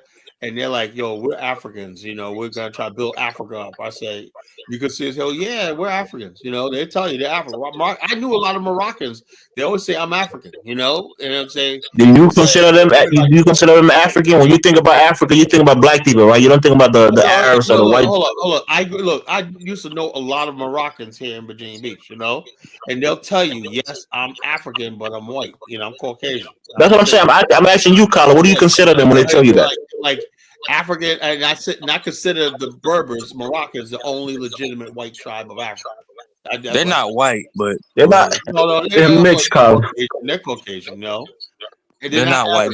Actually, Berbers are actually Caucasians, Nah, they're dark-skinned Berbers, Carla. You know what Berbers means? Hold on. It means nomadic people who dwell in the desert, Carla. Dark-skinned Berbers are Hamites. They're related to Ethiopia. Oh, okay. No. There you go. Now you're talking about Hamites. Berber is not an ethnic group. It just means a nomadic people in the desert who moves from place to place, who are not stable. The Coptics, Ethiopians, and all the people are considered Hamites, No. Who consider them Hamites, Carla? Hamites they're not true Africans. They're basically dark-skinned people with curly hair, not nappy hair, whatnot, but they got Caucasian-like phenotype, whatnot. But they Kala, what's the lineage of those North Africans, the indigenous North Africans? They go back thousands of years. They go back right. But what's their years. what's their lineage? What's their paternal haplogroup? Well, if you search it up, are. I have no idea, but some people say they're actually indigenous to that area. You know, they are E1B1B. I have no idea. I don't know about that stuff. No, I'm telling you. You could look. You can learn something from in college. Just relax and learn from Steve. Okay, let me. I know is the Moroccans. Their ancestors have been there for at least 10,000 years. Right. Okay, let me say this right. E1B1 area. The North Africans lineage E1B1B, right? Most West Africans, us, me, you, whatever else, most West Africans come from a lineage E1B1A. They split thousands of years ago. E1B1B actually comes from, I forgot, it comes from, I don't know if it's Ethiopia, where else, but they actually migrated East Africa. Oh yeah, they come from East Africa, and they migrated into North Africa. They're part of they were both descendants of E1B1 and they split thousands of years ago. People, they're similar to let's see, people of the Ainus of Japan. The Ainus of Japan. The Ainus are people live in northern Japan, right? They're actually phenotypically Caucasian, but they're culturally Japanese. You know, they're like these. Okay, I understand that, but you cannot go by phenotype. Phenotype and genetic relations is not the same thing. Yeah, so what I'm saying is the Berbers have been there for like really a long time. You know, we know that they're indigenous to North Africa. That's why I say when people say they're invaders, it depends on what group of people you're talking about. When people they confuse Arabs with Berbers. You know, right. I understand Berbers that. are not freaking invaders. They've been there a long time. You know, the Arabs came there the last 1,500 years. You know, Berbers have been there, and to this day, Berbers and Arabs really in Morocco do not get along. You know, two distinct group of people. Right, but I'm just letting you know that North Africans actually migrated from where their paternal lineage. Berbers are white. They consider themselves Africans. They're not. Berbers are not white color. No, they look actually. They look white, light skin, whatever like that, but they're not white. They're not European. They're not Germanic. You know, African goddess says the Berbers often have Afro hair and features. Sometimes, what did that tell you about their race? Some of them have Afro hair, right? But they really never. They always have pointy noses and thin lips. You know. So does Ethiopians. Ethiopians and Somalis have pointy noses and thin lips. Are they not black Africans? Hold on. Berbers for the most part. Yeah, you got Berbers. I met this one Berber guy. He was darker than I was back a couple of years ago, in which we call in Morocco. That was last year but he was like, you could tell the ones who like, I could tell he came from the Marrakesh, you know, in the desert, because he does look like he has some black African blood in him, you know. And we was talking about hip hop and whatnot. He said, "Yeah, man, I want to go." Carla, the guy Pro Truth was saying something to you in the comment, which I think is. He thinks intelligent. Hamite is a black person. Berbers are African. I said Berbers are African, but they're not black African. He called you an idiot. Right? Yeah. Okay. But Carla, what I'm trying to tell you is that Berbers are Africans. I said that they're not black Africans. You know. What are they, Carla? What are they? Got white skin, Carla? They're white. Yeah, Berbers are white. Look, okay. All right. Okay. There are different kinds of Berber, Carla.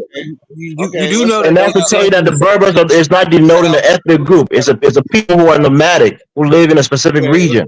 Evidence Berbers. Just like the Bedouins in the Arabian Peninsula.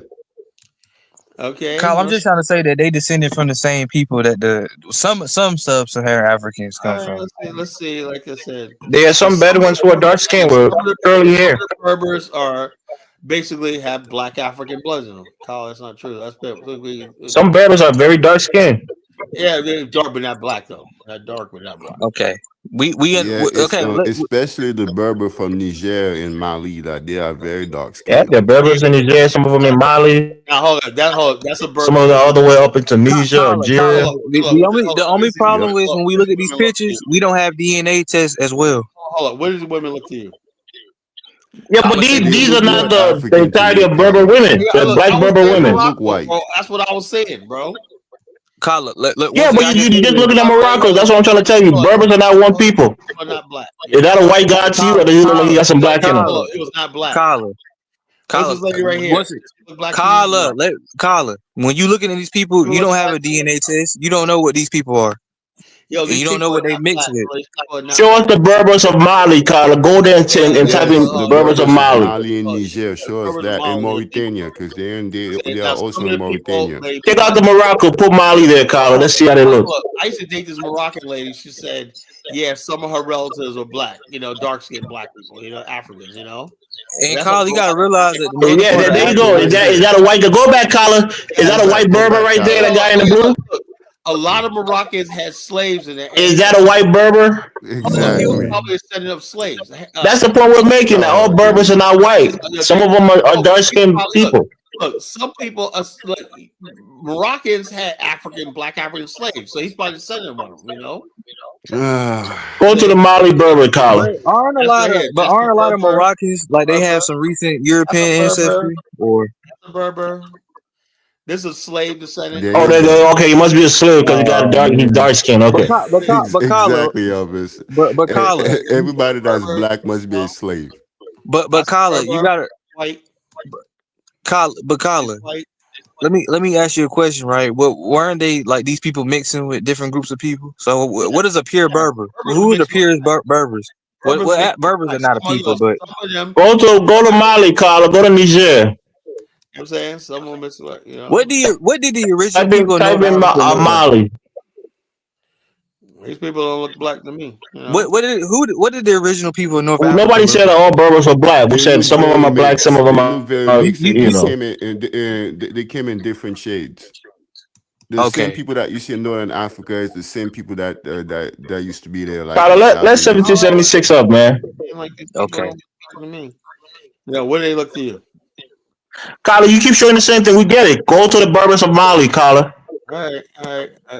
Suit yourself. But I mean, I did some research. Like King Tut was a descendant of like Western European. So obviously, there have been people. Don't tell that to Kwame. But Kwame out there enjoying the fireworks with a snow bunny in New York. Ain't coming on tonight. Obviously, people of different groups have always been in North Africa. So that's all the point I'm trying to make. Somebody put Berbers of Mali have dark skin. Let me put that in there. Let's see.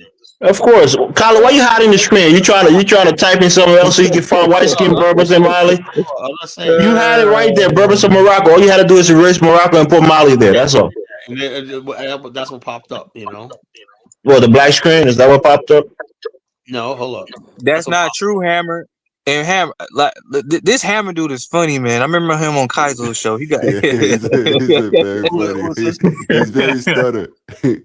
Are not African. They are Middle Eastern descent.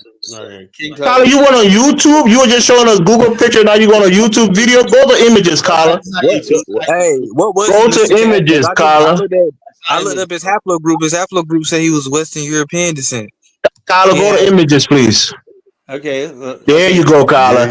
There you go. Hold up. That don't mean that. Look, okay, that's a white guy right there, Kala. These are black Berbers, right? But man. Just like you got black Americans, you got black Americans, you got black Berbers. It's a white Berber. No, that's a white Berber. Okay, Kala. What is that? Is that a white Berber too?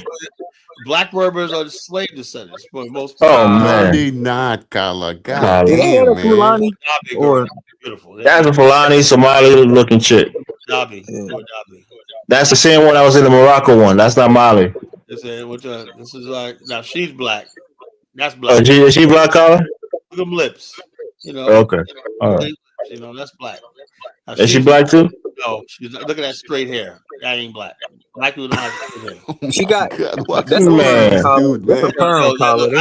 I know most black men wish that she like. Tyler, we're not like you. We don't care about white hair. I like my women with nappy hair, bro.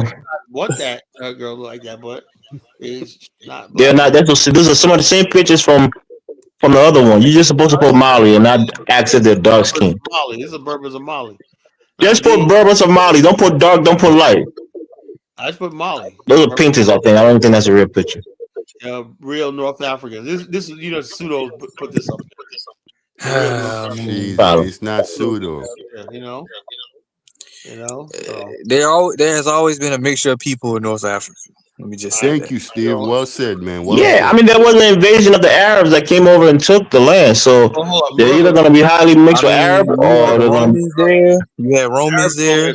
Yeah, and during the Punic Wars in Algeria, Tunisia, and everybody, and all those groups of people left their genetics there. So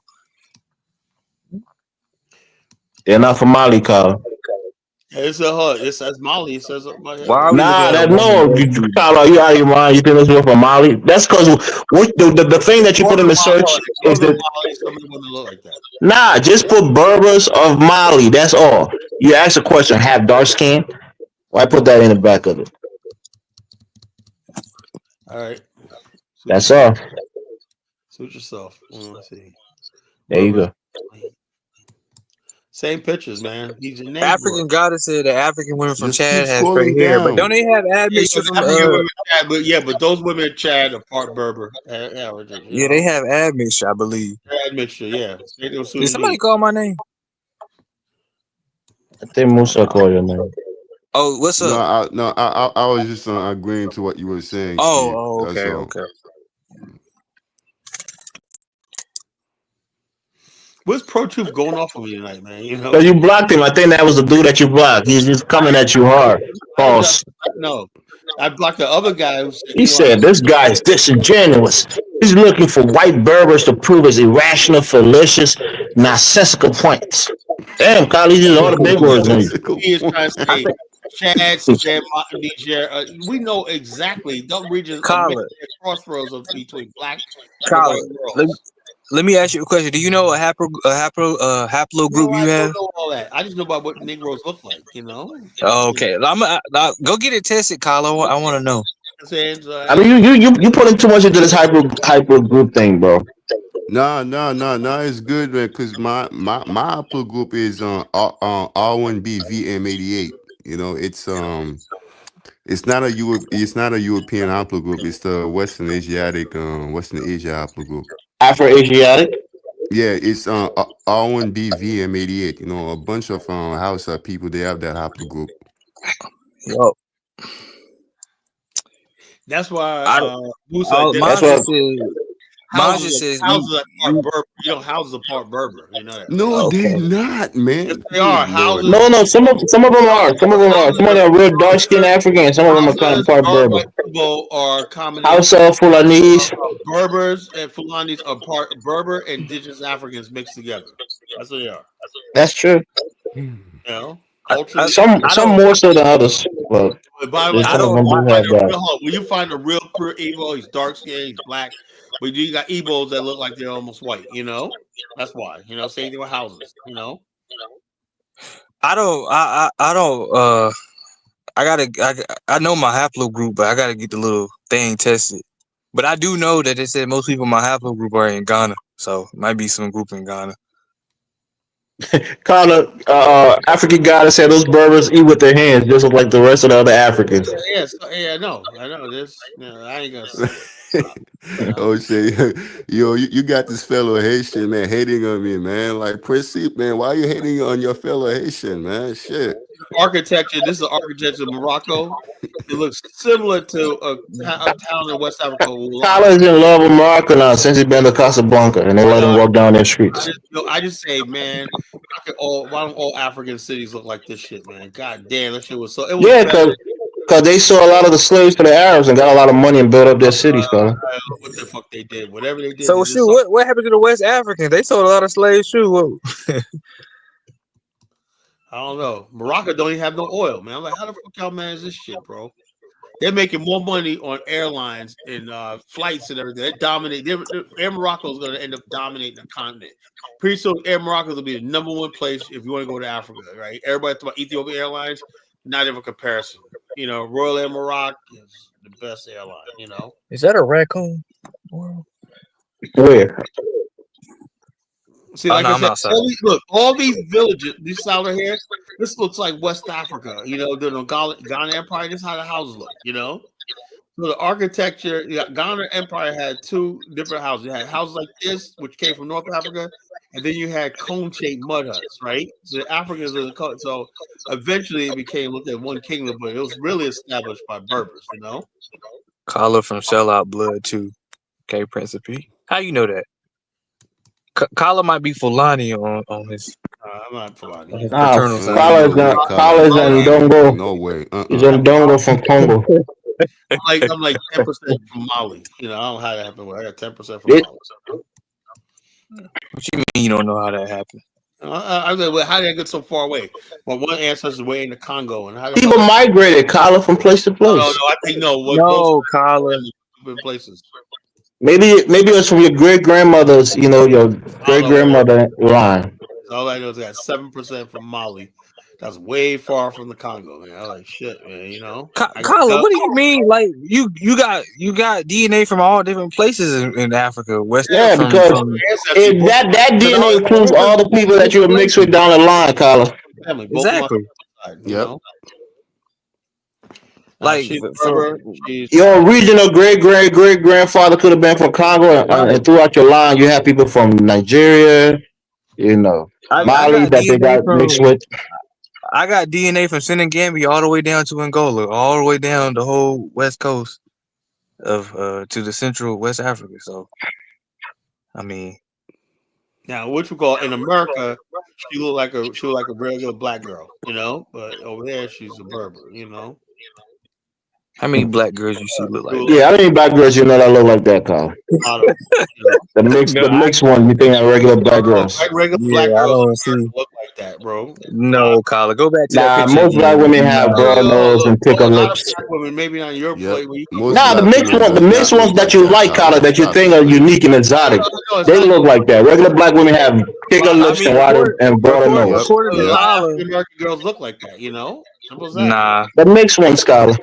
Not mixed ones, all black girls, you know. All black girls. Did you hear what Collar said? All black girls. Damari Shaw look like that, Collar. Hold up. Now let your Elvis take it easy, man. Let's not do Mary Shaw, man. No. Mary's fine. I'm just saying, like, all black women don't got that kind of Arabic looking features. They're usually thicker lips, broader nose. My cousins are exactly like that. I mean, according to Collar, he says a lot of black American women that look like Beyonce walking around. No, Collar, stop it, man. Like Beyonce is mixed. You guys, even lighter skinned black American women got broad noses and big lips. Yep. Come down here to Virginia Beach, you know. You see this girl, I'm like, jeez, man. It's like, so black women look like that girl, right, Collar? They look better. Black girls look way better than that, you know, way better. Look way better out here. Like I said, I don't know where you guys live at, man. Oh, you just like light skin. I don't like light skin. Well, I'm just saying, the girls look good, man. You know. I think Collar just like a multi-generational mixed women. I don't really get into mixed women. Yeah. Look. That girl right there looks like a typical black girl. I know. Look, I have cousins. That's like not a girl. Who girl? Let me see her. What girl are you talking about, Collar? The girl that was in the picture I put like that. I have little cousins look like that. Girl is not a typical black girl. What are you talking about? She got a real small, broad nose. I got cousins that look like her. You know. They're most likely mixed. Say, my cousin way back in our ancestry, but I got little cousins that got white family. Like this, Collar. You said you had a mixed grandfather. Go back, Collar. Go back. So you said you got people in your family that look like that girl. Go back. He just looked white, you know. I don't think he was. Go back, Collar. Go back. You saying you got people in your family that look like that? Yeah, look like that. You know, I got cousins that look like that. My cousin with a perm. Not of course, all like, of you got them. a perm, right? My little cousin Marquita has. She might be Indian, Collar. You might have Indian in your family then. Yeah. I don't know where. Just in my family, you know. Are you sure it wasn't a weed, Collar? Steve. No, I'm being dead serious because most black women I know. Most black women don't got straight hair. Yeah, they got afro hair. We type all 4 hair. Different phenotypes. Let me tell you something. Let me tell you history, right? My family, right? Let me take 5 minutes to tell you the history of my family. When I was growing up, we would go down south to my grandma Overton, right? And she, typical Creole woman, right? Things. Let me tell you something about Creole culture, right? That was bad that we overcome. She always said, "A woman's hair is her crown and glory." All my cousins, women, my family, they cherish long, straight hair. You know, What? They cherish long, straight hair, collar? Were they black people with afro? Look, I'm just telling you how my family was, right? I ain't saying this is what I believe in. And they believe a woman who did not have long hair was cursed by God. That's the culture. Okay. Oh, now we see why you think like that, collar. No. I'm just saying that's the culture of where I come from. That's what I'm saying. That's a supremacist mindset. I came from the lowly Geechee people, as collar called. Yeah, you come from Geechee people. Yeah. A lot of black women have long hair, but their hair is just more curly, so it turns to wrap more, so it doesn't show its length. When they kind of iron it out, you can see the length of it. Right. Creole culture is where a lot of colorism comes from, a lot of hairism comes from, texturism. Thank you for admitting it, collar. Prince of P, you do got a perm. We seeing you with that picture with your perm. We do see that you got a perm, Prince of P. Right, that's where it comes from. It comes from a lot of ignorant shit, that Solomon says some African American have white bloodline lineage, so all of us got white bloodline lineage. We know most African Americans. Tuareg. That's how Tuareg. Oh, you think you have black American women look like that woman right there, Carlos? No, that's white. There's somebody at the real light skin, No. Like I said, Colin, even the light skinned black American women got broad noses and thick lips and some. Not all of them. Okay. At least not the one that Colin prefers. He like them almost patching for white black women. My sister don't have broad thick lips. They got broad. Prince of P, I seen your hair, bro. You got the long hair, brother. That's a damn perm, brother. You remember the other day when Prince of P called you was in bed, he put his camera on, we saw him with the two ponytails. With the two pigtails, looking like looking like Holiday from that movie Holiday, whatever it's called, with Van Rams. Oh man, he had a baby oil sitting on his oh shit, not the baby oil, man. He was at them Diddy parties. He just came back from a Diddy party. Yo, Prince Sim, call in, man. That's my fellow young Asian brother, man. He's a cool dude, man. Prince will be celebrating the 4th of July. How contradictory. He talks all this Pan-African black nationalism about the 4th of July. You got to understand, Carl, the 4th of July. 400, 300, 200. He is nationally American, Carla. That's his nationality. Right. Bottom line is this: Prince and P better just worry about self-deporting before they deport him. He'll never come back. Ain't nobody going to deport Prince P. deported, Carla. I can't be deported because I'm a naturalized citizen, but he was born in the United States. Ross Boyce, he's coming after naturalized citizen, right? No, he's not. Listen, I committed no crime, bro. Man, Carla, stop it, man. I committed no crime. Hold up. Look. No one told Ross Boyce that Donald Trump I'm a law-abiding citizen, man. He ain't got to worry about nothing, man. He ain't got to worry about nothing. Man, I'm not worried about shit, Carla, man. Like, don't try to do that fear-monger shit, man. President B says he's a Haitian American. He's dare to dream. Hold up. I need to know receipts. Ross Moisture, you were born here or Haiti? I was born in Haiti. That's what I said to you. I can be deported if I committed a serious crime. I'm a naturalized citizen. But you'll be in Haiti by the time you figure out, okay, he's a nationalist, bring him back. No, he won't. He's a net positive to America. Man, what are you talking about? Tyler just praying for people to get deported. You're no different than the FBA. Just in rhetoric, you're different. I tell you how my Haitian people roll, right? They deported a bunch of Haitians, right? They kicked them off the plane, and they.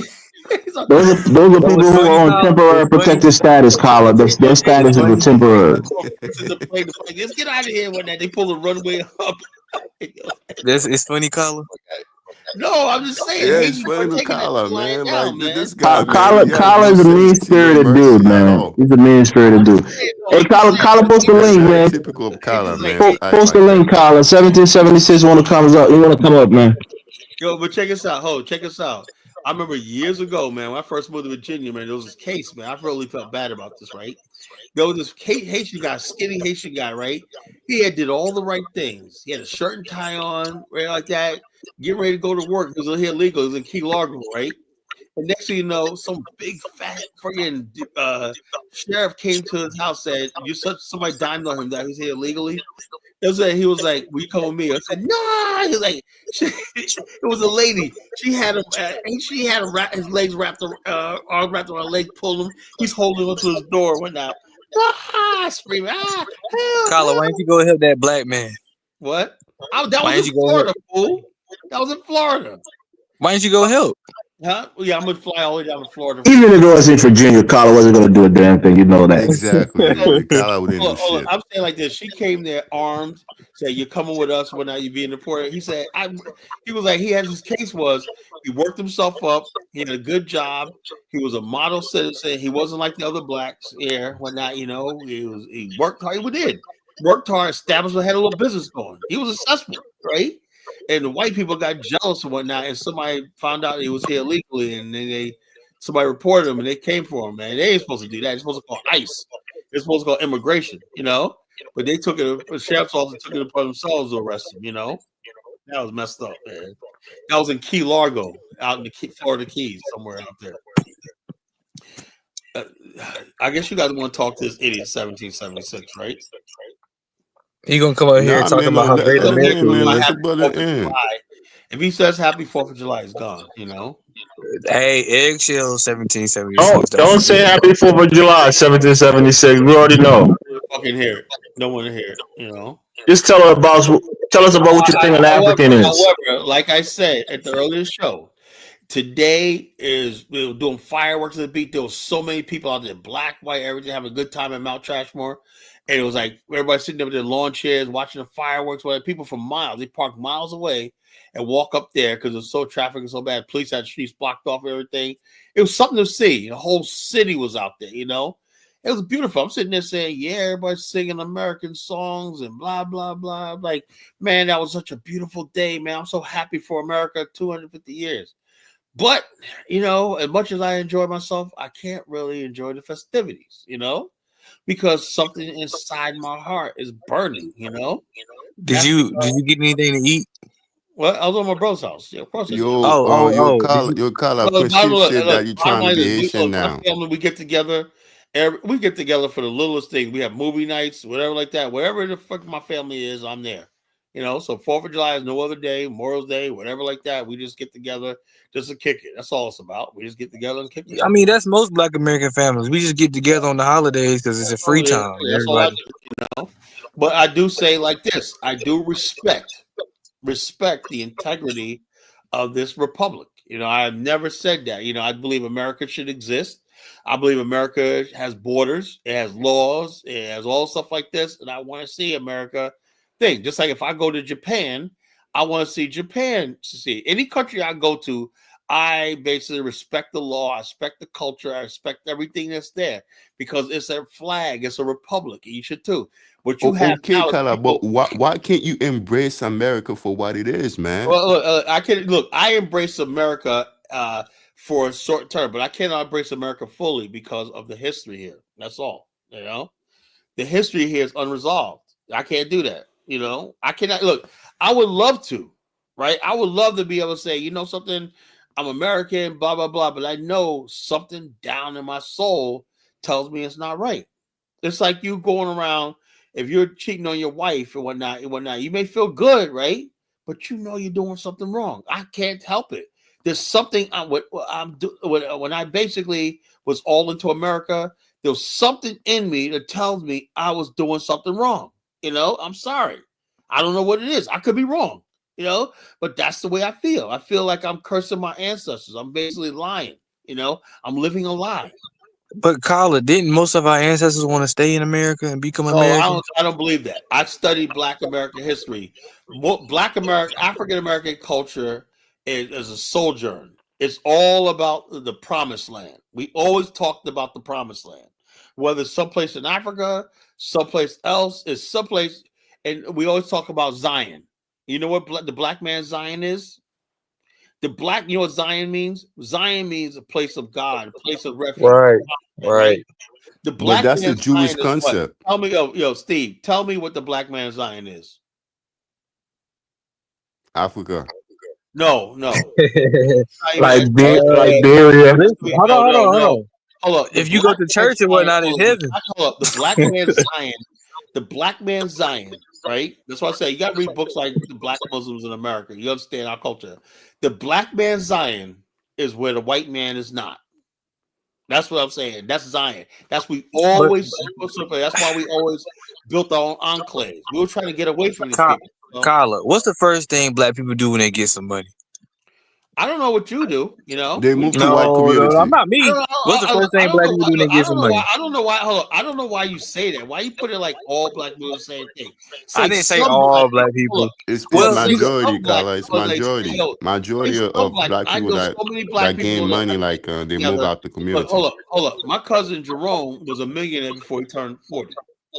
That's good. Shout out to Jerome. And I know a lot of black people like that. So don't say all black people. Say the foolish ones you know, and some around here.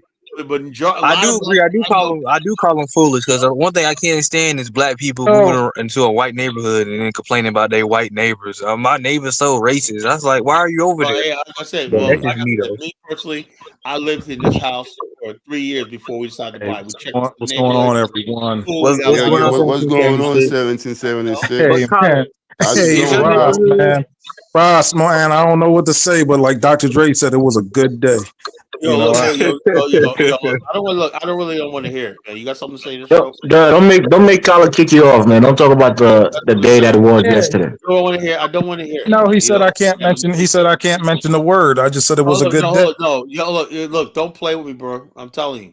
You got something to add to the conversation, what we're talking about, or you just gonna sit here and talk about? I don't want to hear about fucking how great our America is. It's fucking bullshit. It's okay. Carla, can I ask one serious question? Then I'm gonna leave. Right. Given the state of Africa, Caribbean, everything like that, unfortunately, I am lucky. The second greatest country in the world, Liberia, copied and praised our Constitution. Okay, whatever. Right. Took our flag. Took our court system. Liberia did not copy America's flag, bro. Oh. If you said they didn't copy the flag, they copied the color, Colin. No, you're not copying the jewel, man. Look, it was just basically. Colin, let him talk, man. Let the brother talk, man. He ain't gonna let me build. He ain't gonna let me source up. You ain't gonna listen. So everything that dream that you adopted in Liberia, that all came out of the loins of 1776. It came out of us. The concept of liberty, equality, egalitarianism. It all comes out of the loins of 1776. Hold on. Check us out. Hold on. And the French Revolution. Hold on. When I did this show tonight, I knew you were going to say that exact thing, right? And this is how I'm going to bury you right now, right? Hey, wait. This is my last thing. I don't want to cut you off, but did you see Tubman's funeral? He had the Masons out there, the Freemasons that come out of America. That comes out of England. Liberia is the protege of America. Okay, all right. Are you done? Yeah, go ahead. All right. Here's where you're absolutely 100% wrong, right? Those beautiful words, we hold these truths to be self-evident that all men are created equal. Do you know those words were so powerful that all over the world, from Uruguay to Panama to Colombia to Brazil to China to India to all over the world, that was the American Revolution inspired revolution all over the world. But here's a catch. America did everything it could to suppress those same words. It built itself out in Iran, in Iraq, Saudi Arabia, all these places. America supported dictators, tyrants, killers, murderers, genocide all over the damn world. While the other people actually believed in America. Iran was one of them. Post-independence Iran was so American. They used to sit up there and quote George Washington, Abraham Lincoln, the founding fathers of America, the American Revolution. Yes, like that. But America doesn't think that. Like the Filipinos said that, you know, America is a bunch of hypocrisy. Okay, They only talk about all that stuff for themselves. They didn't believe all right. other. Let me build. Let me build. I told you about that guy I met from Burundi in Africa, right? I was talking to him, and he said he's so blessed and privileged to be here. That man survived 2 genocides in his lifetime. If I was from Burundi, I would be the same fucking way. You know, shit, hell yeah. Yeah, but Kala, this country has made significant improvements. No, you know, we elected a black man, right? We have the state of Delaware has a black senator, Democratic senator. Maryland has a black governor. We have representation in Congress. We have representation in the Senate, right? We have millionaires and billionaires in every field of human endeavor in America, right? You know what else you got? You know what you So got? we are every day we're becoming a more perfect union. You know what else you got? You have a growing black nationalist movement too. You know that, right? Yeah, that's on the internet. You know, in it's real life, it's all over the place. Internet is just a canary in the coal mine. You know, that's all it is. Okay? But it's this idea of black nationalism is growing. You know, look at this. Look at how beautiful America is. We have an ethnic Haitian that's American. We have an ethnic Liberian that's American. You know what you sound like? You sound like somebody who's in love with somebody else's wife. That happens sometimes, Colin. But you have to repress that. Don't make it right. When I say America is beautiful because America protects people from its enemies. Has America ever done anything to my enemies? Well, who are your enemies? My enemies are people who basically put my people in South Africa, my black people in South Africa in apartheid. America never did nothing about that. Wait, you're black people. Anybody. Let me tell you something. When I was a kid, right? This is how I tell I'm a real black person, right? When I was a kid, I was a kid in 4th grade. I learned about the Soweto massacre of the little kids my age, right? When I was a little kid in 4th grade, right? And then basically, as I grew up, I learned about South Africa, how it was a country that America supported that had white people and put black people in the back. Even though I said, yeah, we made progress here in America, I acknowledge that, right? I saw that friggin' America was supporting countries that I thought were racist, you know? And so therefore, also, I watched America humiliate people like that I love, like Muhammad Ali, you know, my icons, even like Bruce Lee said that he was destroyed by America because of racism. So I said all the people that I admired growing up, all my heroes and everything like that, America tried to destroy. You know, this country tried to destroy. But this is what I'm quizzical about. All my heroes, right? Nat Turner. You know, they took his body and basically just a few years ago, they just recovered it. It was put in a shallow field somewhere like garbage. America also helped kill Patrice Lumumba, you know? Oh, boy. Captured Patrice Lumumba. So I'm supposed to forget all that? Okay, but this is what I'm quizzical about. You're so proud to be ethnically African American, but you wouldn't have America without 1776. So you're proud of America, but you're not proud of America. Because without America, you would just have Afro something. You wouldn't be an African American. I know that, but the whole thing is what you're doing is this. I believe Black America survived for a long time in spite of America. We survived, but now we're thriving. America in 1865 to 1965 waged a 100-year war, open war. So it's not unlike other people. When you fight in a war, at least you have ground. You can defend yourself. America left us completely defenseless, right? Against people who came and destroyed whole cities, practiced genocide on our people, you know, wiped out friggin' whole communities, wiped out in this country. With the aid of it. America was the one who basically took and hung John Brown, you know? Okay, America, for every negative you say about America, I can find 1,000 good things about America. Yeah, so you have Mexicans burning up the city, not trying to go back to Mexico because this country is blessed. Like this, you know, look, what you do back there. But like I said, if it's the way you want to feel, that's the way you want to feel. I just said, look, I tell people all the time, you believe in, I have nothing against Black people who believe in America, right? I have a lot of people that are cool with and believe in America. They say, Kala, Fallsworth, blah blah blah. I get that. And so so I understand. America, you found paradise in America. You got a little thing, but until these Negroes always do that until they get their Negro wake up call. Like this one guy, ordinary Black American citizen, right? He basically was coming home, right? And what happened was there was somebody who did an armed robbery, right? And his car sort of fit the description. The police came with guns blazing. This guy just minding his business. I think he went to go his daughter a birthday cake. Get out of the car. Get on the ground. Guns pointing in his face. Almost killed him. Pulled the trigger. He said, wait a minute here. He goes, well, he said, look, just because I'm Black, so this guy lived in a suburban area, right? But you said that his car fit the description. And so basically, this thing also, there was another case, right, in Alabama a few years ago, 10 years ago. There was a Black guy who was a Marine, Army guy, was home. A fight broke out in the mall and people got guns. So he went to friggin', like he was trained to do, coordinate the area and stuff like that. The cops arrived on the scene, saw him with a gun and killed him, right? The police decided, there was no evidence to prosecute that. The father said, my son fought for this country. God damn America. That's what the father said. God damn America.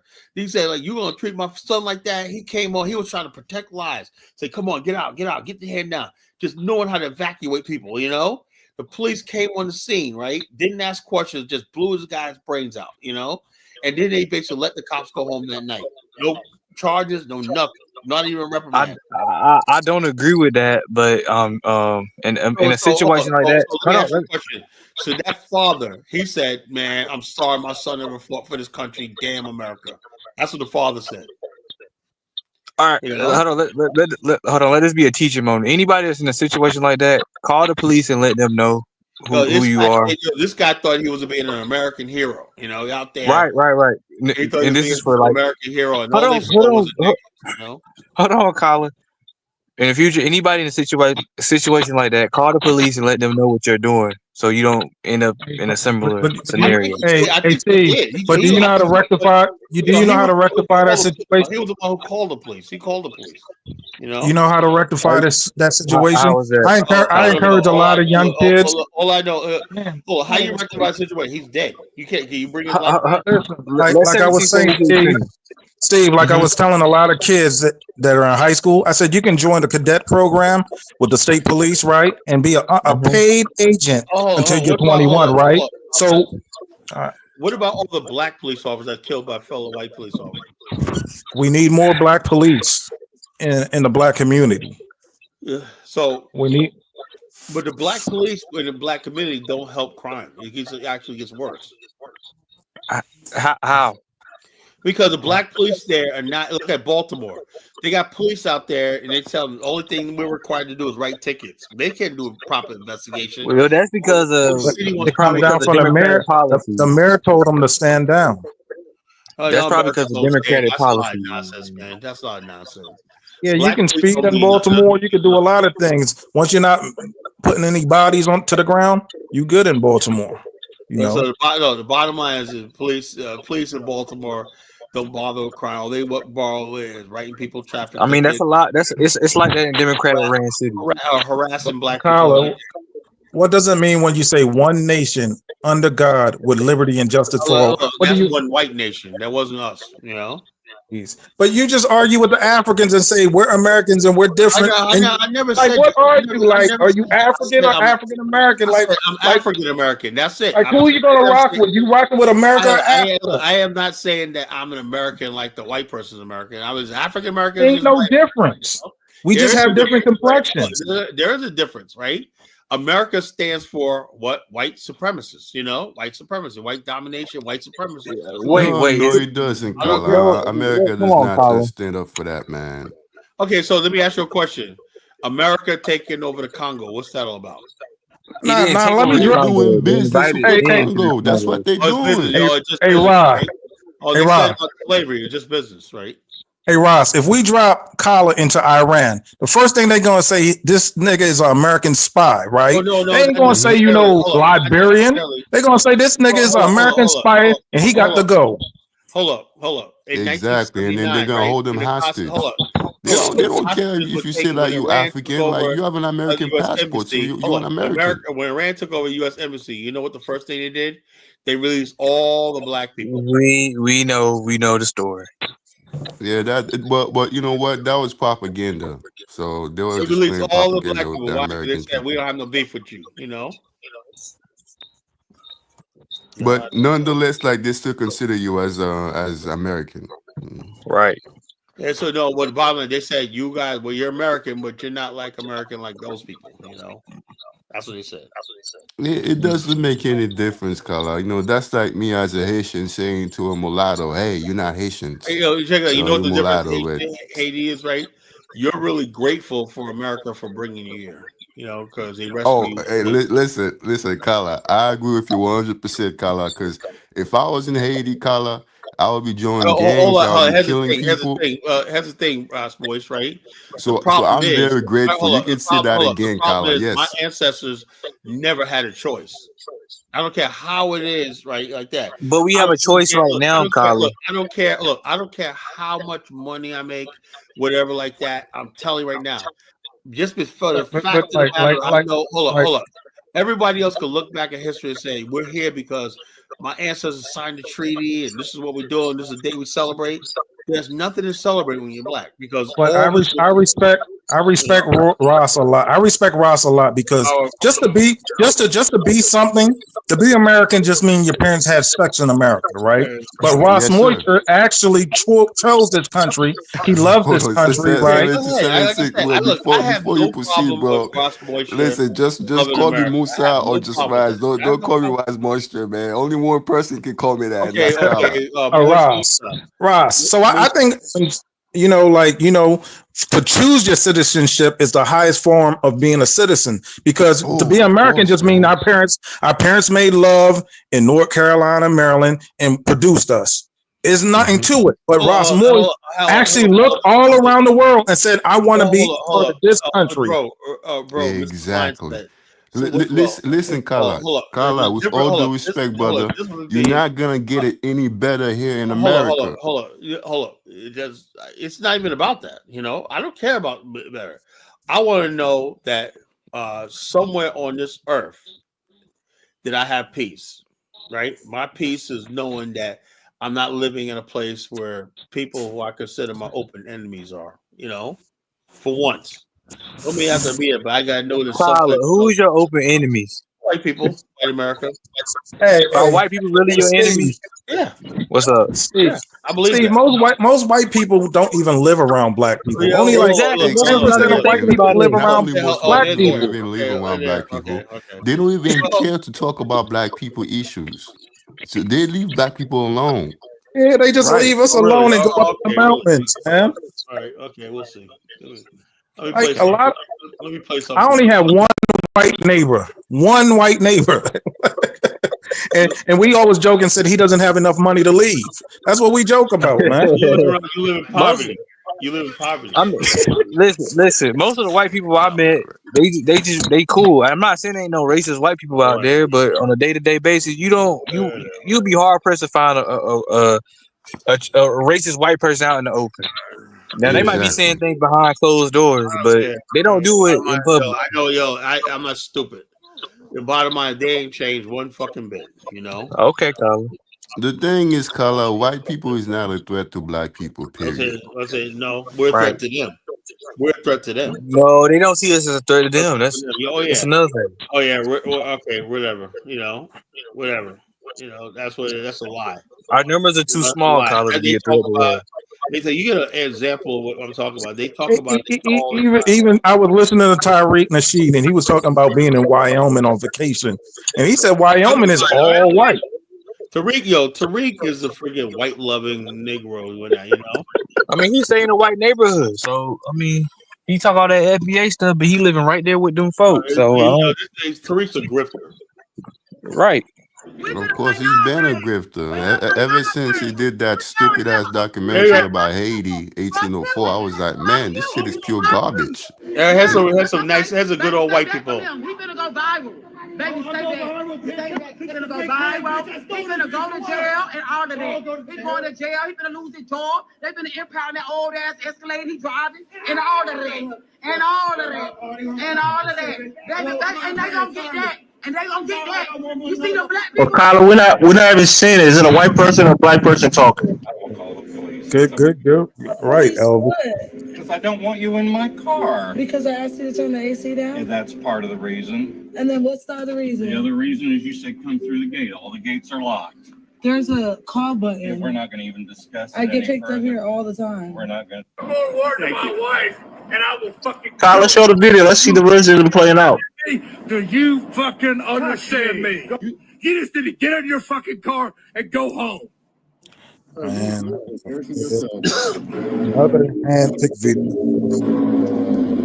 Another these soft ass black men, sir, you gotta go home. This guy said the whole The guy just said, "Get in your fucking car and go home." He wasn't even being soft, Kyla. What are you talking about? the whole fucking state. But we're not saying a video, man. You're just playing audio. Don't come to Florida. Wait, guys, who gives you your most business? Whites. Whites? The whites. You have to be from Michigan. The whites. Come here. He just called her a nigga, bitch. Bro, I've never, ever witnessed nothing like this. He's the one that we're helping you.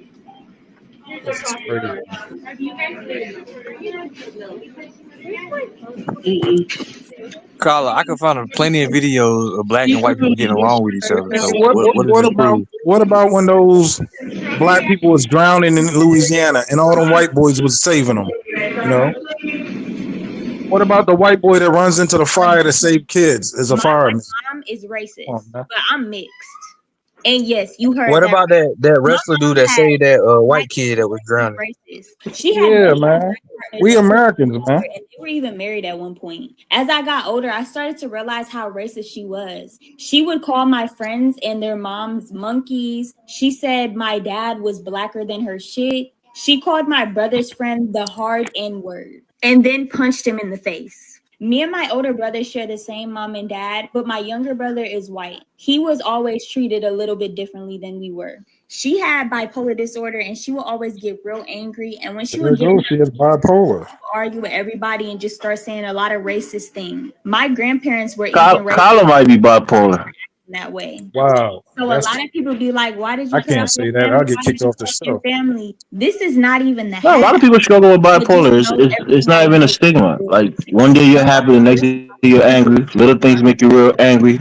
1 minute he's I might even be bipolar myself. Squeezing and And a lot of us suffer from that shit, man. And I'm in shock because I'm saying negative thing.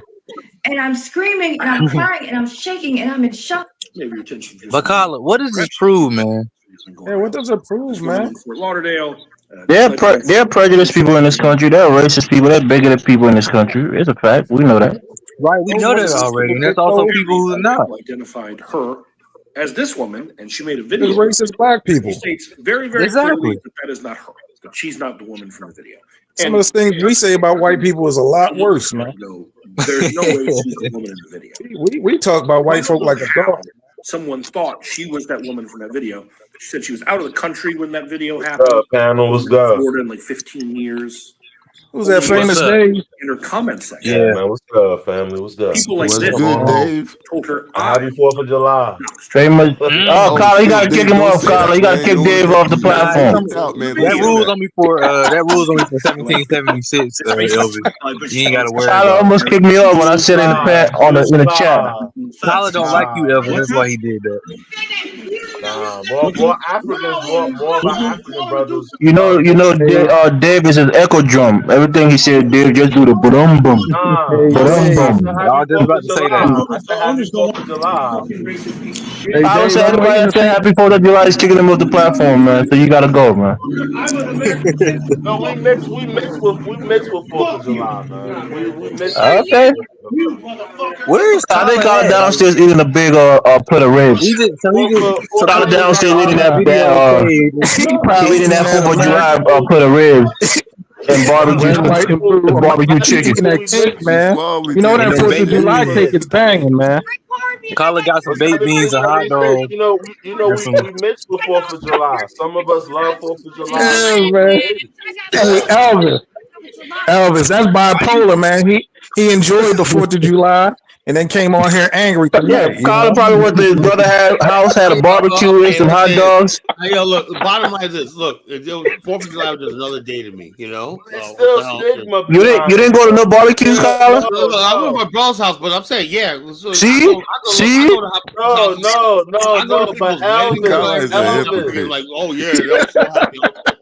The bottom line is, Did you guys have some barbecue, chicken, and hot dogs and shit like that? look, I can go many places. Like I go to people's house on Christmas. Do I believe in Santa Claus? No.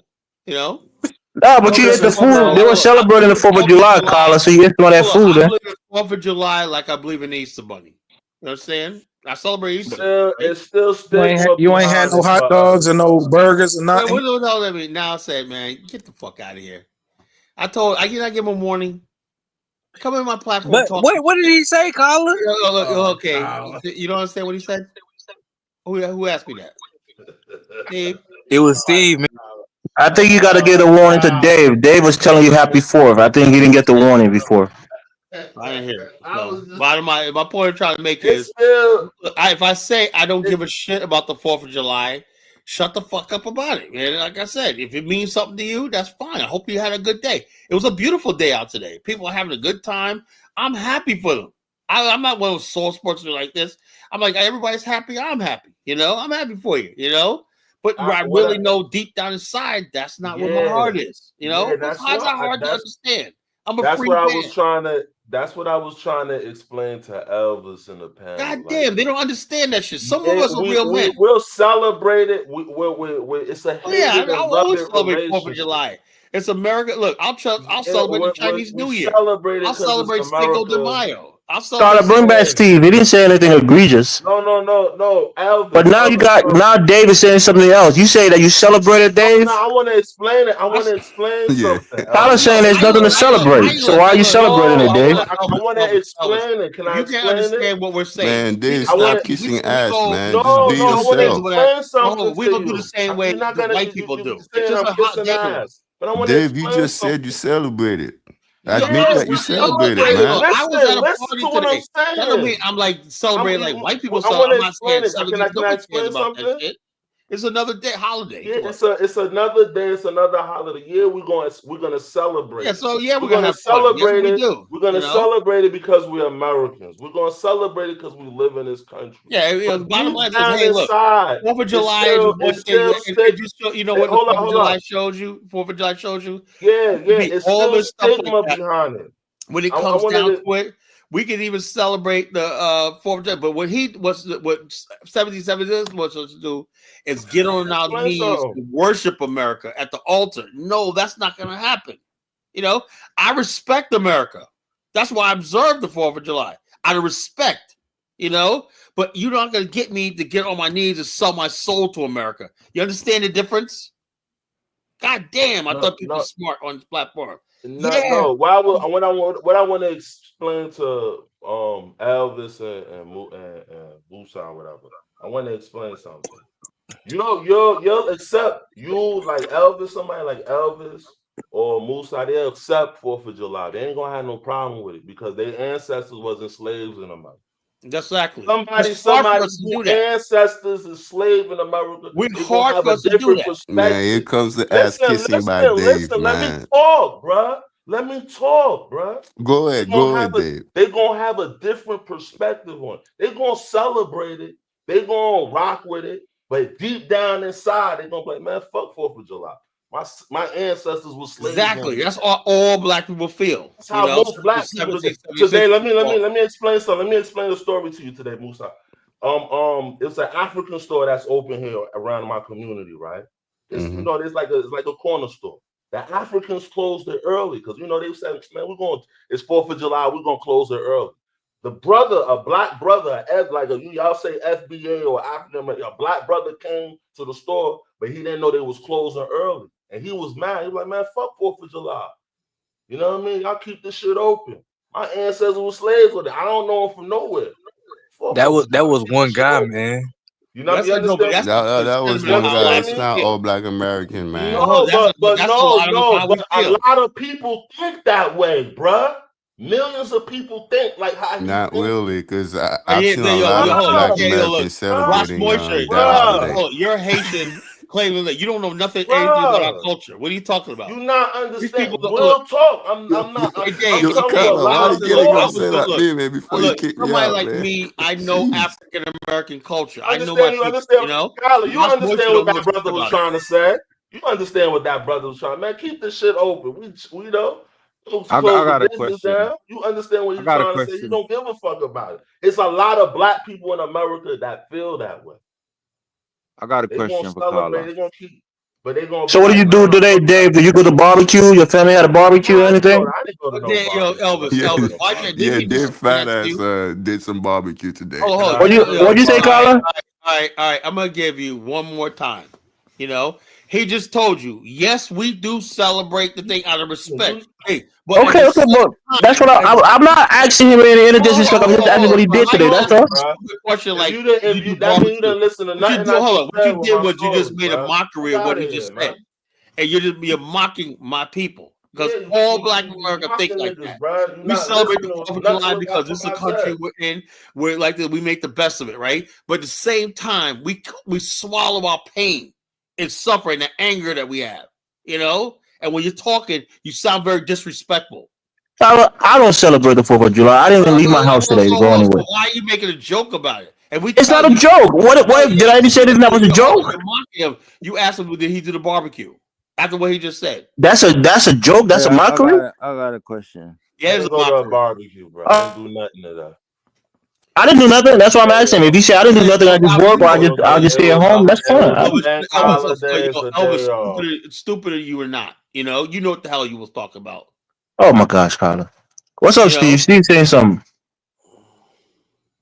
Oh, you said you're gonna stay quiet. Yeah, The last time I went out for 4th of July was like 10 years ago when in my church we went to like Minneapolis for fireworks. After that, I don't celebrate that shit. I think John wants to say something. A lot of black people do their own thing on 4th of July. We just get together. It's a time for family, whatever like that. It means one thing to us and another thing to white people, you know? That's what I'm saying. My point is I don't even celebrate the shit. I don't go out for barbecue. I don't go anywhere. I just stay home. There's nobody out there talking about my country or singing the national. Black people singing the national. Most black people still got that stigma, bro. They like, nah. Yeah. So I don't know. I think my volume be low sometimes. Like my speech be low. I don't know what it is honestly, but yeah, I kind of get what Carla them is saying. In that everybody kind of has like there's a stigma to it, you know, in a sense, like for black people, with the 4th and with the national anthem and things like that, you know, that and even though but you have a holiday, so you're celebrating or you're using that day to get with your family or whatever, you know, but at the same time too, that contradiction is not only in black people, you know what I mean? Because you could have, you know, native people, they could feel a certain way about the 4th, the national anthem, right? You could have some white people might even feel a kind of way too, in terms of like if the country bombs a certain country or supports like the whole Israeli debate, you know, you could have that happen for white folks too, right? And so it's just a thing. But I was gonna ask Carla, in his family, like, yeah, we all go through that contradiction in a sense with these celebrations and things like that, right? Like we know the country has done great things and every country has done bad things too, right? So we kind of know that. But like in your family, what percentage of your family do you think share the view that you have of well, I would say like this is when we talk about it, right? Some people, very few people are outright like I am, right? But under their breath, right? Because I come from a family that listened to Malcolm X, Marcus Garvey, and stuff like that. I come from Black nationalist family, you know, Black church, Black nationalist, black people like that. So therefore, you know, even on 4th of July, people were sitting back talk about slavery. They'll sit back and talk, but they never damn America, because black people. Let me tell you what I say about black people, right? They consider themselves American, right? To an extent, they consider themselves Americans, right? That's all we know. We're Americans, right? But they also know that at some point in their life, they get the nigger wake up call, right? And it's all tied to your being black in America. White people remind you when they call you a nigger, what they're doing is reminding you of the fact that they one time enslaved you and they got away with it. That's what most black people think, that we never took revenge or got satisfaction from slavery. Every black person thinks like that. And every white person thinks that we are waiting for the day to get revenge. That's the tension that's between black and white in America. That's not good way. So we out there, like Richard Wright says, black people out there, celebrating 4th of July, right alongside white people, everything. We know it's a lie, but the bottom line, the lie feels so good. Let's just both live a lie together. It's like people out there partying, dancing, whatnot, you know? And you know for a fact in the matter, you're never going to see this person again. We're just having a good time tonight, you know? We know we're living a lie. You know, we don't like each other, but we're here for the moment. You know, that's what we are in America, you know? But something deep down inside of black people and deep down inside of white people cry out for a white nation, right? They're crying. That's what the Trump election was all about. Black people are saying to themselves, where's our future? Where's us? You know, and a lot of black people right now at the point where they're tired of living a lie. Mike wants to link. Hold on, we lost. Oh, I want that clown on the show. After we said the other day, man, I really don't want to fuck with him, man. You know, let him up, Colin. Hold on, he comes. I don't know, man. Between him and the 1776 character, man, these guys. But what I'm saying is this. All right, let me finish what I'm saying. This unresolved conflict between black people and white people in this country is not gone away. You know, it stays, it covers everything. That's why you got the reparations movement and stuff like that. That means unresolved conflict. You know, you can't talk about reparations, racism, or not, and then say you support the very same system. You know, celebrates 250 of the same system that you complain about. You know, but this is a hypocrisy we live with. You know, and we all hypocrites in this. You know, I got another question for you too. But first, let me preface it by saying, right, we're all living in hypocrisy. That's what it means to be human. That's what it means to be human, I think, though. Yeah, human. We all live in hypocrisy. There's always a level of hypocrisy. And so, if you're looking for purity, you're never going to find it in human beings, right? Yeah, but we don't have to basically. But at some point in time, there's black people that says, you know, something. To cleanse our soul, we got to have some sort of truth, you know, or something like that. You know, it may not be the best, you know, but the whole thing is there's somewhere along the black people. That's why a lot of black people are going to places like South Africa. When they take a lot of times when I talk to black people who live in Africa, and when I was in Liberia, I interviewed a couple of black people who live African Americans there. They're saying one of the things they're talking about is they had a good life in America. You know, that's another myth. People who go to Africa, Pan-Africa, have a bad life in America. Well, no, it's not the case. Some people, like African superstars, said they're just sick of living a lie. You know, and that's what people at 1717 don't understand about. He's very superficial and fake. You know, people who want real, like I say, and these aren't bad people. They're just saying, look, I wish I could basically believe that with all those pretty words of the Declaration of Independence, but I can't, you know, because based on everything that happened to our people in this country, I know it's a lie, you know. And Carla, I just want to say that what you're saying, it's true, but at the same time, I feel like we gotta give some credibility to the fact that us living today is not like a black person living in the 1800s. Yeah, I know, but the whole thing is this: we are just like you see the movie Sinners. You know what they talked about? It says when you basically your soul connects the past, present, and future. What happens is you basically are living a lie when you only connect the present, right? You can't predict the future because you don't know your future, right? And you can't look at your past because if you look at your past, the truth is when your ancestors are swinging from trees, you know, getting lynched on slave ships, you know, stuff like that. That's your past. when you deny your past, right? Like I said, a lot of black people are now trying to deny their past by changing their identity. You will lose your soul. That's damnation. You know? Tyler, I wanted to bring something to your attention too, right? What's that? Okay. Look at the situation right now with the birthright citizenship situation, right? Yeah. Look at it. It's even a conversation, right? People are questioning, right? Like you said, look at America. Black people right now are even questioning, are they citizens or not? And can they citizenship be strict? Right, because we don't The feel like very we're Americans. You know? the very idea that they even having that conversation shows you that wow, There's we're something not wrong. really a part of it. You're not a part of this country. Because if you was a part of this country, you That's not true, Dave. Kala is not questioning his citizenship in this country. no, Most but African Americans are not. black people. No, I'm not saying Yeah, black immigrants who are naturalized, maybe, or maybe the ones who were born here as immigrant parents. not even black immigrants. Black Americans are even questioning. Steve, are you questioning your citizenship? Kala, are you questioning your No, man, citizenship? this gotta be some internet stuff because in real life, people. What I'm saying, hold on, what he's saying is there's a lot of people having a conversation like, can they really strip our citizenship? Yeah, Then you got on the internet or in real life. They're not understanding this. Oh, he's coming for us next, for and all other this black stuff like people that. to even have that Or Elvis, let me conversation. ask you a question, right? Check us out. Okay. Show that you don't feel like you're part of the country. Why is it that Africans seem to be upset that when black people in America don't care about this issue that like we should? You know, if we're really Americans, why should we care about this issue? Like people get mass deportations or like that. Why should we care about that?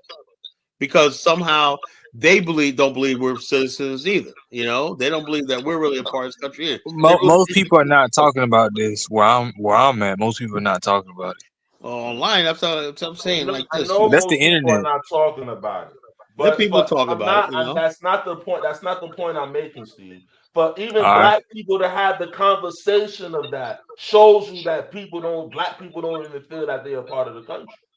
I mean, we always had those type of Negroes running around to scare everything. Bruh. Okay, let me ask you something. 1776. Were we citizens of America? Were we signing the Declaration of Independence? Was any black person that signed the Declaration? Were you signing it? Did we have any ancestors? Hey fellas, can we allow Kidola to speak briefly, please? Yeah. 1776. Come up. Hey, what's going on, man? Thank you, Baisha, brother. The also guy that knows in this panel, man. What's going on? What's going on, Kidola? You're very welcome, Kidola. Go ahead, man. One person at a time, please. You know, when I start seeing color plays of this video, you know, remember me of a rap when somebody said, "Hey, how you doing, lady?" The lady said, "I got a man." He said, "What do you mean by that?" I said, "I got a man." You know, that's the sound I'm hearing from those video color was played. The trouble, you know, see, United States nowadays, if I watch it from the outside, it seems like this white dude in power, you know, not every white person, but it's like this white dude in power wants to show that he's a Superman and he's a supremacist. He's the top. He can decide who leave, who stays. You know, and we used to have people like that. It's very, very dangerous. No, Kidola, they're just tired of people finessing the system, man. If the system, bro. If your parent has a green card and you're here legally, you're a citizen. Hold on. Look. When somebody's telling you the highest title you can have in the country is a citizen, right? Yeah. Then when somebody's telling you that if you commit crime as a citizen of America, you change your passport to United States passport or whatever you want to do, that you can be deported. What is the need of having that passport then? When you become a criminal, you lose citizenship. Because naturalizing as a citizen is a privilege. It's not a right for you, Kidola. So if you abuse that privilege, it can be revoked. If you commit a crime and that crime, that's what they have law. Kidola, you ever been locked up? When you're locked up, they work. You don't get deported. Yeah, you don't get deported for every crime that you commit. If it's egregious, like rape, serious assault, murder, most people don't get deported for murder even. You get put in jail for the rest of your life. This, right? If you're a citizen, they make you citizen. that means you are equal to every citizen of that country. Yes, that's if true. You commit a crime, That's not true. That's not true, Kadola. When you become a citizen, you can't become president in this country. There's certain rights that is exclusive for naturally born citizens. Yeah, I understand, but you can become governor, you can become senator, and all those things. Yeah. For those Cubans that are supporting this kind of shit, that in that Trump government, the quiet now, they know how their family came to United States too. Hey, Kadola, Trump is just enforcing the laws that been on the book, man. Hold on, I understand enforcing the law. He's not enforcing the law. What he's doing is testing out the law. You know, there's something in the law that you have to test out the merit of the law in order to know if that law will stand or if it will crumble. And that's what he's doing. That will screen you, right? Or to have a kid and say the kids are American, man. But if your parents have a green card and they come the right way and the kid is born here, then that kid's an American citizen. You know, it's just like some people have pretty much the Hispanics have finessed the law. Look, I understand. Even those kids are being born in the United States, he can also deport them also. He can also strip them of their citizens also. This is all called his testing. If their parent were fraudulently here in the United States, you can strip them of their citizenship. But he can't even do that. It has to be adjudicated. It hasn't been adjudicated yet. The Supreme Court is going to hear it. How can one man be saying I would deport you? He will say we deport his right hand man because they have clash. You understand? So you have to understand. This is called power play. This is a white man that's play power play when Obama was there. It's going to go through the court system. The Supreme Court is going to decide. It's going to get adjudicated, and then we're going to get the final answer whether or not it can be deported. Supreme Court. The Negro over there, that Negro dude. That look, Clarence Thomas is his name. Justice Clarence Thomas. Clarence Thomas is a good African American man. He come from the bottom to the top, man. That man is a big no. That Negro dude, dude look 100% African and up to anything. Come on, man. You hate on an African, man. That Clarence Thomas looked like he just came off the boat, man. What you talking about African? We're talking about that Negro. I think he's speaking against his judicial philosophy. It's not speaking against him being a black man. But he's a conservative guy. He just upholding. Yeah, I think that's what he's speaking against. It's conservative, that ideology. That dude loved Donald Trump because Donald Trump put him there. So no, Donald Trump didn't put him there. George, was it Ronald Reagan or George Bush that put him there? Black Americans start talking about we feed Negro. You know that they don't feed Negro. The other Negro was whooping you out by the other of the white man. Clarence Thomas come up in a colored school. He came up in a colored school. He went to jail. He transcended. Clarence Thomas, black dude was whipping you. You understand me? By the other of the shadow man. The white man was sitting there in the living room. You pushing racism tonight, man. It's not about racism. It's about the truth. That Negro see that Supreme Court judge. That guy said, I can call him the house Negro. That's a Negro said, Master, I was sick. Oh man. Hey, relax, man. Let's get Mike on. Mike's been trying to talk, man. All right. What's up with it, Mike? What's up? What's going on? Let me start with the recent thing you guys are talking about. Here's the deal. Let's say some illegal migrant or whatever come in and give birth, right? And some of these illegal migrants, they stay here for 20 years, man, illegally, right?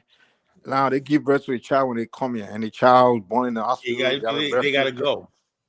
And okay, hold on, calm down. Let me learn my question before you start answering it. Come down. Learn to be intelligent, So the kid is 20 years old. He's a citizen. He grew up in America. All he knows all his life. Man. No, he's not. The kid got to be deported? Yeah. That doesn't make sense, man. Yeah, Mike, because listen. There's something. 30 years, right? He was cutting. Hey, there's something.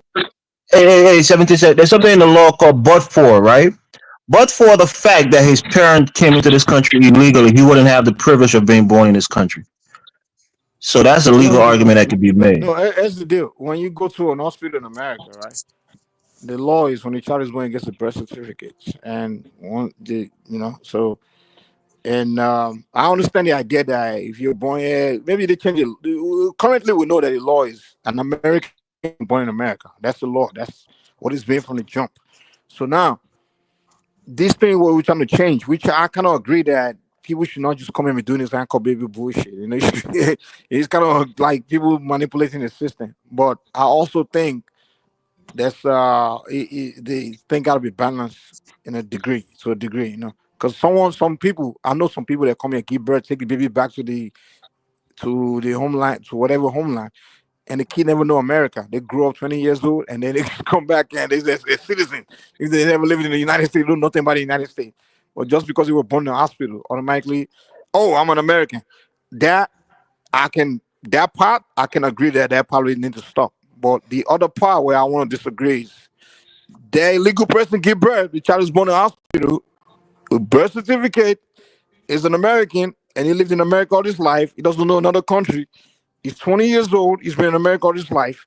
All of a sudden, you want to tell him, hey, dude, hey, you're not American enough. Because that doesn't your mom came here illegally or some bullshit. Now, I don't agree with that. That part is what I think I don't agree with. Mike, the Constitution, also part 2 of the 14th Amendment says, but for your parents, right? If they don't have, if they have allegiance to another country, right, ambassadorship, whatever like that, and they're in the United States, right, and to be both your parents have to have an oath of allegiance and no other allegiance tied to another country. Carla, can you read what the Constitution said that, Carla? That's citizenship.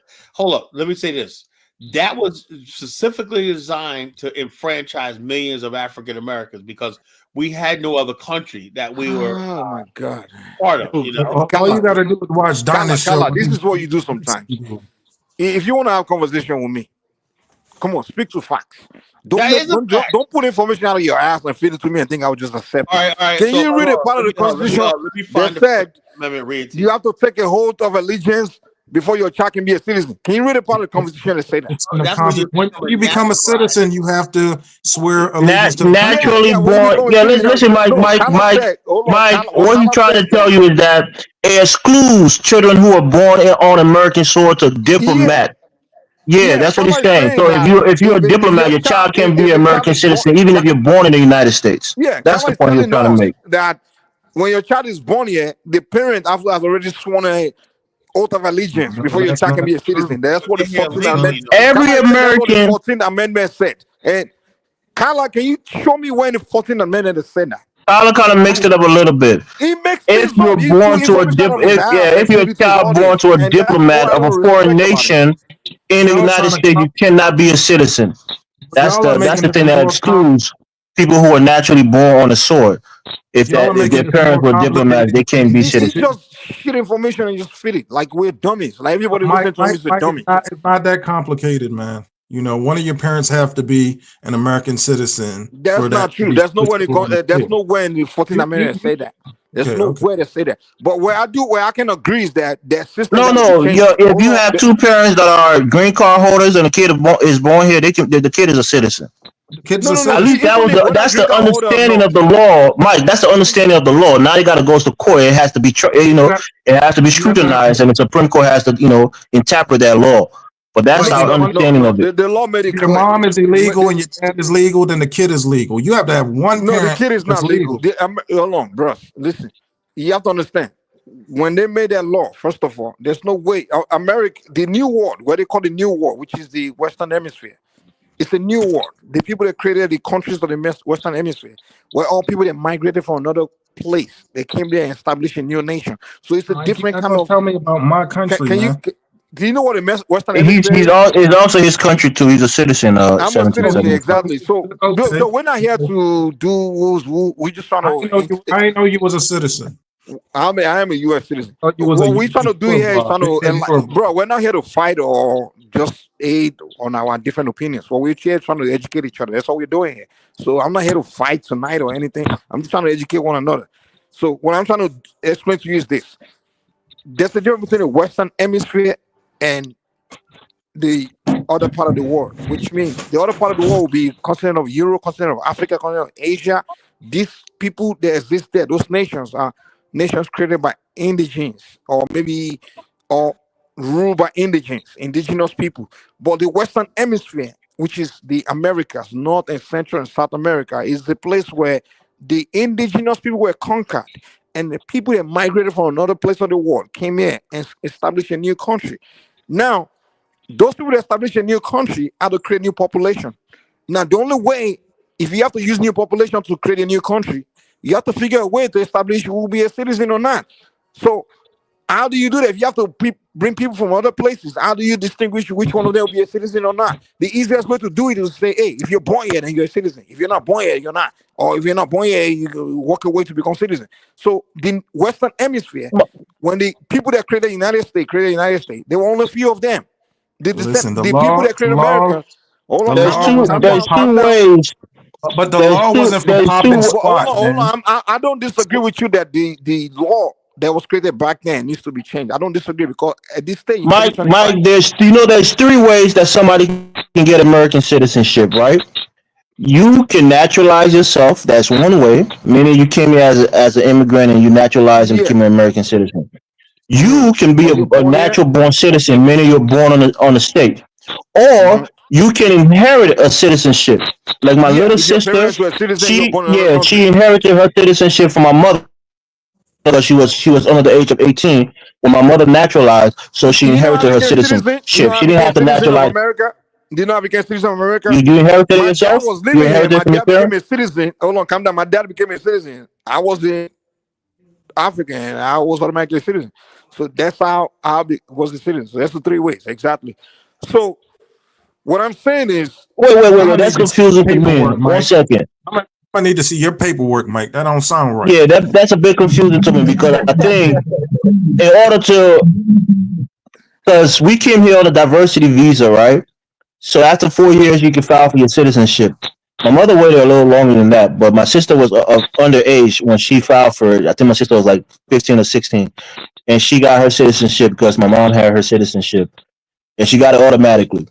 For me, I had to file with my citizenship and naturalize on my own because I was already over the age of 18 when she got it.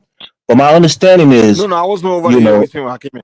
But anyway, let's leave that. Mike, your citizenship sounds a little suspect. Yeah, maybe there's something there because I haven't heard it before, so I don't know how Mike got here, but it's a little different. You need to show some receipts, man. You need to show some receipts because you ain't gonna bring a 26-year-old nigga from Africa and say he's a citizen. Go report me, whatever the fuck, you know. Now you need to source up. Let's get back to the topic.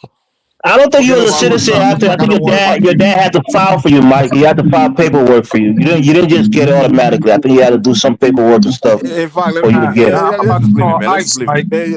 I'm about to call ICE. Let's leave it. That's like 20 something years ago, so I can't remember. That Maybe I made a mistake $10,000 where I reward broke it down right. to you. Hey, bro, calm down. Maybe I made a mistake where I broke it down to you, but anyway, let's leave that. I don't want it to be about me. But the point I'm making is the current things that people are agitating about, which is some person just come here, make a baby, just automatically become citizen. I think that in the Western Hemisphere, the only country that have kind of changed that is Colombia. The rest of them still use the same whole system where, hey, you can migrate from Europe anywhere, you want to point here, whatever. That's the Western Hemisphere. Colombia has not enough population. No, that's not true. A lot of countries in Europe, you can't just get naturalized, natural born citizenship. I'm talking about Western Hemisphere. Europe is not Western Hemisphere. God damn it. Do you know what Western Hemisphere is? Okay, explain it to me, Mike. Maybe I might be wrong. The New World. The place they call the New World. So what, North and South America is the Western Hemisphere? What do you consider the North, South America, and the Caribbean? Those are the New World. The people that might, the people that create the New World. Is the New World different from the Western Hemisphere, Mike? It's the Western Hemisphere. The New World, which is calm down. That's what I'm saying. Is it different than the Western Hemisphere? Hold on. The New World. Are there countries in Europe who are part of the Western Hemisphere? Oh God, no. Nah. Dude. I think you getting mixed up with like. I'm just asking a question. I'm asking a question for understanding. I'm not doing a gotcha. I just want to understand. Mike, I'm getting illegal. Western Hemisphere, I'm getting illegal immigrant vibes. He's not talking about Western civilization. He's talking about the Western Hemisphere. I'm talking about That's what I'm talking about. So let me explain what I mean by Western Hemisphere. Maybe I may be wrong in the definition. The definition is the New World, which is the Americas, the North, South, and the Caribbean. these are territory where the people that came there and create new countries, and people that came from somewhere else. A place That's like called the Western Jamaica, Hemisphere. hold on, a place like Jamaica is the New World because the people that occupied Jamaica, the majority of the population, You they're know, not the you know that they're my not indigenous people. They country, came from you know that my Africa. country is a part of the, you know that part of Africa, part of West Africa is You part of the know some Western kind of Hemisphere, Liberian Mike. bullshit you're talking about, man. Maybe yeah, we can No, include no, not just Liberia. I don't Liberia. know. I'm talking about look at the map of the Western Hemisphere. There are countries on that western coast of Africa that's part of He's the talking about the Western New Hemisphere. World, which is Like he's where? talking about Like the New where? World, which is Okay, that's what I'm saying. That's why I'm asking the question. So if you say the New World is different than the Western Hemisphere. Okay, let's say the New World. Let's just stick to the New World. Let's not Okay, yeah, yeah. complicate this All right. conversation. What I'm saying is the New World, meaning the Americas. Some people came from another continent and killed the indigenous people and took it over. And then they create new country. They establish a new nation, new rules, and they have to repopulate it. So the new population, they have to become the new citizens, have to come from somewhere else. So that's why they have to. The only way to establish who's the citizen, who's not, has to be they have to come up with a rule. And the easiest rule they could use was say, okay, if you're born here, then you're the citizen, right? Compared to other continents where it's the same old indigenous people that still occupy the place, like China, European countries, Africa. It's got to be different because there's still the indigenous people are still there. Like in the case of America, if it was the native Indians, the red Indian, it was still like the people that like occupy your land and they still want like ruling or in charge of the country, they create the country.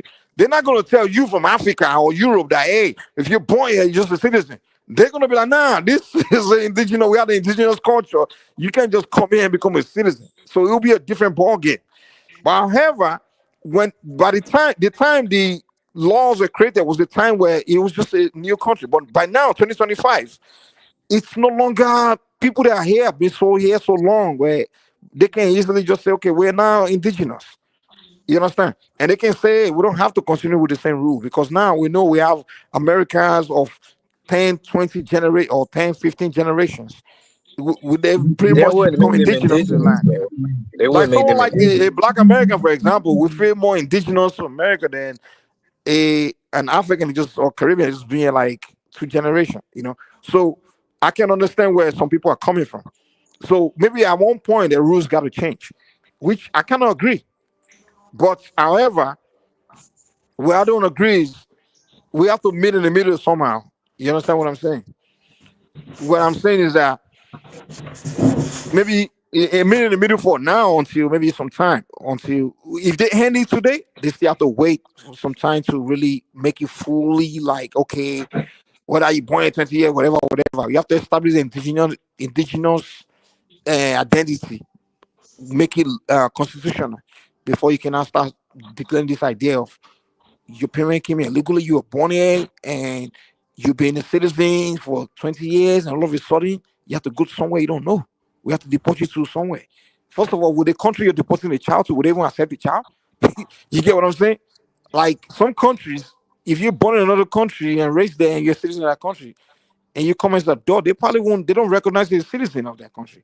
For example, if both of your parents are Colombians, or let's say South Americans, another new world country, and you're born in America, right, by two Colombian parents, right, and you're born in America, you're American citizen, and maybe let's say both of your parents died early on when you were a child, right, and then you become an adult, right, 20, 30 years, and American government find out that, oh, your parents, they came and give birth to you here in 70s, they're dead, but by law, because they came illegally, even though you've been an American citizen for 30 years, we're going to send you to Colombia. Okay, Mike. Colombia Let is me going to say be this like, right. well, nah, we don't know, so it's Let kind me of let me say complicated. let me say this, Mike. Let me say this right. So in 2012, under President Obama, right, we had something called the DACA Act, the Deferred Action for Childhood Arrivals, right?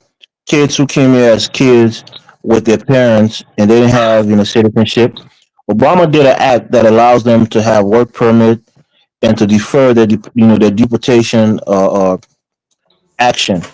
So that was an act of mercy on the part of Obama to get those kids who came here by not by their own will but through their parents, and they didn't have legal status in this country.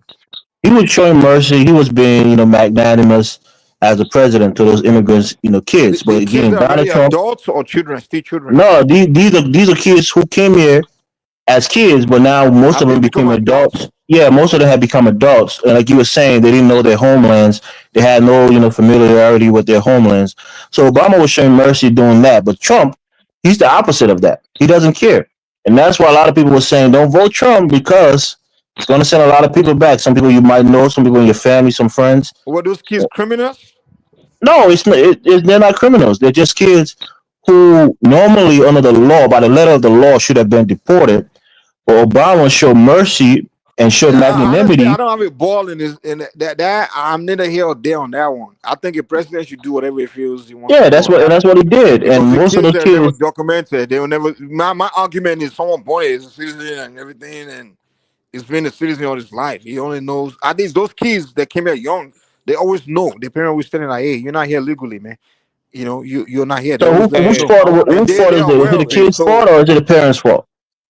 huh? Let me say No, it will be something. a different argument. I can argue for those kids. Their parents are dead, and they were put in foster home, and they Can you just guys hear lost. me? They don't know what the fuck, and I can make Okay, let's argument for give them. somebody else a chance to speak. I think Steve Yeah. want to speak or somebody else want to speak.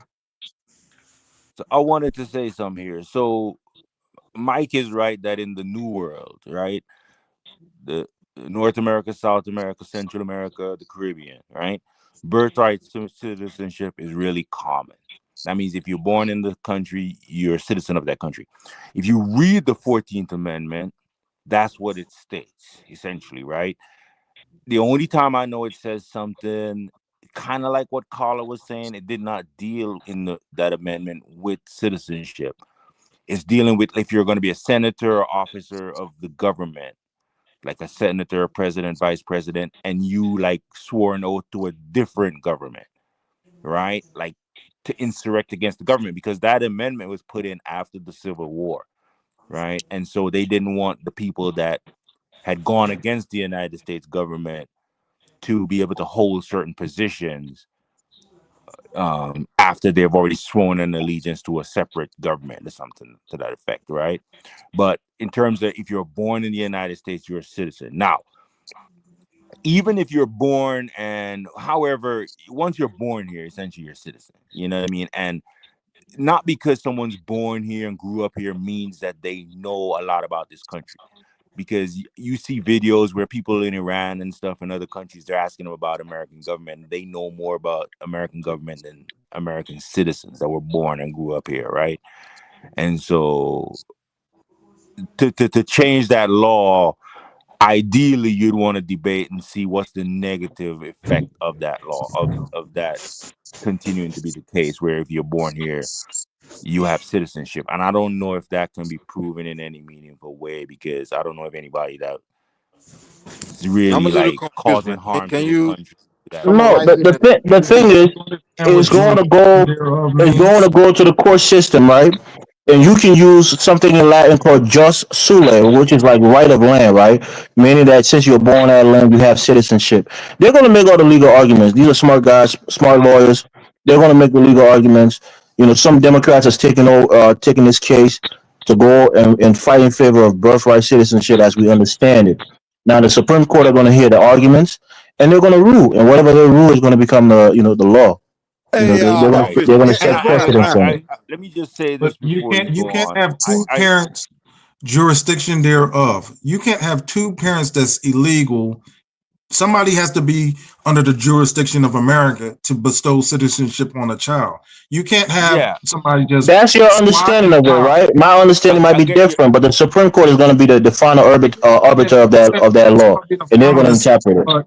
But that's what the law was for. If you have one parent with a green card, That's what I'm saying. You can interpret it. Me and you, we're lay people. We're not hold on. You lawyers. said the law Those was for Supreme what? Court Hold justices on. are going to interpret I'm it. trying to the understand. thing What was about the the law for beauty of the again?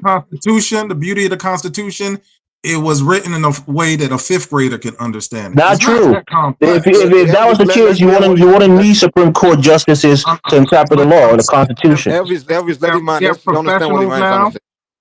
But this Constitution, if you read it, is a simple document. It's not really like, it's not. It's not. That's why you have constitutional lawyers who would tell you what the intent of the Constitution and those things. It's complex. That's not complicated, man. Let's not understand what he's trying to say, man. Because let me say this, because I kind of agree to a degree with both of you guys in a sense, right? Because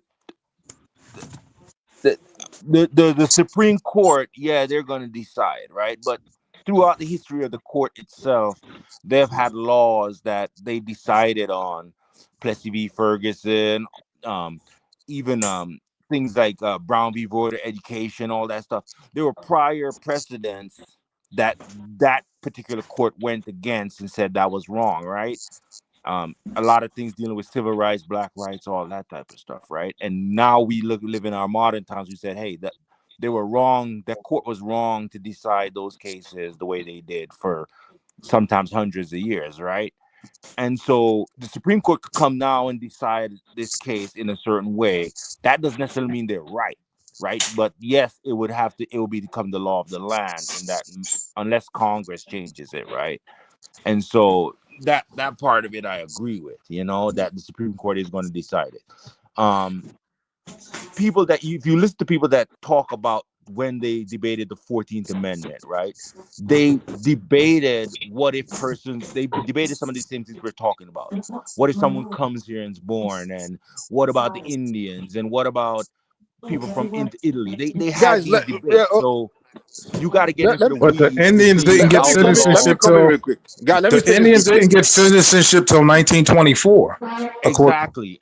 And so what I was saying is that when they were debating this law, right, some of the questions we are asking now, they talked about in the formation of the law of the 14th Amendment. And so this is where Elvis is right, in the sense that you got to get into the weeds. You got to listen to legal professionals or be studied in how this let's leave all that. Americans are not so retarded that they would not fully understand the law and allow things to just take place, where for 10 decades or almost 2 centuries now, they've allowed anyone born here to be a citizen, regardless of whatever your status, whatever. They're not that retarded. You understand? But we didn't have mass illegal immigration till the last 20 years. They've always had it. Trust me. The Italians, just go read your history, man. Most of the Italians, they've always had it. They've always had it. Most of them came here. There was no document. They just came right in. You're lying, because they had to go to Ellis Island for like 6 months before they came ashore. Hell no. Most of them go to goddamn Ellis Island. Yeah, they had to go through Ellis Island, and they were processed through Ellis Island. How is an Italian going to sneak in? How is an Italian going to come all the way from fucking Italy and sneak in the country? Man, they got their asses at Ellis Island for 6 months. Hold on. Most of them came to visit. Majority of Europeans back then came to visit and they just give birth, and that's it, man. There are a lot of people from some of these same countries. It's not only Mexican. People always think the only illegal immigrant people that came through the Mexican border. A lot of immigrants, a lot of illegals overstay their visas. We know. I got a white friend. In fact, I can invite him to the show. That came from Europe. He's illegal in America today. Maybe they won't. Maybe they won't. Yeah, a lot of Africans do it. They overstay their visas and they try to look for TPS. It's not only Mexicans. Let's not make it about Mexicans. Maybe they won't white people here. Doesn't matter. They come here. Where did Colin go? I thought he was going to look up for this constitutional, thing, and he just disappeared. Where's Colin? The point of the matter is, United States government. When you got food from the cookouts, and you eating, man. Guys, let me say this. This is my position. This is my position about this whole thing. I want immigration system globally to stop. The idea of getting people from other people to become another nationality, stop fully. Are you crazy, Mike? Yes. You came in this country and you want to close the door to all the people that come in this country? He wants a moratorium. Elvis. Let me tell you something. The people that created this whole immigration system, it's not people from these poor third world countries. It's the Western rich countries that created this whole system. And they created it for their own benefits from day one. But they will come and tell the citizens, trying to play this victim role, like, oh, we're a victim of immigrants. They created this whole system. And Elvis, you of all people should know this. Like United States of America, they are smart about this whole immigration thing. The goal of it is to attract best people from all these third world countries and deport the ones they don't want. They bring people from these countries, and in fact, you know they don't just deport people that don't want. They only usually deport you when you commit violent crimes. Elvis, you cannot deny. Elvis, you know the process of becoming an American citizen. You know they're so organized where they create a path. No, we know. This is why Trump is unconventional, right? Because he's the one that's really trying to turn everything upside down. Elvis, Trump is not doing it. He's just lying to people. He's lying. Trump, as today, I know about 20 Nigerians got visa from Nigeria. He's lying. He's fucking full of shit. He's playing politics. Hey, but bro, remember, guys, you can learn a lot from what I'm about to say. Just passed. That bill that just passed. Forget the bill for now. Big funding. Focus on the main point I'm making. Dude, I'm not even on. I'm already moved past the whole bill and all these politics. A lot of things that Trump is doing is unprecedented. Once he gets the go ahead from the Supreme Court, it's going to get accelerated. Elvis, focus on what I said. I said I want the whole immigration thing globally, the whole migrant thing globally to stop. Focus on that, and I'm trying to explain why. Just focus on what I'm trying to explain. Why you should stop. Forget the other thing. Because you think it benefits the Westerners more than it benefits the Western countries. They're the rest of us. Are you kidding me? At best, I would say it's mutually beneficial. Right now, people living in poverty, their life is transformed when they go to these countries, bro. Okay, good point. Can I chime in for a second? Please. Let him finish real quick, 1772. Let him finish. Listen, man, I won't make any sense if you don't allow me to land. I will sound so stupid if I just stop what I just said. But if you allow me to land, I will make complete sense to you. Trust me. Elvis himself just said right now that, you want all these poor people not to come across, this and that. The fact of the matter is, most of these poor countries, the reason why a lot of them are remaining poor and poor is because the best minds they're supposed to develop their country, America attract them, and these Western European countries took them out. Their best scientists, the people that's supposed to be the one to use their brains to develop their countries, America and European countries take them out. And then they along some time, they take also their useless ones. But what they do is they deport the useless one back to their countries, but they keep the ones they need. So who's really winning? These poor countries are losing. So at the end of the day, that's an inaccurate statement, Mike. Let me chime in. America don't go to Nigeria and look for all of these smart students and bring them to America. Usually those guys, that's what I'm saying. Those guys come and apply for visas on their own accord. Elvis, I just told you that they deport the one they don't want. Their main target is to get people that they need. They got a specific visa for that. It's called the E1B1 visas for highly skilled professionals. Those are the people that they bring. Most Africans come here on a diversity lottery program. They win a diversity lottery and they come here. Come on. And when we had crisis in Africa, a lot of other people came through refugees status. Time out. What Mike is saying, Mike is right. Come on, Mike. Let me get a chance, man. Let him speak, Mike. Let 1776 speak. Go ahead. Come on, man. You've been in the air the whole time, Mike. What Mike is saying is right, and is right to a large extent because it creates a brain drain. When we get the best of Nigeria, the best of Senegal, the best of the African diaspora to get a visa here, that leads to a brain drain in their home country. And like he was saying, we keep their best and we deport the worst. You know what I'm saying? But if legal immigration is done the right way, that's the goal of legal immigration, to get the best from around the world so that we can maintain a super country, you know. But like rampant, just legal and illegal, that's the same thing to do. Trust me. Yeah, but we don't need the ones that need. They give them path to become legal. The ones that don't need, they deport them. That's what they do. It's the same thing.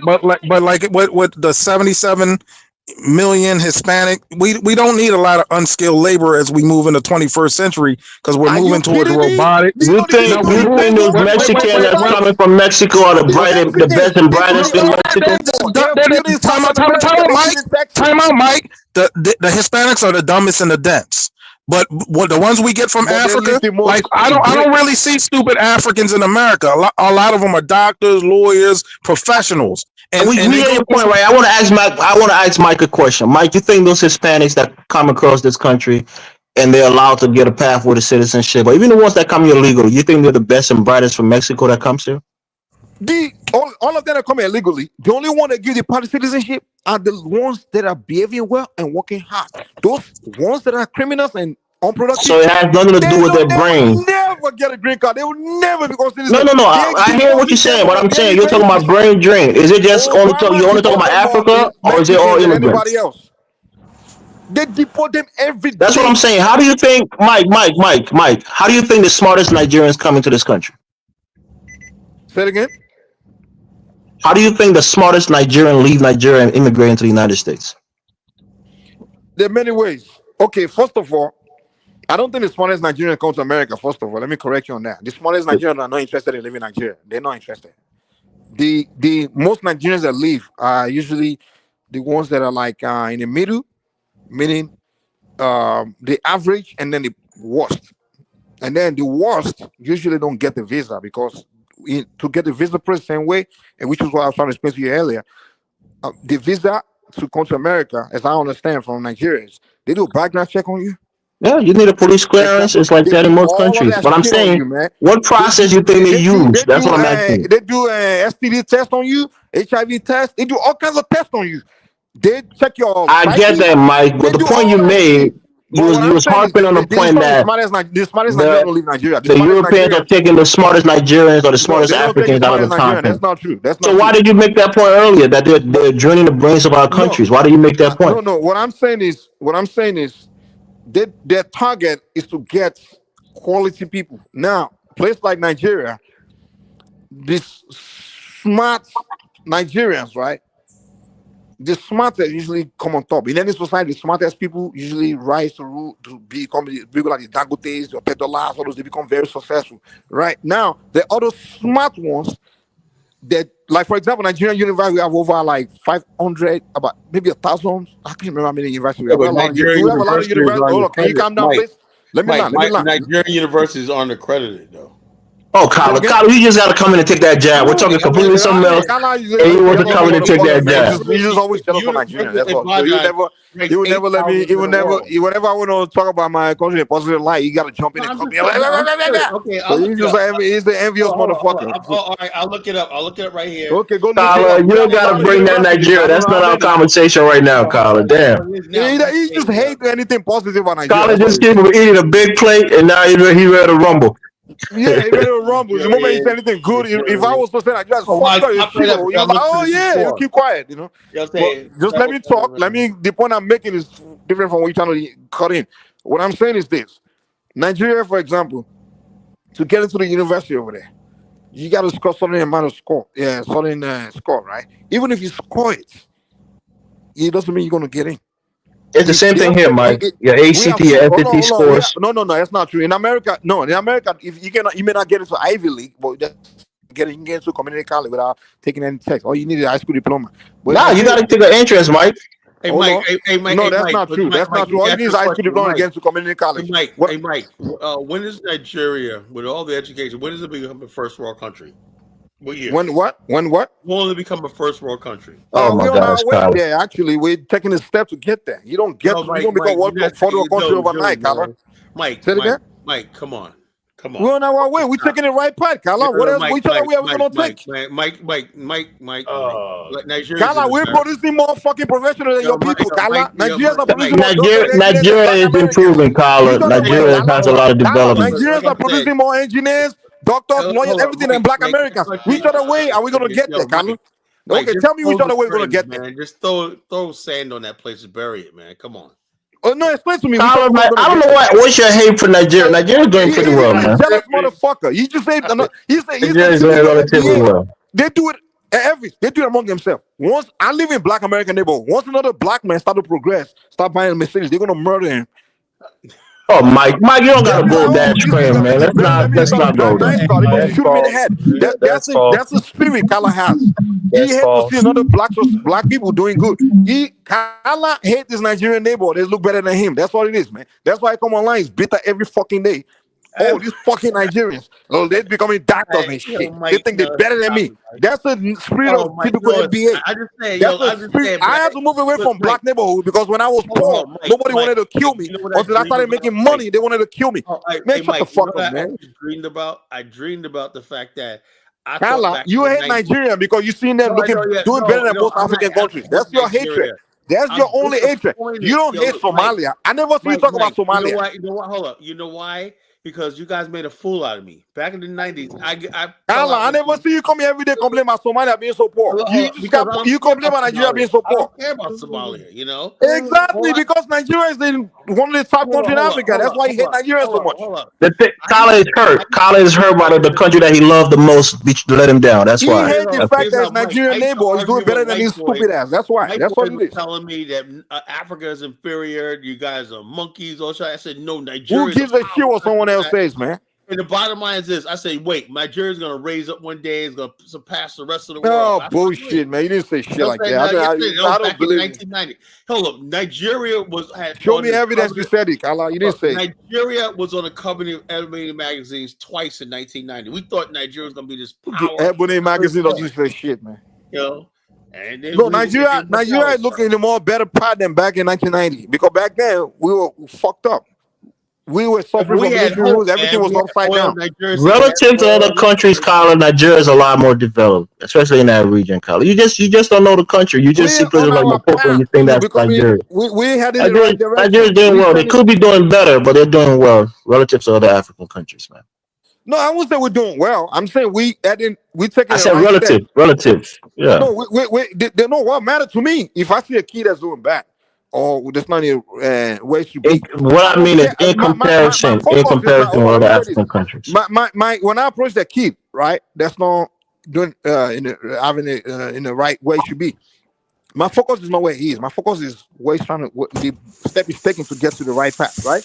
And when I see the kid taking the right step, like he's figure out to walk to the way he should go to, and that's why I give him credit.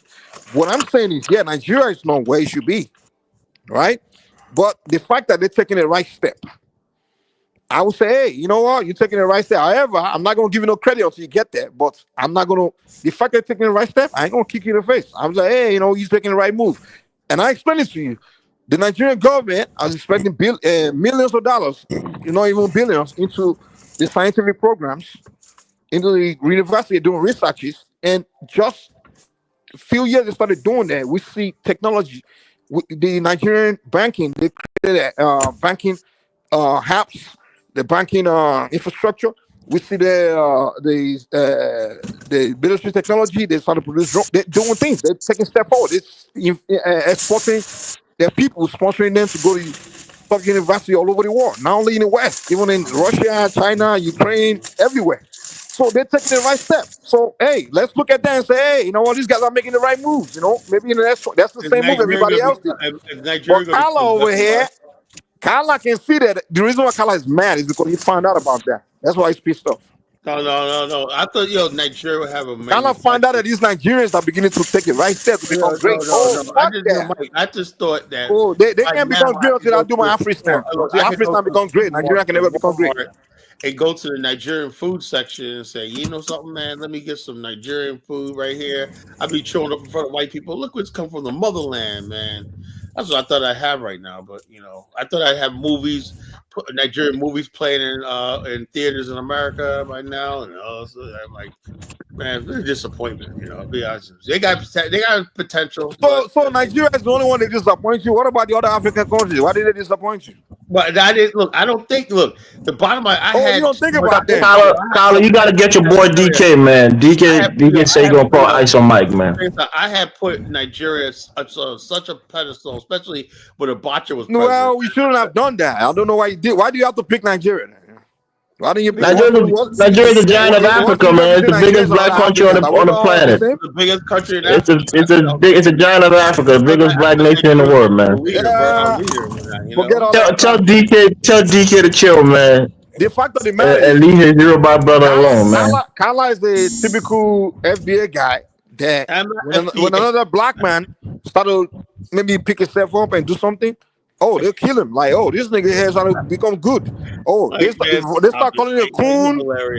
I know you can't. I lived in black neighborhood most of my life. I've been in America almost 30 years. That's anecdotal, Mike. It doesn't mean that all black Americans are like that. Not all. There's some great, fantastic black Americans, fantastic human beings, and that's all the ones I associate myself with. You don't think I'm one of them? The common. Carla, you talk a lot of shit. You insult people. Another black Americans started to do good. The life of the Carlas want to kill. We don't know what made you mad tonight. I don't know if you ate some bad chicken or what? You came on the platform ready to kick everybody off, start cussing, ready to quit the show. Damn, Colin. I'm saying like this. I think what people have to understand. I'm introducing you to Black America, right? The bottom line is this: Black America, we're full of thing called hypocrisy. Like that's what we are. A contradiction. Let me say this, right? Colin, that is an apt analysis. Let me say this and make this very clear. A lot of stuff that Black America talks, double talk and shit like that, is how we survived in this country. You know, let me give you a perfect example. You'll talk to a white man could be talking to a black guy. Hey, what's up, man? Whatnot. But then when the white man leaves and whatnot, you know what the black person saying? You know.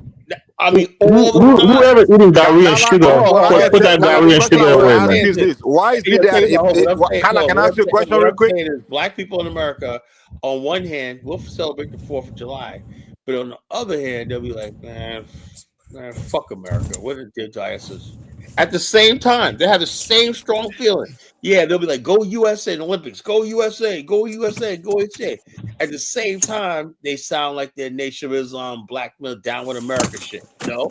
It's the hypocrisy of the question I have for you is this. Not a hypocrisy, it's a conundrum, Carla. They love the country, but they hate the country at the same time. When a Black American person in a neighborhood doing bad, all of a sudden he figure it out. He decided to get his life together. He goes to school. Yo, Mike, he become educated. He's no longer welcome in the neighborhood. When he comes around, everybody hate on him. They want to kill him. Come around who? Nobody hangs around losers. Get the fuck out of here, man. If you get your life together, you're cool. I got my life together. What are you talking about? No, get the fuck out of here, man. You don't get shit together. I got my life together. Yeah, Mike, you're taking it too far. Relax, brother. It's not that serious. Don't go too far, man. Just talk. That's the same logic I always present. Oh, look at him. Mike, what you gotta do is move out of the ghetto and whatnot. Be around ghetto ass black people.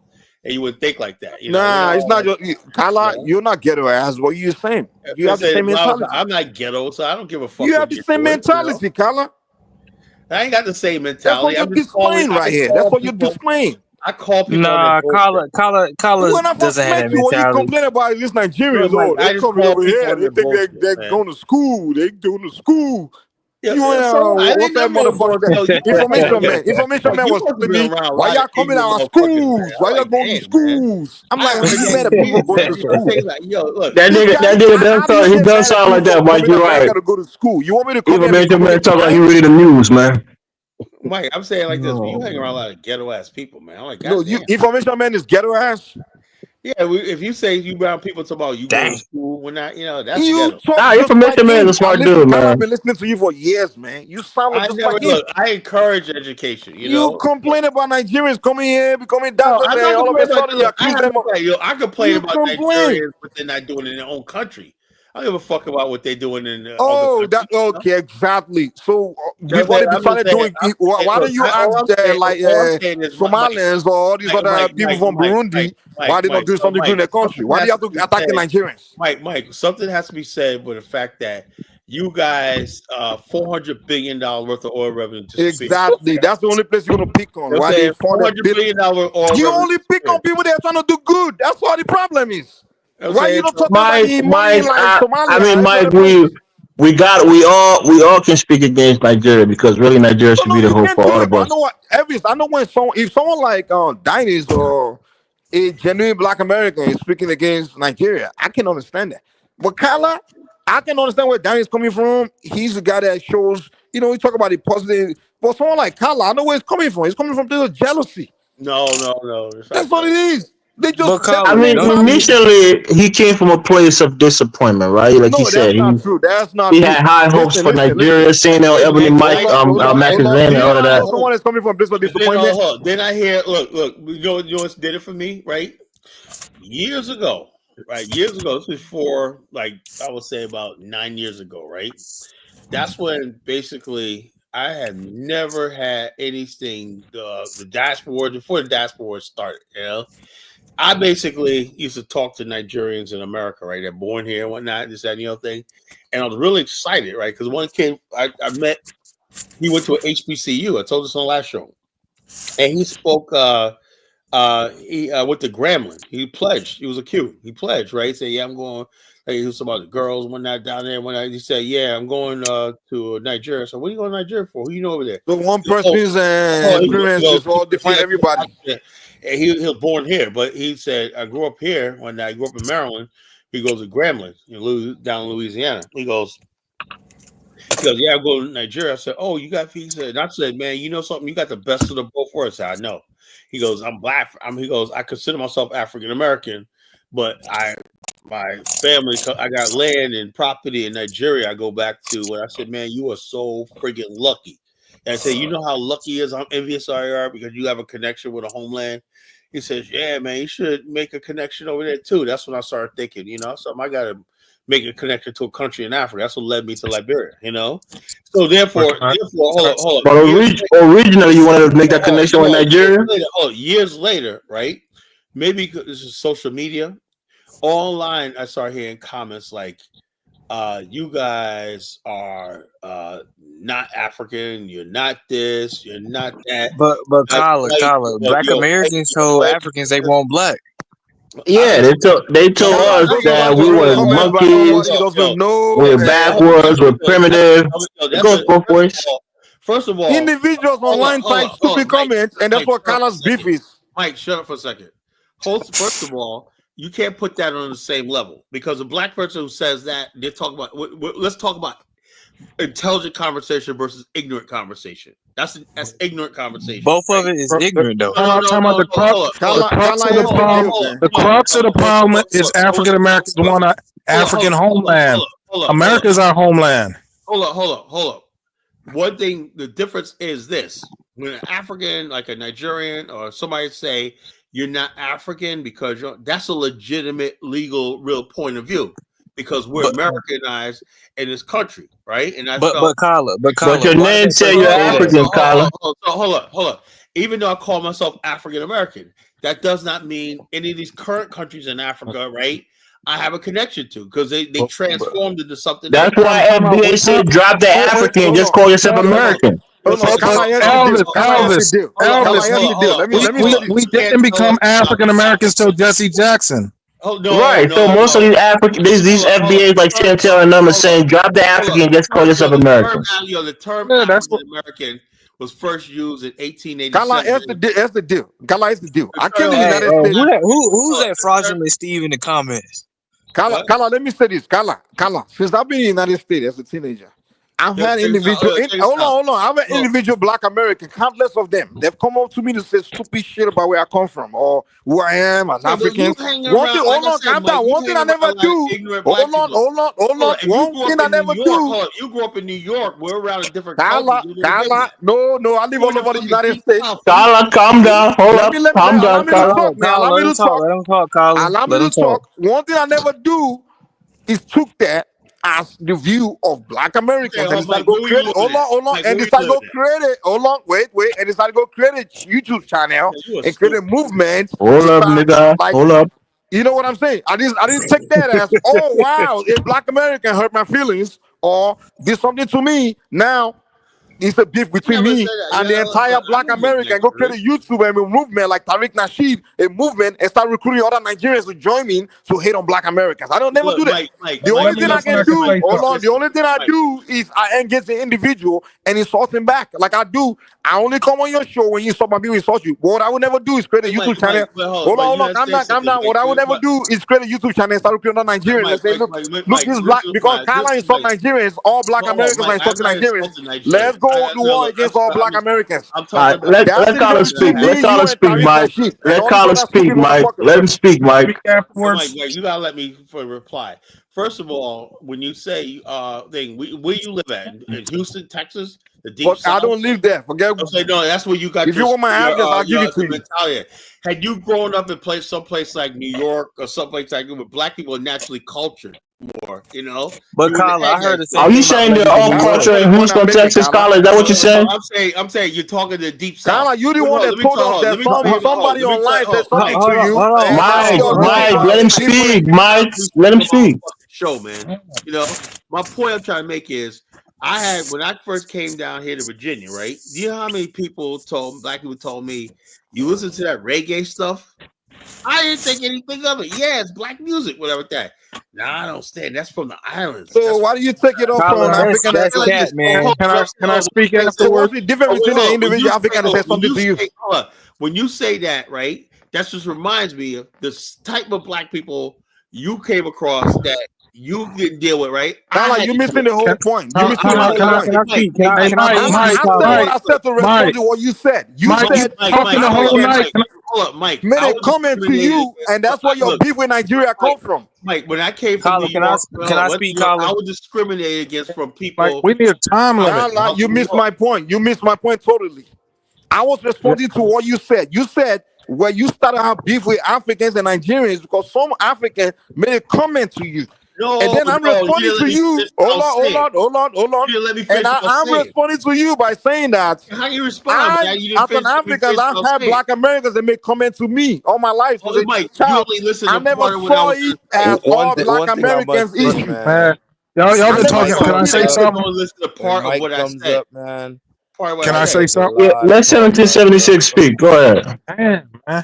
Hey, well, we have to decide what we are. Like, one time we're colored, then we're Negro, then we're African American. Now we're FBA. Like every 20 years, we come up with a new lingo.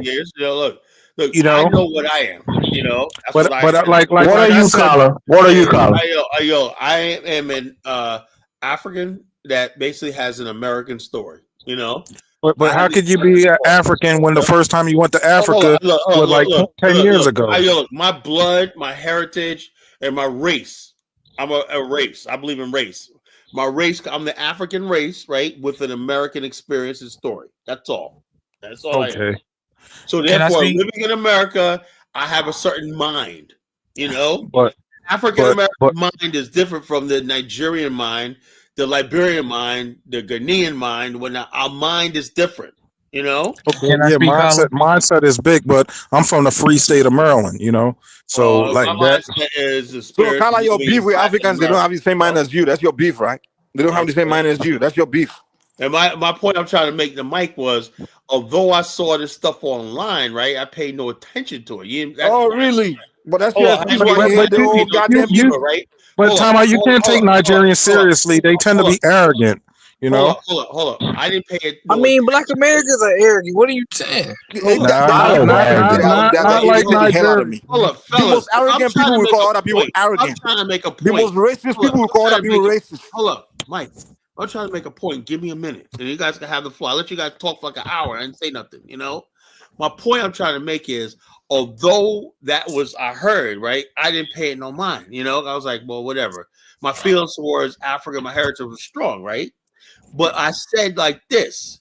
I start seeing other people who I'm trying to convince that, yeah, we need to be Pan-African. Not, they start making a left turn towards this Adolf's FBA stuff, right? And it soon became abundant, right? That I was on the outside of my own community, you know? And so therefore, when I came up with this platform, right, I said, I want to win back those black people who still believe in Africa, right? But I understand that I have to come from a standpoint, I'm fighting as identifying as black people, African American or black American, you know? That's the only thing. Before, the whole idea was we have to forget who we were and adopt some African tribes, some identity, change our names, blah, blah, blah, blah, blah. And I said, I'm telling black America, you don't have to do that. You know, you don't have to do that. You know, not anymore, we don't, you know? So that's what I'm saying the divide is, you know? Which divide? Well, the divide of the fact of the matter is Africa. Like, let me give you a perfect example of what I'm talking about. I'm going to tell you, I'm going to play this one clip from the Daily Wrap Up. You know, we were buying this shit with Africans telling us we got to find out who we were. If it was up to who's this African telling you this? Oh, if I can go back when I would not even do my DNA. Again, individual telling you something. Elvis. If I could go back in time, I would not even do my DNA test. I should never learn where I was from. So from an individual, something online. That's Elvis. I got a quick question, Elvis. But this is what I'm saying. Right before COVID, everybody was Black Panther, man. You see, had grown niggas in the Halloween party running around like Black Panther, right? Then around COVID, this ADOS, FBA, because everybody wanted free money. Everybody got excited about reparations, and then it went hard FBA. But I remember that Black Panther movie. No, I'm just saying a lot of African Americans became FBA. Okay, African American. Right.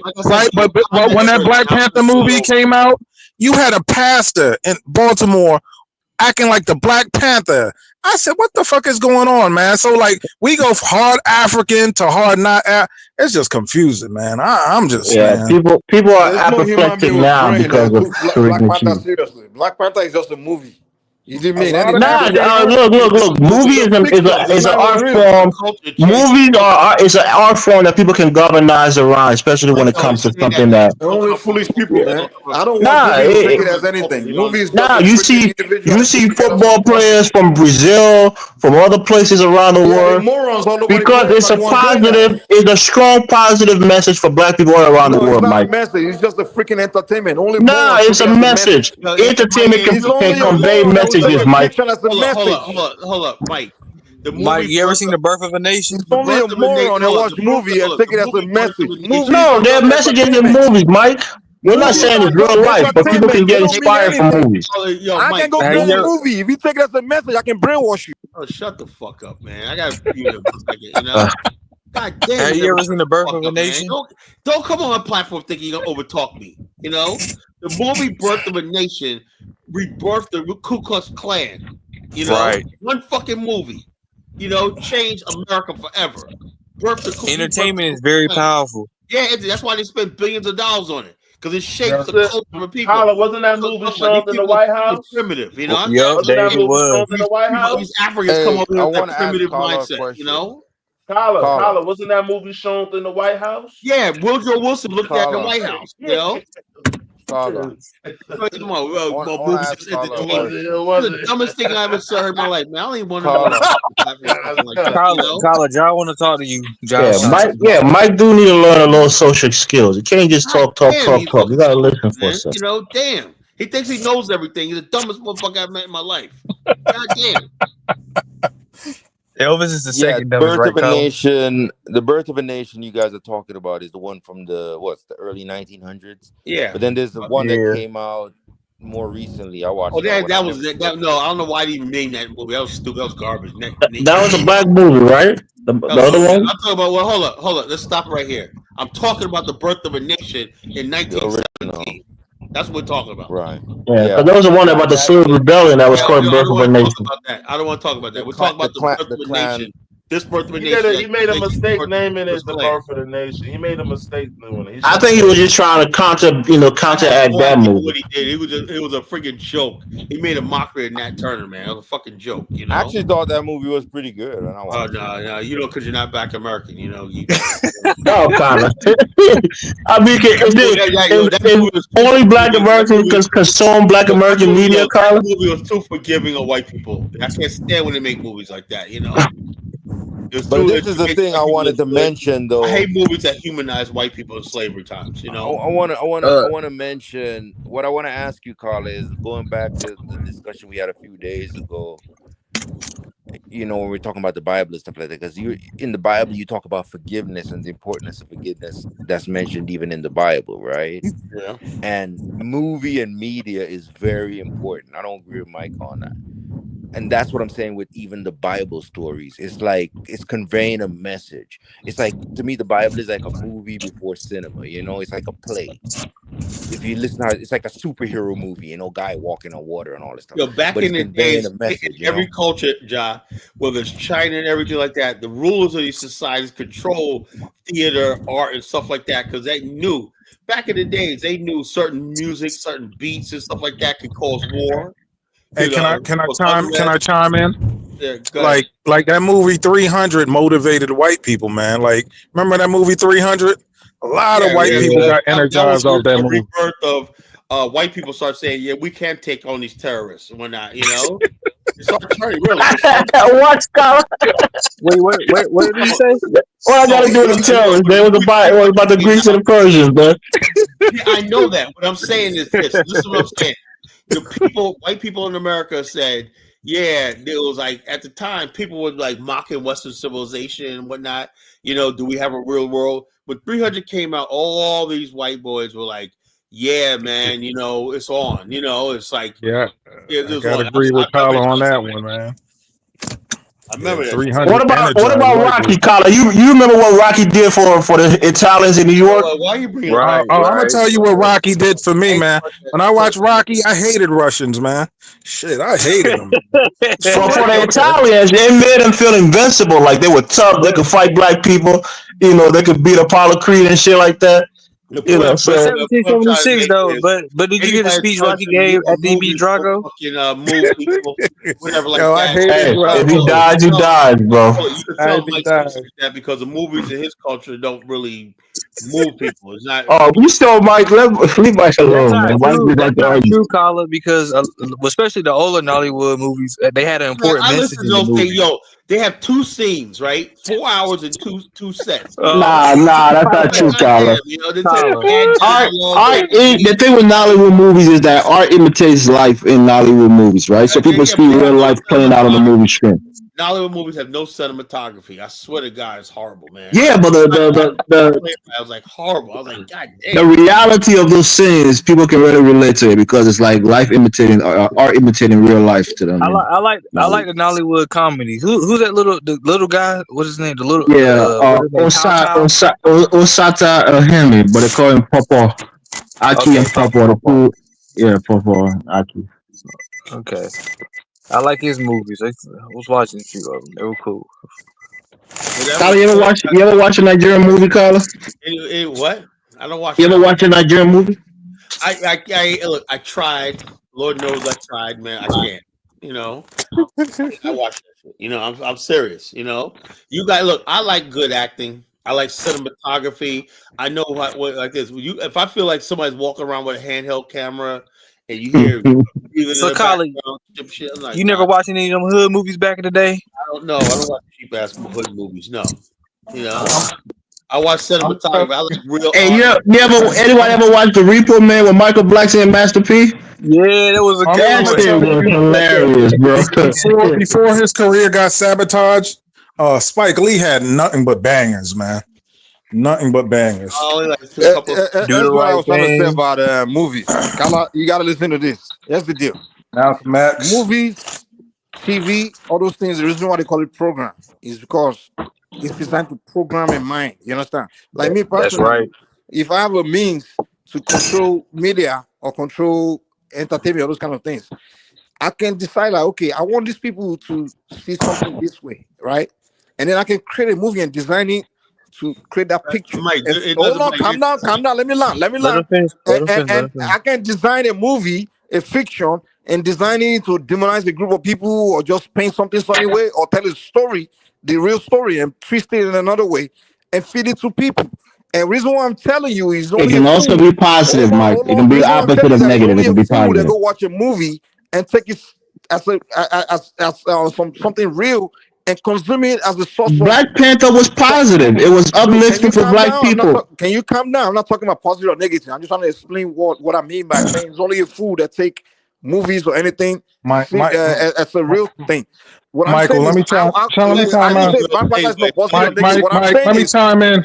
What I'm saying, movies and entertainment is more powerful than religion. Can you just let me learn my statement, please?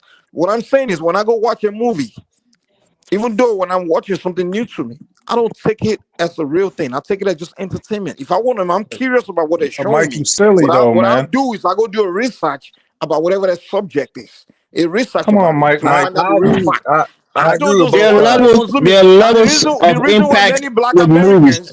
Mike, you gotta pass the mic, brother. There are levels of impact with movies, Mike. Some movies you watch it and you don't feel anything. Other movies get you excited, it inspires you. That's the thing with good cinematography, right? Elvis, did you hear what I say? I say movies is nothing but entertainment.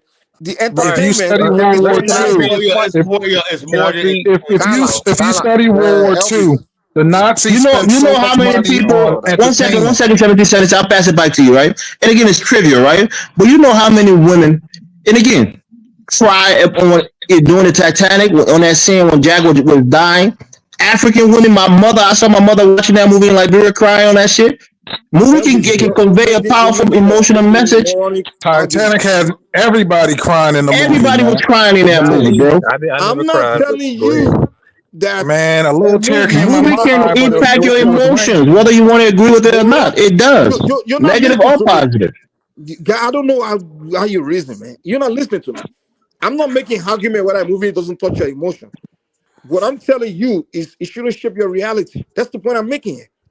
It doesn't. But it If does. it's positive, it's a good thing for it to inspire you and give you upliftment. Black people got uplifted by seeing a black superhero who was really intelligent, really rich, had his own kingdom, was segregated for white people. Why do you need somebody to present something to you for you to be inspired? Oh my, you don't get it. You can't go find something to inspire yourself. About letting people like Mike in the country. You don't. Can I say something? You're inspired by fiction. Can I say something? Back in the days, black people we had characters like movies like Three the Hard Way. When you came out of that, you felt inspired, right? 3 black heroes: Jim Brown, Fred Williamson, and Jim Kelly. Kala, right? Okay, you know what? I think I know where I'm wrong. Kala, I think I know where I'm wrong. That's what I grew up. Kala, with, let me apologize to you guys. So Can I apologize to you guys? Like heroes and whatnot. So I inspired me to. We had Shaft, we had black heroes and whatnot. Can I apologize to you? Can I apologize to you, Kala? Can you give me a chance to apologize? I apologize go ahead, man. because I apologize. I apologize because I come from a place where I already have superheroes that are real. I have Shango. I have Hold on. I have Shango. Come on, Mike. You've been talking the whole night, man. I have real superheroes, but you didn't have one. You need a white man to create a fiction. Listen, Mike. So maybe that's the reason why I reason different from you. I think different. I don't need a superhero for movies. I already have them. But Mike, listen to this. They spend billions and billions of dollars. Wait. Come on, Mike. That are real. Mike, I'm gonna show you. I don't need a movie to. I'm gonna show you throughout history. When they was trying to conquer the West, from fiction. Now I said when they was trying to conquer the American West, all they had is Shango's story is not so grounded in reality either. He's the son of Orumila, and he transcends from a man reality. The fiction you're watching from a man to a god. You think that's reality? Elvis, your brain is empty. Your brain is. I'm asking you a question, brother. Fine. Well, you say Shango, right? Shango was a man. Give me a goddamn euro. Listen, no, but you're talking about a hero that is real, but it's not logical either. Yo, whatever logic or no logic, what are we talking about is I don't need to go watch a white man's movie or somebody's movie in Hollywood to find a superhero. I already have them in my culture. So that's why I'm apologizing to you because the Greek have mythology too. You guys are so empty that what mythology does the African American have? You got to understand, Mike. These people was bred into slavery. They don't have the same mythology that you have. That's why I'm apologizing. I didn't realize I'm talking to people that don't have the same level. Time out. Hey, if you analyze the Black Panther movie, right, where you had that white guy looking for the element in Wakanda, what are we doing in the Congo now? The white guys trying to go find Wakanda in Congo and get the elements. Movies have a lot of themes in them that people really don't catch, man. Yeah, it was a movie about overcoming white interference, right? Ulysses Claw, who was trying to go and export, not export. What's the word? Exploit the resources of Wakanda, and Killmonger, who was supposed to be the hero, took him with him to Wakanda and kind of exposed the entire nation of Wakanda to the white folks. So I think Killmonger was really a villain, but some people told him to be a hero because he brought that white man with him into Wakanda, which is a sacred area, and he was going there to try to take the vibranium from the country.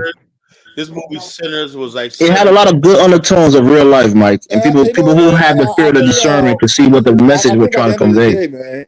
We just different kind of. Mike, you're just not your culture. I get it. You're a realist. You don't like fiction. You don't like fantasy. We get it. I don't need. I think the difference is this. That's all. Hold on. Let me ask you a question. I'm not the same mode as you guys because you guys are people that are just empty. Mike, 1 minute. Buju Banton comes out and criticizes Afro beats. You know what he says? He said, wait a minute. I was talking about in our music back in the day, we were talking about African liberation, blah, blah, blah. Now I come over here we passed the baton to Afrobeats, and all they talk about is a bunch of silly, stupid shit. Yeah, I have the same criticism with Afrobeat.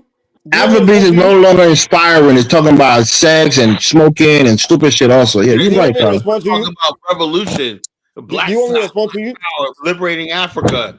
He said these guys ain't talking about nothing but fun. Okay, fine. Okay, but you said that to say what? You said that to say what? You know? Okay, you said that to say what? Our culture means something. We make a movie. We're trying to convey a message. You know? Okay. So mine doesn't mean anything, right? Hollywood, it's like so vain. So Carla, your culture means something. Mine doesn't mean anything. Is that what you're telling me? Yeah, I'm saying your culture that you put out to the world means nothing. Carla, which culture are we putting out to the world? Afrobeat? Oh my God. Carla, Afrobeat is not Nigerian. Carla, oh my God, man. Carla, you want to listen. Afrobeat is not Nigerian culture. Afrobeat is just a group of young boys in Lagos. They're trying to make money. And they just put some rubbish together and fit it to everybody. That's not Nigerian culture. That's not a goddamn culture. It's just young boys, 20-some-year-old dudes that listen to hip hop, reggae, and trying to make money and just get in the studio and put some bullshit together and feed it to the world and make money. It's not Nigerian culture. It's got nothing to do with my culture. My culture, Afrobeat, is not Nigerian culture. It's not Yoruba culture. To you, because you're so empty, those kind of things what you consider as culture. Some bullshit they presented in the media. Michael Jackson, James Brown, that friggin' all over the world.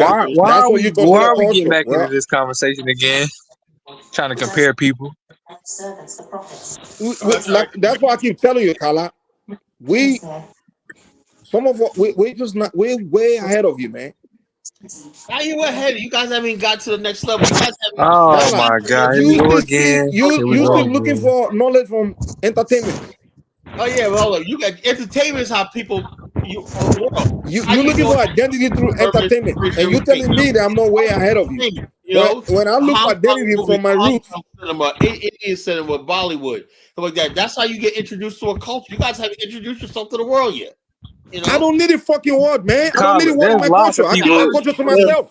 Carla, I don't need to share my culture with a freaking word, man. You don't need your own country because your country. Carla, my culture is not for sale. I don't need to sell it to the world. I keep it to my goddamn self. I keep my orishas to myself. It's sad, bro. Sad. I don't need a word. What the fuck? Fuck the word, man. I don't need to be selling my culture to anybody. I keep it to except myself. you do though, Mike. There are many movies made about the Orishas. There are many people in America who learned about the Orishas. Well, that's those dummies.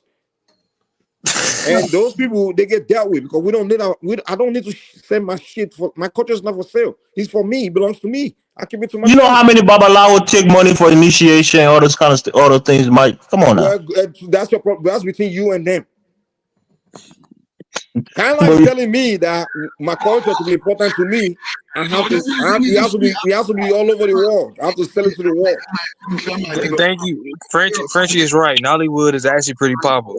So who cares if it's popular or not? Why you guys always looking for validity? Mike, you're not the rule, right? You're the exception. A lot of people, a lot of men or women, they find solace in Nollywood. You're not making too much sense, man.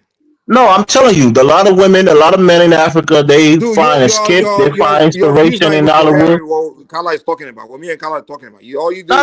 You want to go to Aham and the spa. I'm just telling you that many Nigerian women and African women as a whole, they love their Nollywood movies. What the fuck are you saying? What does that have to do with what I'm saying? I'm telling you that your point of view is not the majority view of African people. Did I say African people like media. African people like music. They like movies. They're not detached from those things. Did I say my view is the view of everybody else? Did I say that? That's what I'm telling you. Language. I don't give a shit what you're saying. You're not making sense. Talk to what I'm saying. Hold up, Mike. Let me address Baruti. We don't need. Mike, relax, brother. We're not fighting, man. Relax. Fucking language. Stop playing this dumb shit, man. I'm so sick of that. If any culture was it, I thought that was more advanced than Black American culture, I'd adopt it. You know, he's talking about some cultures not even literate. Don't have advancements to you is people we gotta learn boom shakalaka, shanagalaka culture. Kala, let me ask you a question. Right? Culture is not a dick measuring contest. You understand what I'm saying? Good. That's a good point. But Kala, let me ask you a question, right? Okay, you want to say that's a good point. Go ahead, ask your question, man. Kyle, right? Because I remember you used to go on dining show talking about Black Americans this and Black Americans that. The reason I could be wrong, but I feel like the reason why you change your views on everything else is because the comments that you've been seeing from Africans talking about Black Americans. By the way, look, Africans. Let me say this, right? I came in this whole movement years ago, 20 years ago, so 30 years, right? And a good heart, I thought we were all African people. I learned right that we're not. You know, I said I'm still holding on to my African heritage like that. They ain't gonna take that away from me. You know, what made you realize you're not African, Colin? At the same time, right? I look you realize at the white man. I know one thing. Look, I know I've learned a lot over the years, right? I learned that what I did was I underestimated the white man in America, right? I underestimated him. You know, I thought that seeing Black people coming from over here, that oh man, our numbers going to grow up. All these people coming over here one night, we're going to be united and everything like that, you know. But the white man gave civilization. They have one side, which is white. If you go by what they say, you say what they do, you adopt his ways and whatnot, and you have a negative opinion of African American, Black Americans. His number Kala, but what made you feel that way? Hold on, let me say this. Let me finish. To the white man, it's not so much as African Americans, right? Because they love their Shaquille O'Neals and all like that. It's the African American soul and spirit, right? That they don't like. That thing about slavery and what they did to our ancestors, the blood that was shed and everything like that, they know, right? It's unresolved, right? So therefore, to keep that dormant, right? They use intimidation, fear, economics. Like people say, just people like me, like, oh, why don't we move all Black people to one state? Blah, blah, blah. Do you think the white man has thought about that already? Don't you think he plans and like that? You know, he knows that he can keep us, okay, a certain amount of Blacks going to be in this state and everything. So we make sure we're never any real large majority in these states. He knows all this shit. Took all land. Can I chime in real quick? Hold on, 1776. He's waging a psychological war against us. It's been like that from day one, right? So when people come over here, one of the psychological wars he plays is he gets other people to feel towards us, right, the way he does, right? But Kyle, let me ask you a question, right? Hold on, my last point. All right. Now, back in the days, right, I had people, white Americans, immigrant background, tell me that, you know, I come to this country, right? And a lot of kids with German, Irish, whatever like that, you know, second generation, right? They said, I come to this country, right? And their first thing they said was they didn't like the way America pressured them to take it on. Part of being American was seeing Black people in a certain way. That's why everybody. Can I chime in real quick? Watched the movie Birth of a Nation, and they made a choice. A lot of immigrants became white. To be white in this country means you're racist. You know. Time out. The thing about this country is we're all hypocritical and we practice hypocrisy. White people love Black people, and sometimes they hate them. On jobs, they hire us. You know, like So it's just hypocrisy on both sides, because the NBA, when you watch an NBA game or an NFL game, it's only white people in the stands. It ain't really no Black people supporting those leagues. It depends on the city. It depends on the city. Down the field. Hold on. If you can slam a basketball, run down the football, do a touchdown, they love you. You know, just like Michael Jordan.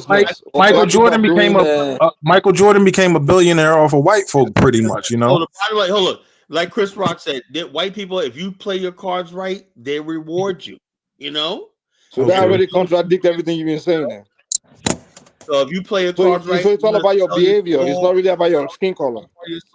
But you know who basically never sold his soul to them, but got famous? Miles Davis. Miles Davis was tough. He's like, look, Miles Davis was a junkie though, Carla. So Carla, in essence, you're saying if you behave well, you get rewarded. If you behave badly, you get punished. Is that what you're saying? Hey, Carla, I don't want to get kicked off the show, but that Ray Charles, "America the Beautiful," I love that song. Well, how can Ray Charles say "America the Beautiful"? He can't even see, you know. Carla, every time you say the white man is for people who want to think about you, you sound very annoying. To be honest. No, Mike, so are you saying the people don't know how to think for themselves? Like, we don't understand the fucking power. Carla, you said it. Hold on.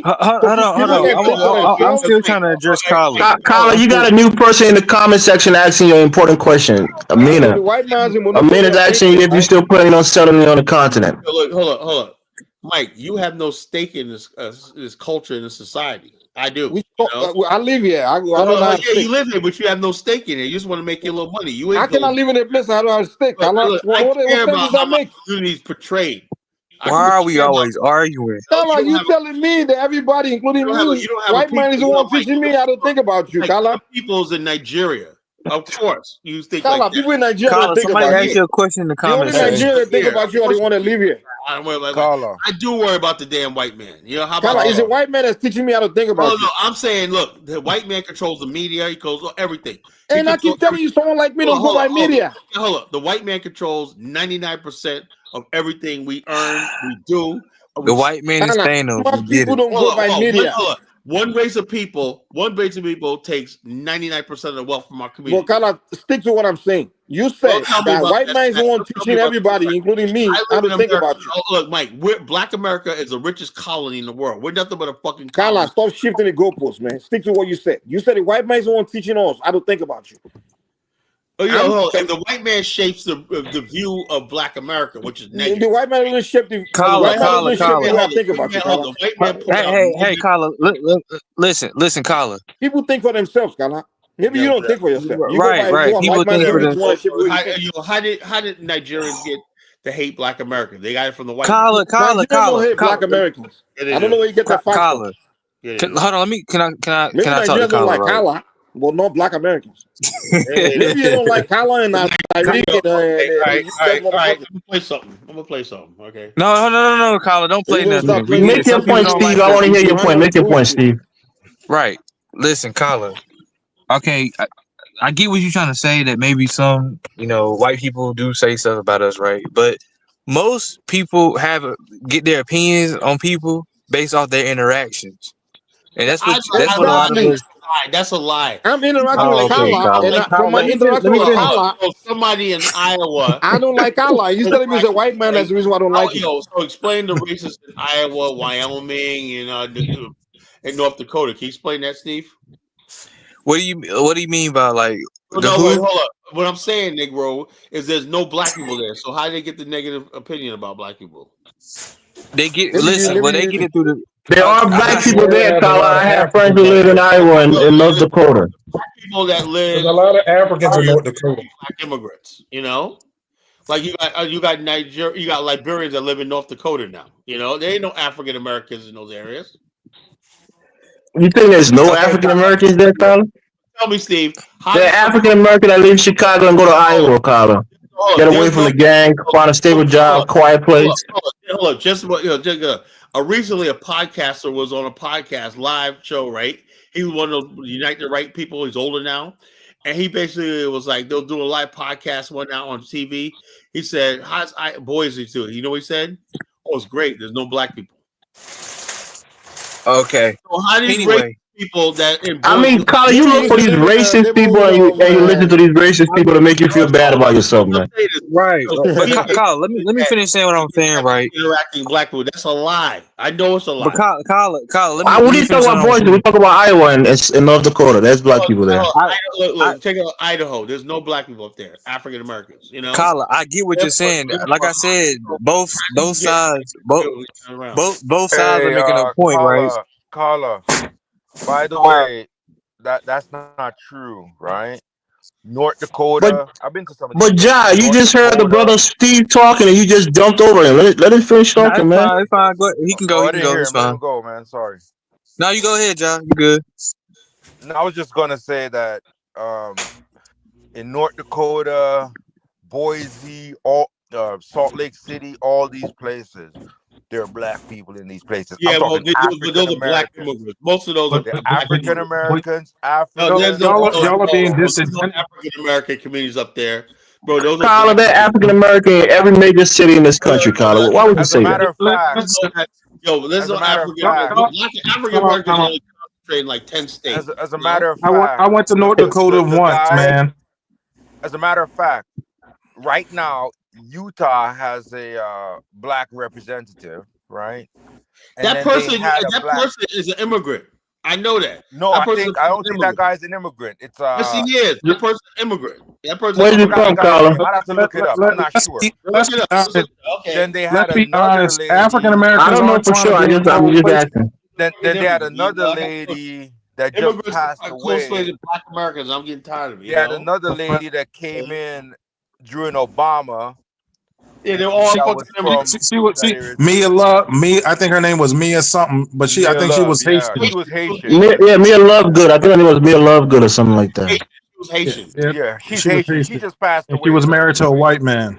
She married to a white man. man. Please don't talk to me. I know what I'm talking about. You know. But in those states like time out. Them states like North Dakota, Idaho, African Americans ain't trying to live in that extreme cold, man. Montana. Right. Come on, man. We ain't trying to settle up there. We could go there, but we don't want to go. You know. So Colin, the point I was trying to make, right? Like, I there's some truth on both sides. Yes, people get their views through media, but then also people get their views on people through interactions, personal interactions with people. I think people already made up their mind from the time they're like 7 or 8 years old that they're gonna. Okay, Colin, that's not true. I really believe that. You know. I grew up in a majority white area, right? And they put me in hell. And the bottom line, we had a few black people. Hold on, let me finish. We were all middle class. We all had better houses and families than they did and the white people put me in our lives fucking hell. For what? Just because we're black. I think it's your energy. I think it's the energy you have because white people treat me real good, man. You know, I agree with 1776. I guarantee you they treat you real good. Kala was probably robbing them and shit, you know. So. No. Listen, and I agree with 1776. I'm not somebody that kiss tail and whatnot, but a lot of like I said, a lot of white people, black immigrants, and whatnot, they treat me real good as well. And that's why I say some of these FBAs, right, who are going around complaining about this, that. I said a lot. It may just be that they just and Kala has a similar experience. I think Steve. Kala has a similar experience in his personal life. He only gets like this when he gets people in his comment talking shit to him. Then he goes nuts. Sometimes on my job, it's a black man that try to take me down, man. Right, exactly. 1776. I don't. Is the African American, the FBA trying to take me down? Xenophobia. One, I don't come across a lot of black immigrants in my life, you know. Let me tell you, in my work experience, a black divorced 40-year-old woman has been the worst. Man, they put their foot all up in my ass, man. I'm telling you. Oh man, the white man kind of saved my job, man. A 40-year-old black woman divorced, man. Come back from break. You know, like, man, just yelling at you and shit, man. Yeah, because y'all niggas be taking too long on breaks, man. Damn. Taking a 15-minute, taking a 20-minute break on a 15-minute, man. Let me say something real quick. So I just looked it up. The Utah guy's name is Burgess Owens, right? Yeah, he's African American. That guy's African. He's African American. No, but there's another guy. There's another guy from. Wait a minute. The other guy I'm thinking about is from Colorado. That's what I'm thinking. Okay. About. Yeah. Well, Burgess Owens, he's the elected representative in Utah. By the way, Karl Malone, if I'm not wrong, he played for Utah. He still lives out there. And NBA YoungBoy, when he had issues, he went to Utah. And then Kanye West, he was up in Wyoming. Wyoming, yeah, nah. She's bought houses up in Montana. So what I'm saying is, they're black American people in all these. Not really. You don't see large numbers. You see wealthy. They're black American people in all of these states capitals, man. In Alaska, I just talked to my. I don't know. Colin is not the census. Colin don't know where people live. You don't know the ethnicity in the background. You just talking. Okay. I mean, Colin is correct. I mean, both. To Alaska. Did you see the documentary on the black men that built the Alaskan pipeline? That was a pretty interesting documentary. Colin is correct. Like there was an exodus of bloods and cribs leaving California, moving to Alaska, bro, to get money out there. I'm talking about the Alaskan pipeline as well. A lot of African Americans built that pipeline. most Black Americans stay in the Southeast United States. Yeah, you're right that the Yeah, majority of most, Black but Americans there are are still in the pockets of South. them in most of these Right. states. There's still This pockets is of the guy I'm us in talking other about. places. His name's Joe Negusi. He's Eritrean. You know, that's a fan from he's from Colorado representative. Kala, Amina wants you to answer her question. She's I don't asking answer a you. question, you know. If she want a question, how about this, lady? Come up on the platform and talk to me. Come on, Kala. Well, you don't come know on. her. There's somebody you know, Carlo. You don't know her at all. Hold on, if you got a question to ask me, you come on the platform. You click the link. Come on the platform and ask me. I don't answer people in the class in the chat. Oh man. She sounds like a real nice person, Carla. Yeah, she seems like a nice If we ever lady, get Carla. monetized, I'm only gonna answer for super chats. You know. She's Other than that, just get in here and she's a Pan African, Carla. I'm too big chatting it up. Well, the bottom line is this: hey, She guess said what? her house is sleep. Her house is sleeping, I Carla. was sleeping. She can't come on and talk on the phone on the thing, man. Go the fuck outside. I don't want to hear that shit. You know, Carla, Damn, Carla. This lady said nice, people are respectful. We trying to grow the channel, Carla. Amina, if you just do that, just sit back and listen. You know, if you can't come Carla, up, we trying to grow the channel, Carla. Wow, how are you gonna get super chats? I'm running this. You know, the bottom line is that's my rules. You want to ask me, get in a conversation with me, debate me, and whatnot. You know, already got Baruti. You know, She's not debating you. She wants to go on your tour. That's why she's asking you about. Huh? Yeah, right. You know, Amina. She Amina, did. She put it up there. You didn't even read any of her comments, man. Yeah. Amina, you're a nice lady. You know. She said, "Have anyone taken a tour to Liberia? I do have Africans.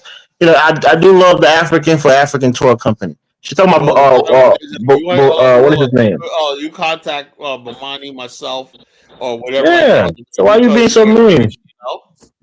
You know, there's a link. There's a my email right there. Scroll across the screen. You get in touch with me. That's how business is done. But I can't talk to you on the air, talk like that. You want to have a conversation with me? You know, I put my information out there. You can get in touch with me. I can let you know anything you want to do. You know, yeah, we'll go on tour tomorrow. I'm going to an African bookstore tomorrow. You know, I'm going to promote the tour there too. An African bookstore in Norfolk. You know, I'm going there tomorrow, present myself and everything, pass out a bunch of flyers and everything like that, saying we're doing this tour. I'm trying, like I said, I'm moving away from social media. You know, I'm just going to start doing brick and mortar. Another 2 years, I'll hopefully. Carla, you got a good question here, right? So Baruti says, so-called African American need to adapt an African linguistic group name, especially from Kiswahili. Next, let me read a comment, Carla. Let me just finish it. Next, the group needs to declare itself as African. Third, link with the SADC to boost its intra-U.S. leverage. What do you think about that, Carla? No, that's bullshit. That's But I think that's a good suggestion. Bottom line is, if Rudy really believed that, why isn't he doing it? But like what I think is for Pan Africans that people always come on my platform telling me what I fucking need. He's only bouncing ideas, Carla. Look, Elvis, I don't take advice from no one. You know. But I think all the men. No. I think all the men that subscribe to. I think all the men that subscribe to Pan African, they should do a DNA. Then they should go through a Pan African boot camp to a rites of passage in whatever tribe they come out to. You know, and ingratiate. Y'all are joking. Hey, Rob always did his. He got his rite of passage. Musa did that. Musa did. Yeah, but you should have to get scarification. Ingratiate. Nigga, you think all the tribes do scarification? What's wrong with you, man? What exactly does that do for you? No, I'm saying if your DNA it reconnects you with your roots, Carla. Some people want that. They want to be reconnected with their roots. Hold up, your DNA doesn't mean nothing. Hold up. Like if your DNA say you're Mandinkan. Now you're trolling. Mandinkan. No, I'm not trolling. I'm not trolling. I'm just saying. Don't people DNA does say they're Mandingo, Carla? What's wrong with that? No, you know, like like in college, how you go through Zola. Hold up. We talk of Pan-Africanism is a modern concept. It has nothing to do with tribalism. You know, it's anti-tribalism. Carla, acknowledging your lineage is not tribalism. Yeah, hold up. First of all, Because Africa doesn't really have nations; they have tribes. Hold up. Once we cross the Atlantic, the Amafa, right? Everything that we had in Africa, right? It's transformed into something else. Because That's not true. I'm talking about you're saying your blood transformed? No, I'm saying the experience. You basically, I'm saying I'm a descendant of child of slavery, right? But your DNA stays intact, though. That can't be erased. So I can't just pretend that did not happen. No, Carla. You ever heard of that town in Alabama called Africa Town? Yeah, where a lot of those people have heavy African DNA. Look, it does not matter about the DNA. It's your experience, what you identify with. So your experience is more important than your DNA, Colin. Well, yeah. So if a white man has more experience in the African American community, he's an African American. Mike Olawale could have the same. He could have the same DNA as a person in America that's 100% DNA, but they're two different people. See the way he talks, But like Israel called back everybody who had like the Ethiopians, Eritreans. The right of return. People are discriminating against that country. Yeah, the Falasha, they do discriminate against them. It's true. So but Carla, Carla, you gotta realize this though. I'm like this. Oh look. So this is what I see it, right? I see it, right? If your ancestors were not on those cotton fields like mine, then we're not the same people. Simple as that. But Carla, right? Now if somebody else want to say, something, I like that, but I listen to those same people. They go over there one night and they're like, damn, man, I thought I was gonna be embraced and blah blah blah, and it all turns left. And then they end up coming back to America like bitter and angry and whatnot. I thought I was gonna go to the motherland. You want to know something crazy? That Pam Mulatto said he went back to the tribe that he belonged to. He said that they even accepted him. So I don't know why he's somebody that basically, I swear to God, what he reminds me of? He reminds me of this gay guy years ago. Man. No, seriously, he sounds evil, He sounds like this gay guy I knew named Clairvoyant, right? Clairvoyant. Nigga named Clairvoyant. Let me tell you this. Ain't nobody. Hold on, check this out. Back in the days when this is like 12 years ago, this was like at a time with me, 12, 13, when me and David had just met, right? Well, anyway, this guy used to come on my Blog Talk Radio show named Clairvoyance, right? And then I just thought, he would just always type in the chat room, right? And then one day he made friends with one of my members, right? And then basically he was basically like, he saw that the Pan-African thing was it. That means that's the most blackest thing you could be as a Pan-African, right? So he went to Senegal. He took his money and went to Senegal, right? This was a year before I did, went to Africa. And then he was like, well, at least I went to the continent, right? Then I heard him talk, right? Then I realized this guy, man, is a fucking fruitcake. Well, how do you know that nigga did was clairvoyant, Carla? You should have known from the get-go, man. He was openly gay, right? But the bottom line is this. And he was like, basically, his idea was, you got to accept me as a Pan-Africanist now because I've been in Africa, And he's over there. Who said that gay people are not allowed in Pan-Africanism? He was like, he went over to the continent, right? I haven't gone there yet, right? And he was in Senegal. It's like, it just really eerie. And so I'm saying to myself, okay, because I always made a thing like, yeah, man, if you don't have a connection to Africa, blah, blah, blah. That's when I was real hardcore. You got to connect with Africa, whatnot. And he went over there, and, Africans are all... He beat you to it, Carla. Well, the bottom line is this. I said to myself, something? That's just connected with Africa can't be enough. Carla, can I ask you a question? Carla, why you always saying the Africans? Who are the Africans? One group of people? I don't understand. So I'm not saying you're not saying his experience. I know there's a lot of tribalists like you on the continent. I get that. No, there's no such a tribalist. No, Mike, you would not embrace. If somebody here's the deal. Came and said they were 100% Yoruba, you would see them in Black America, and you wouldn't accept them. It's simple as that. You have to go through a rites of passage. What did you say? I didn't hear you. Rites of passage. You cannot just have a rites of passage. No, they don't exist. There's no such thing exists. If you knew Africa, bro, 1776, You know, there's no such thing. There's only a rites of passage when you were born in a tribe, right? And you born there. Rites of passage is about becoming a man. You know, becoming an adult. You just transition. What is the point you're making here, Colin? The rites of passage for the Europe. For the Europe one, and Gucci doesn't work with Africans. Oh, if you think you could just go to Africa, right, and say I'm going to become a whatever tribe you are, you're fucking a fool. DNA. That's not what I'm saying. I'm saying that to counter what I you said. know that, Mike. I know you know that. I'm talking about. I'm saying that to counter what I said. If I did my DNA, can we ask somebody that actually did Musa? Let's talk to him. That's somebody that actually went over there and did it. Yeah, let's see what he got to say. Yes, sir. Yeah, man. I've been over there. You know, I stay. How much it cost you? Over what? It didn't cost me no money, Kala. It didn't cost me no money. It didn't cost me no money. You know, like I'm very well. Kala, let him Can I talk. talk, man? God damn, bro. All right, listen, I was very well welcome. I was very well accepted by the people, like very well integrated into the community, the society. Like the people welcome me with open arms, man. Hey, Ross, they welcome me with open arms, and a lot of them, like to be honest with you, man, like they started speaking like house out of me. And a lot of people up there, man, like they look like me. Hey Ross, when I was watching the movie Shaka, like when he became a man, like what type of rituals did they do over you? Like chickens, anything like that? You didn't go to Shaka land, man. You went to a different place. You're asking a question about Shaka land. Yo, 70. You're 70. You're asking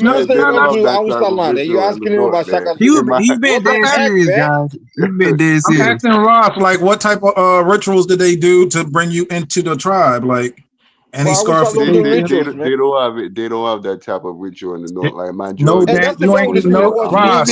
Ross, you gonna tell me you didn't do no type of dance? 76 knows nothing about the continent. He knows nothing. Nah, like you know nothing maybe I about just 76, man. He's a funny dude. Yeah, go ahead, 76. Now I'm saying so. They watch too much movies, Musa. That's the problem.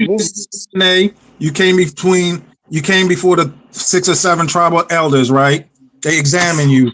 Like what? No, they don't. Nobody does that. Come on, man. Oh, you guys just not watching movies, man. That's the problem. 76, nobody does that, man. Nobody does shit to you. If you go in the north, man, like the people in the north, like they are very Islamic, you know, like they believe in their Islamic tradition. However, like there are some Which country did you go? Wait, let him talk. Nigeria. I went to Nigeria. Mike, I went to the north. You know, I ventured to Kano, Abuja, and Sokoto. So you got any I was tabs? there like for 2 weeks. Hey Ross, so you did any scarification? To April the 6th. Hey Ross, Nope. Ross Morris, do you have any wives over there? I wasn't going up there like to find any wives. I was just going up there like He's gonna ask you amongst my people, man. Did you meet anybody up there? What does it matter? Of course, no. I have network. Of course, I have network. Yeah, how many virgins they give you? Oh my God! For a wife. Kala. Come on, man. We all know. Yeah, we know what this is all about. Come on, man. Stop. You don't know anything, Kala. You just talking nonsense. But Kala, listen to this, man. I'm being serious, man. Like no, is joking. I'm acting. No joke aside. I'm being serious. Kala, listen, Kala. Even if you don't know your ancestry, man, listen. Any African ethnic group, aside of the East African, like they would accept you, man. Like they would integrate you into their tribe. I have no problem. Look, Mike. I mean, Ross Morris, right? That's a strong word when you say integrate. I have not seen it yet. You know, I've not seen integration. I see people accept it. They can accept you. Don't mean you're integrated with them. You accept it. You know, Africans are accepting. They will integrate you into their society, man. You know, you felt like Kala, how can you say something when you never been to a place, Kala?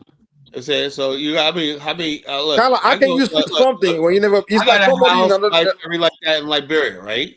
I'm around them all the time. I go there when I know in a million years I could never be one of them. But that's Liberia, Kala. That's Liberia. You went to Liberia. But hold on, Kala. How do you know that, Kala? Have you tried? Let's be honest. Look, I go over there, right? And the bottom line is this: people come to me. People come to me. People want to be around me. How long were you there? They accommodate me and whatnot. And I'm like this: what is exactly that friggin' you mean? Like I said, could I basically hold public office? Or what do I get for integration? But the thing, what I respect what I get all that. Look, I get all that without. I respect what Ross did. That process. Kala wanted to do red carpet. Come on, Mike. Let me speak, Mike. I don't want no red carpet cheese. I don't even want to land. Let me explain. I don't even want to land. Mike, this is what. That's why I said.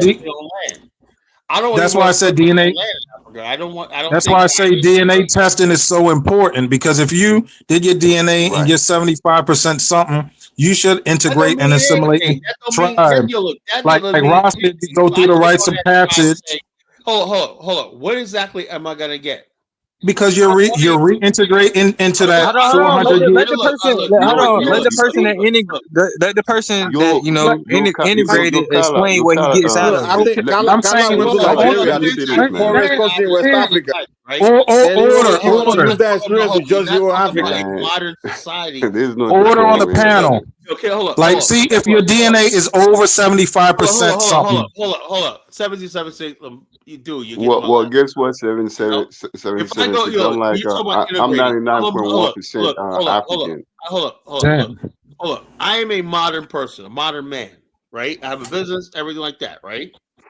Now, as a society, if somebody goes to Japan, right, and say, yeah, I'm gonna be part of Japan, that means you're going into a society where you're gonna have a job, business, healthcare, stuff like that. You're gonna function in society. I can't integrate in a country that I can only spend 2 months out of the year in, and I have to come back to America to make money, see my doctor, everything like that. That's not integrated. Why don't you create something over there? Since you're so smart, you know how to build everything. I want to hear what Musa got to say. You cannot integrate into something that. So you came back to America to the white man. I'm going back to America to myself. But African God is African God. Look, hold up. If I gotta go, and like I said, this makes my point.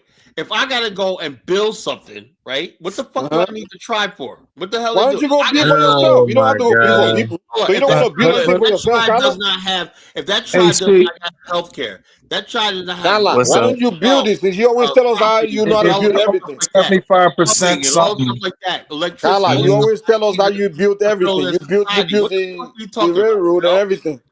Why don't you build it for yourself, man? Look, Mike. The point. But the white man that goes over there, they build things for themselves. Integration, right? I'm not going to your fucking country and building. So you don't know how to build shit. No.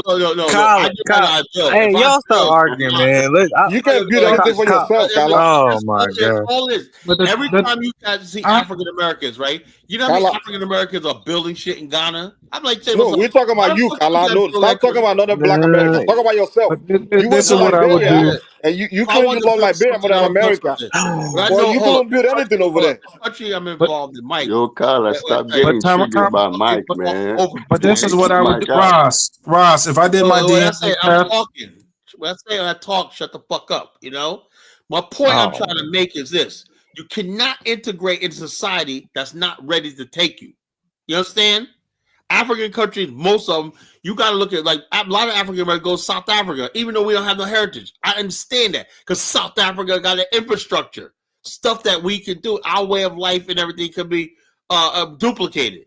You can't just go to some tribe. So when people say that, all 1776 is trying to do is freaking poison the water by saying stupid shit like that. I'll never tell somebody, find your DNA, find a tribe. No, you might have to go to Kenya. You might have to go to Tanzania if you want to go to Africa. You might have to go to South Africa. Wherever there's development and you could better your life. You might have to go to Namibia. That's what I'm saying. That's the smart thing to do. So I think that's what I preach. I don't preach people finding your tribe. That's bullshit. If your tribe does not keep up with you, whatever like that, can't accommodate you, you can say, I love you, you're my tribe and everything, but I'm taking the most serious thing I could do, relocating to another continent. I got to go with the best option. That's what's logical, achievable, reasonable. That's smart. Logical, achievable, reasonable, and practical. Go and find your tribe. Brother, you gotta let people talk, man. You know, I understand it's your go show, ahead. Kyle, but you gotta let other people talk. Go ahead. When people are talking about, you know, going back to find their tribe, they're just finding their roots, right? They get a name and everything else. They you know, they have a people that they can attach themselves to, right? Right. That's right. And look, and I have no problem with that. The problem is that 1776 says you got to go back there and live. No, you can't. That's why. Did he say you have to go back there and live with them, or did he say? That's why Ross Oyster is in America right now. He's not in fucking Hausa land. Yo, Kala. I mean, I'm not serious. I was hey, Ross simply Oyster, saying how about that. this? You know, the next words. Your next words out of your mouth should be. You should be speaking to me in Hausa, telling me that next week you call. You're right. I'm going to be with my people. Man.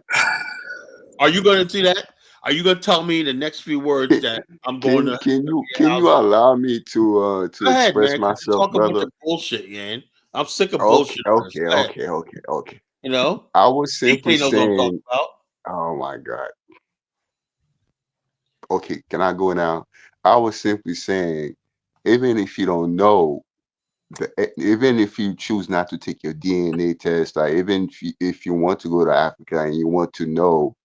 And like people are willing to accept you, you know, like any ethnic African group, like they are very welcoming, very, very welcoming. We know that. I know that you're preaching to the choir, but I know. My ancestors come. My ancestors come from the Congo, right? I cannot go to the Congo. It is not ready for me, right?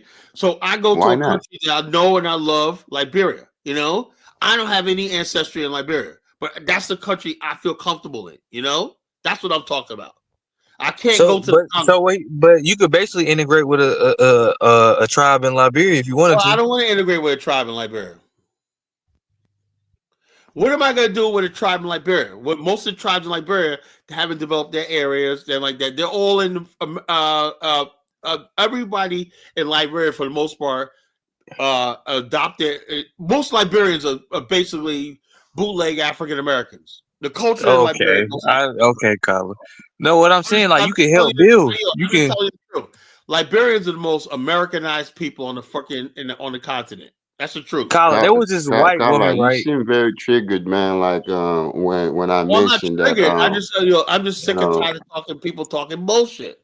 You're living in America. It's not bullshit, man. Because like Steve was saying, there are people who want to go back and trace their roots. Where do you live right now? I'm in the United States. All right, then that's in the conversation. You're in the United States. Thank you, Colin. To answer, like, okay, when I mean by, I fail to understand what I'm trying to say, man. I do understand what you're trying to say. I'm saying it's bullshit. You know, some of that. You know. Well, he's not the one that comes there to tell us how you do everything. My tribe comes from somewhere deep in Angola and the Congo. Can I go there? You know, absolutely not. But Kala, why can't you go there? Yes, you can go to the Congo. One is the Congo's war torn. You know, but I could have sworn it was only in the east, though. Congo. It's only in the east. See, that's why I know you don't know anything about Africa. The Congo's war torn. That's not true. Only in the east, Colin. Now you got Donald Trump there and America there and stuff like that. What the fuck? You see, Kala, that's why I always laugh at you. Do you know how many people that was saying to me that, oh, don't go to northern Nigeria, don't go to the north, like the north is dangerous, blah blah blah. Kala, do you know that all of that shit. Musa, let me say this real quick. You live here. Kala, do you know the part of Congo that's war torn is about 5% of Congo? Which is the East Kivu, the eastern, the whole on the eastern part of Congo. You know, let's play some fucking video. You know, I'm gonna show you the. But Colin, even you don't know anything about Africa, man. I'm telling you, Colin, most of the. There are white people, Lebanese, living in Congo. I know one thing.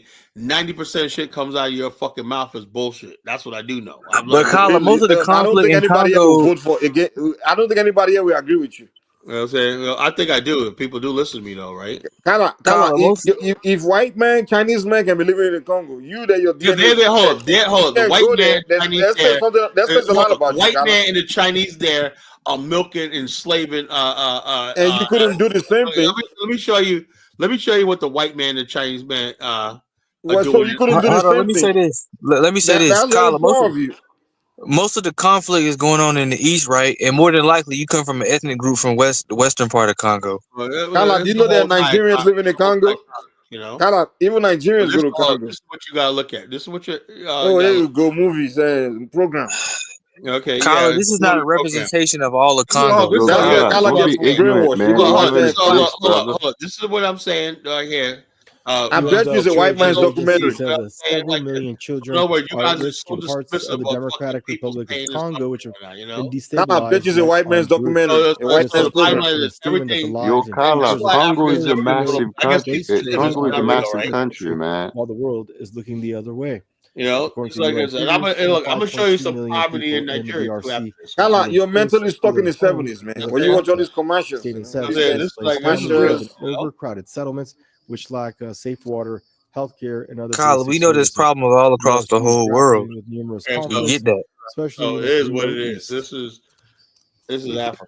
It's like somebody living in another country. No, this is not. This is not all of homelessness in America. And be like, we don't want America. Look at this video. Human rights attorney. Hello, Robert. Always a pleasure to have you on Press TV. Get your take on things. Tell us what's going on in the DRC. Thank you so much. And I think as your report mentioned, over 5 million people have been displaced. Over 3 million children primarily have been displaced by violence throughout the region. What we've seen is reports of recruitment of child soldiers, people being enslaved, sexual assault against young women and girls. And this is one of the worst human rights abuses currently going on planet Earth. And the entire planet seems to be turning a blind eye to it. This is not anything new, however. We've seen since rapid decolonization in the 1960s, the nature of democratic systems within recently decolonized regions has been unstable because you still have the hands of Europe and the US and China interfering on local economic and foreign affairs, which has destabilized the region, destabilized these nations, and caused this infighting. So I think what the Western powers have to do, and as well China, since they have such a large imprint on the continent, is work together collaboratively with the leadership on the ground to bring an end to these, but we have to bring international attention to the issue. Otherwise, there will be no remedy for the 5 million plus people who have been displaced. Okay, so you get the West to get their hands out of the cookie jar there, but then how do you see the medicine and stuff like that apply? That's what you should be over there. You and Mike should be in Africa right now, help doing stuff like that. You know, we're not the one bragging about we can build everything and things like that. I never said we could build everything. You know, I leave Africa. Mike, I leave. My plan is for Africa. My plan is for Africa, especially Nigeria. Africa, you know, that's my plan. Like my plan is Nigeria. My plan is Nigeria. Why don't serve my people? That's my plan. Why don't you and Mike work together then? I'm from why are you saying something like that? I'm just telling you my plan. When we say you don't know anything about Africa, you always argue. My plan is for my people to do North, especially Africa is just one big village. Violence in one region is not dispositive that there's development going in other regions in the country. Hey, let Josh speak. Let Josh say something. And they don't need to take up arms against one another. There's some harmony in the country. What's it going to take to get there? Kyle, pause the video. Let Josh speak. The models from history. Go ahead, Josh. I feel like the reason why Kala and Mike be arguing is because they're two sides, they're opposite sides of the same coin. You know what I mean? It's like Mike has if I'm getting him right, he kind of has like a anti, say, FBA stance, and it's like kind of a Nigerian perfectionist stance, essentially. And then Kala has the opposite side where he's like, Black American is like the optimal, you know, and like the perfect, essentially, you know. For me, it is, but that don't mean it's for everybody, you know. Right, but I get your point. But the but Rudy says Kala is a know-it-all. The dilemma of a personality type is the inability to learn from others. Despite having some knowledge, he overtook others, a clear leadership flaw and a sign of disrespect. You're spot on, Rudy. What I want to say is that's why they have that button head, because neither one. I don't want to get kicked off, so I'm not going to agree with that. The other one's perspective, right? Nah, I agree with that. Just today, right? I was reading a book, right? I was listening to a book, actually, and it's about World War II. The lead up to World War II, right? And in 1932, You have Joseph Stalin, right, implementing these collectivist policies in Ukraine and stuff like that. And it talks about the millions of people that starved in Ukraine and Russia. Starvation so bad that people were literally ended up eating each other. There's no room for guesswork in climate. You know what I mean? Eating their parents eating kids, or vice versa, makes right? corporate treatment clear. And so, Tyler, this man's talking and he just starts playing the video on top of his head. Wow, Kyle. I'm trying to set this up. Hold up. Go ahead. We really just said it, man. And so you can play a video why I say that is, just let the man talk, man. So why I said that is in 1932, this is happening in Ukraine and Russia, places we would consider European or are European, right? And they had a major issue they were dealing with, cannibalism, right? And so when you look at the Congo today, right, you can see issues there. There are always going to be issues. The question is, how do you fix the issue? Now, my argument would be the Congo's issue is more of a systematic issue. It's more of an institution issue. It's more of a leadership issue than, say, down at the people level. But people have risen out of bad circumstances before, and it can happen in the future. So it's not sometimes I feel like people, maybe like Carla and stuff, they look at it as like a failing of the individual themselves. You know what I mean? Like even earlier when we were talking about people moving, you know, America getting all the smart people. I'm just having visions of Juja, Elvis, and Ross Motion carrying those bags up there. No, the point is. I do stuff like that every day. That's the wrong way to go out there and earlier we were like talking, them, you know. What's wrong with that, Kyle? It's called hard work.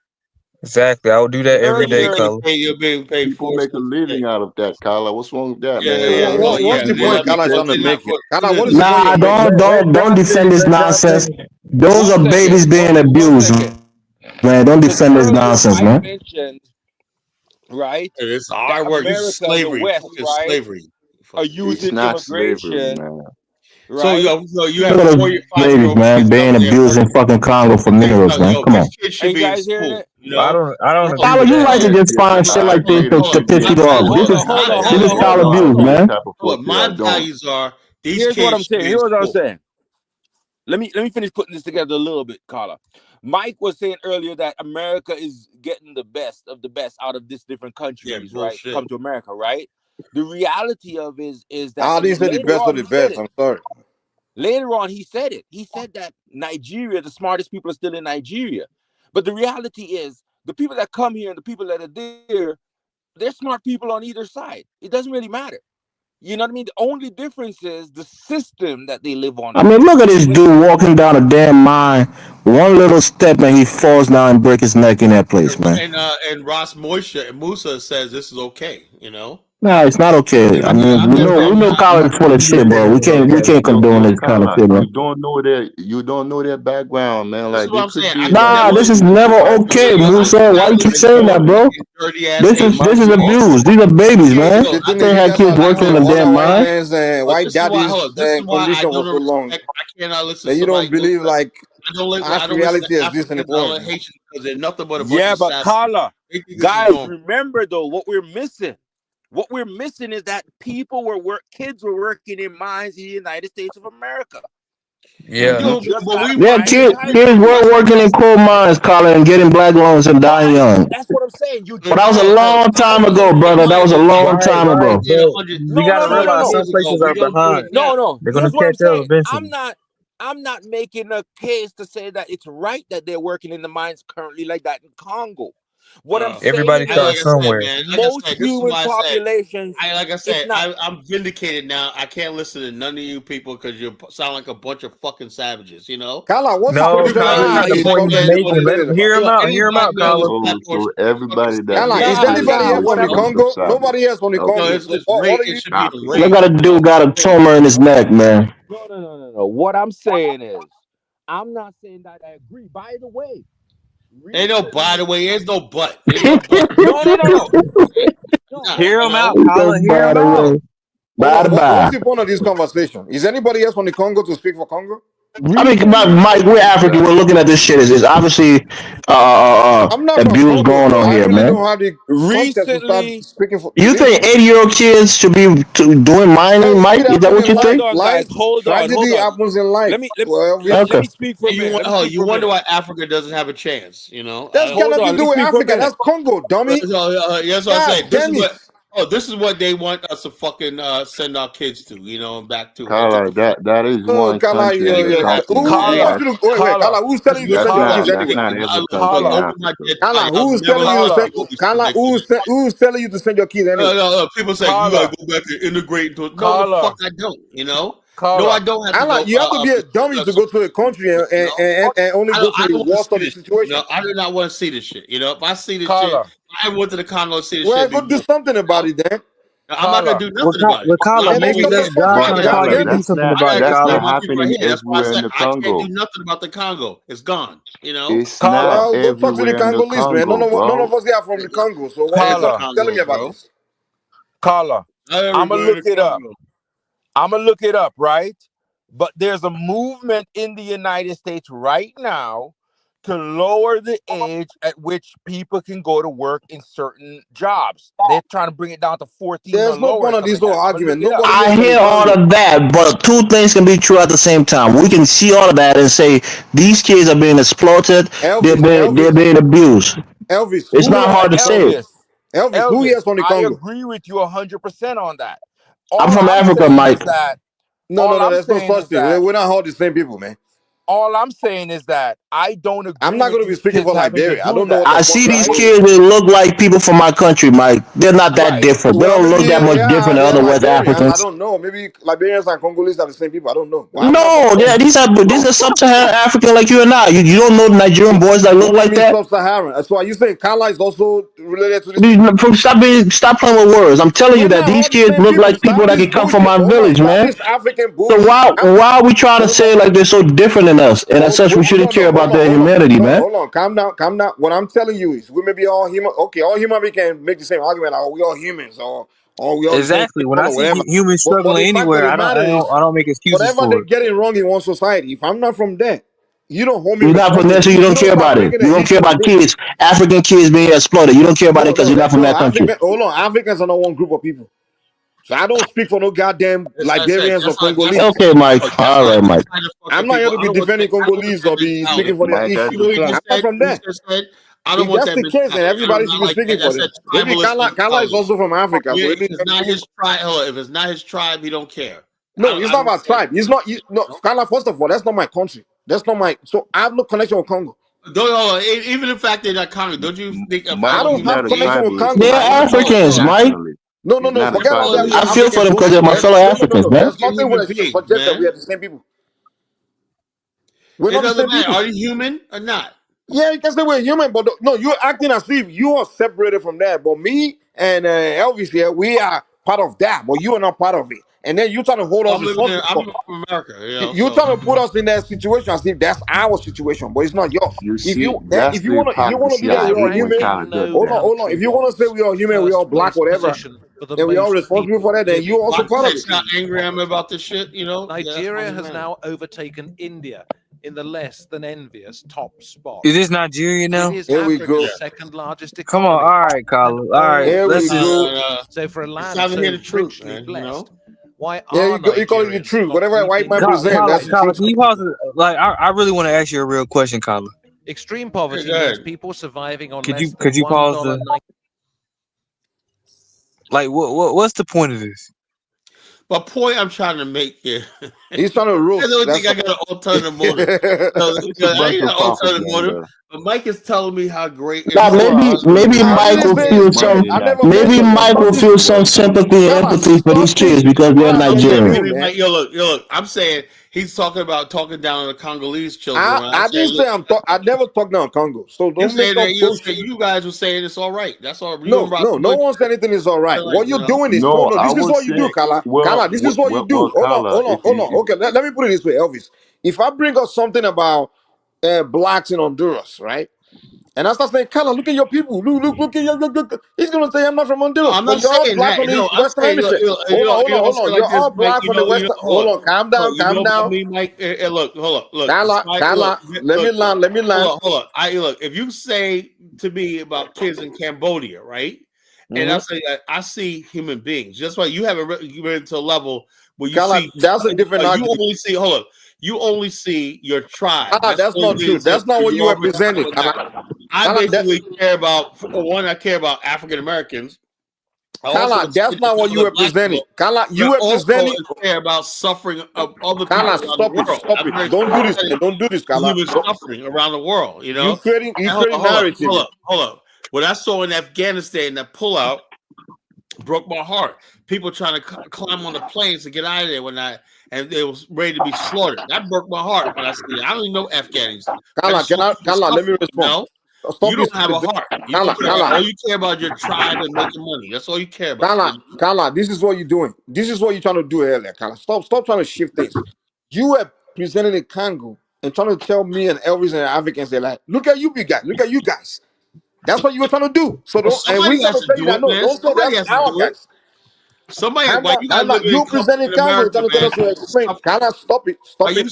Suffering and look at our people in Nigeria. What you were doing was trying to tell us to explain what's going on in Congo. Grows by 6 people every.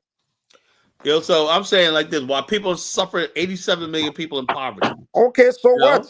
So what? So what? Come on, Mike. Damn. People in poverty. So what? Name a continent where people are in poverty. Oh, wow, man. 87 million. Kala, you acting as if poverty is a sin. Yo, extreme poverty, not it's poverty. So what? Extreme poverty. Yeah. Yo, Kala, it's not extreme people poverty. Get in poverty and they walk their way out of poverty. People are hustling, they make money.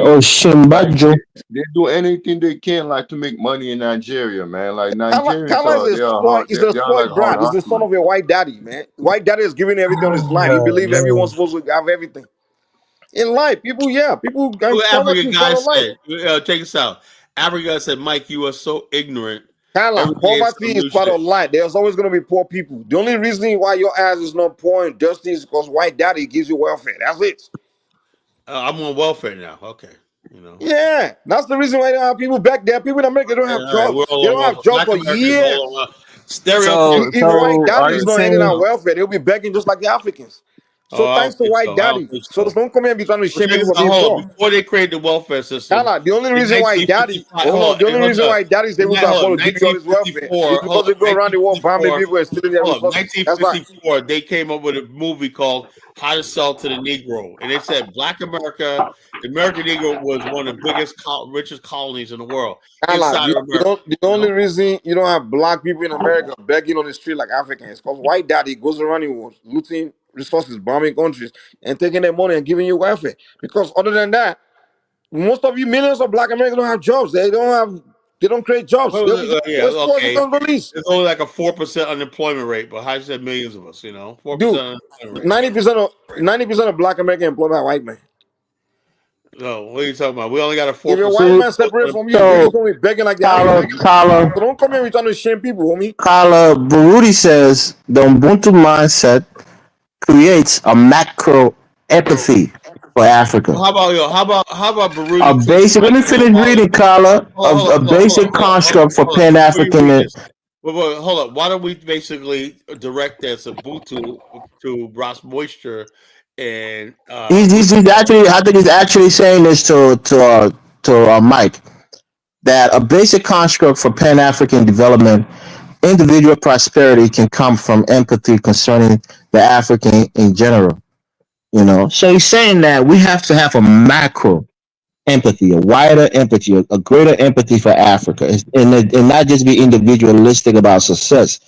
When our people are struggling in the continent, meaning if it's not just your people who are struggling and other Africans are struggling, it should bother you as an African.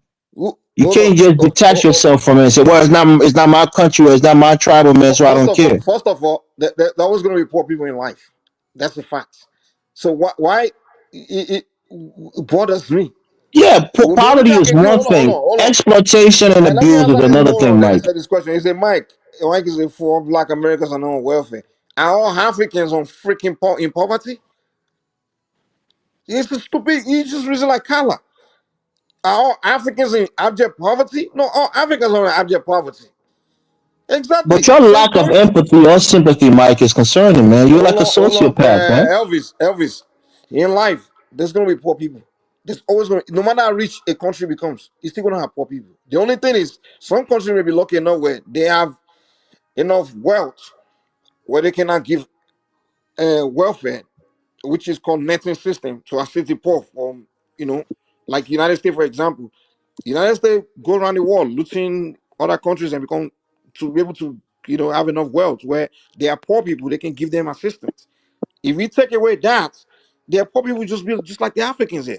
They're gonna be begging. There's gonna be Let poor. me There's tell gonna you be there's Exactly, gonna be something. Mike. human being with low I IQ. just want If to you Mike, see say, kids like that working in a real Mike. estate, There's You gonna be gotta working in put mines yourself in a out real there, estate, would you Mike. feel bad about it, Mike? Elvis, you can't. No one can handle poverty. There's gonna be irresponsible men that's gonna make babies with some young Elvis, let me girls. say something there when There's you're gonna done. make baby that they can't feed. There's gonna be some 100%, Mike. irresponsible people. Poverty, no one can handle poverty. Poverty is part of life. There's gonna be Exactly. poverty. You can't Yeah, handle it. that's poverty. I keep telling you, poverty is one thing, right? A person living So hand to how somebody mouth trying to shame and not people know where from their next meal poverty is coming exists? from is one thing. But when you have kids being exploited and abused, you got to speak against it because they're babies. They can't protect Who's themselves. not speaking So why against it? can't we agree on that thing? Elvis, stop doing this dumb shit that you do all the time. You present argument that no one Oh is my! doing.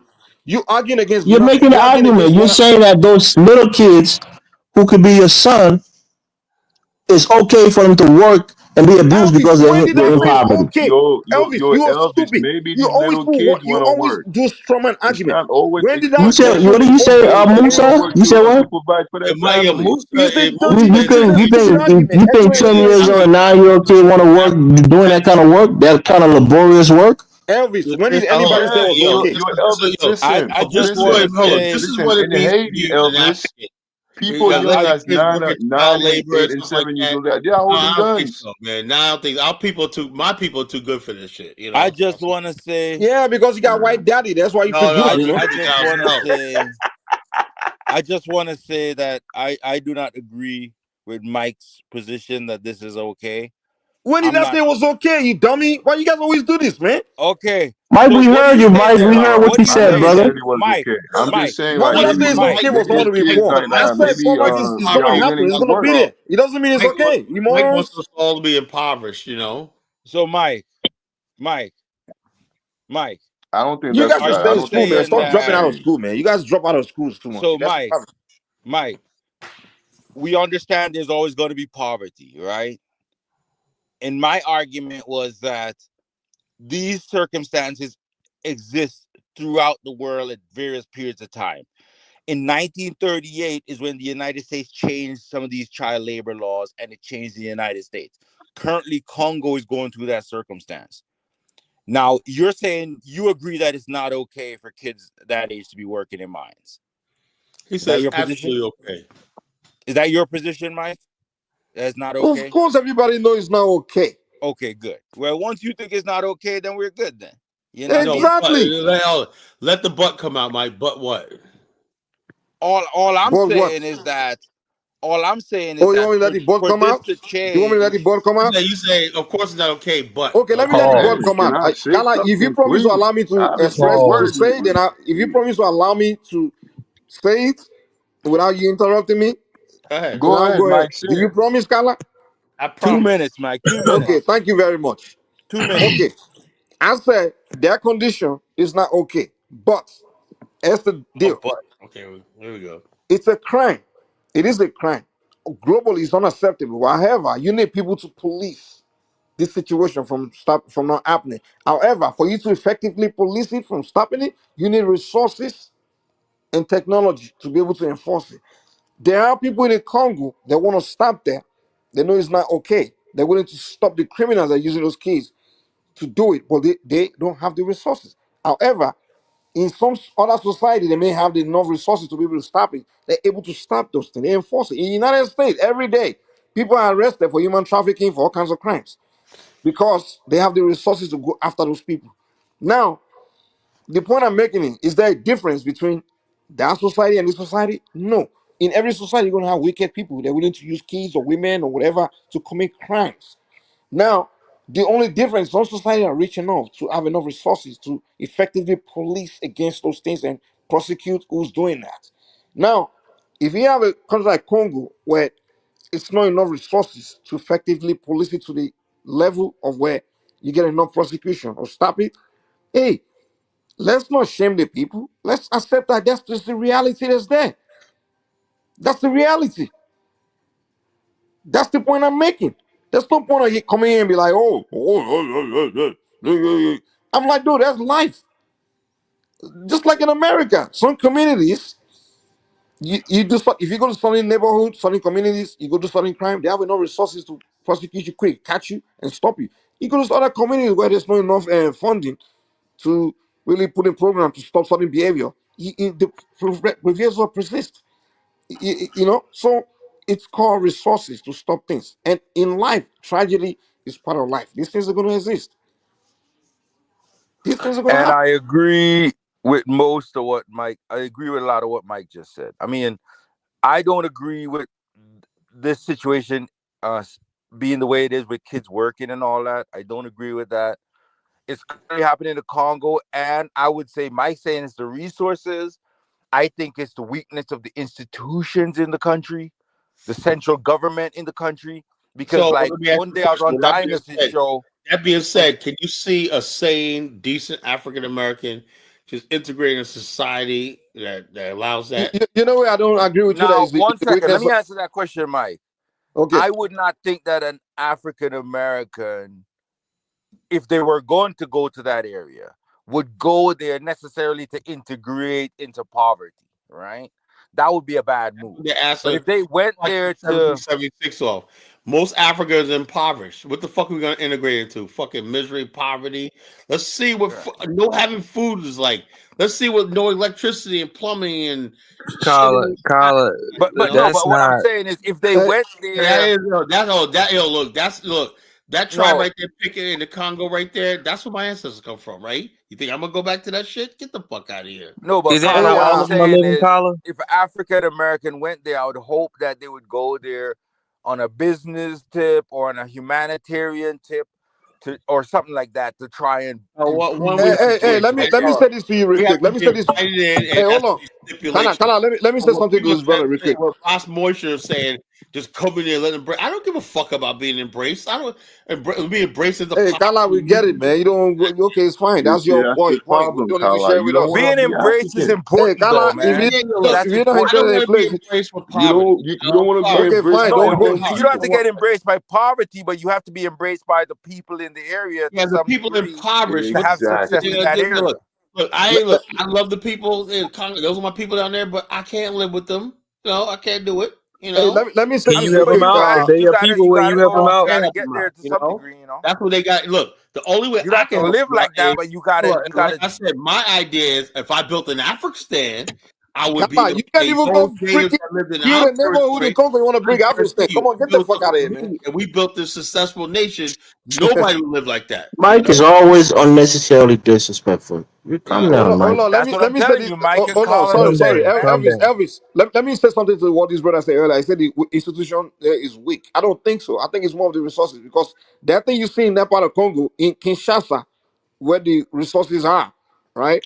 That's not true. That's not where it's at. The resources are not in Kinshasa. The resources are in Goma, in Kivu, and Katanga. They're not in Kinshasa. Hold on, now. That's what I'm trying to say, Moron. Can you let me land? I'm saying you can have in Kinshasa. You're not going to have that stuff going on in Kinshasa, where there are more resources to police. Kinshasa's a war zone right now. Are we kidding me?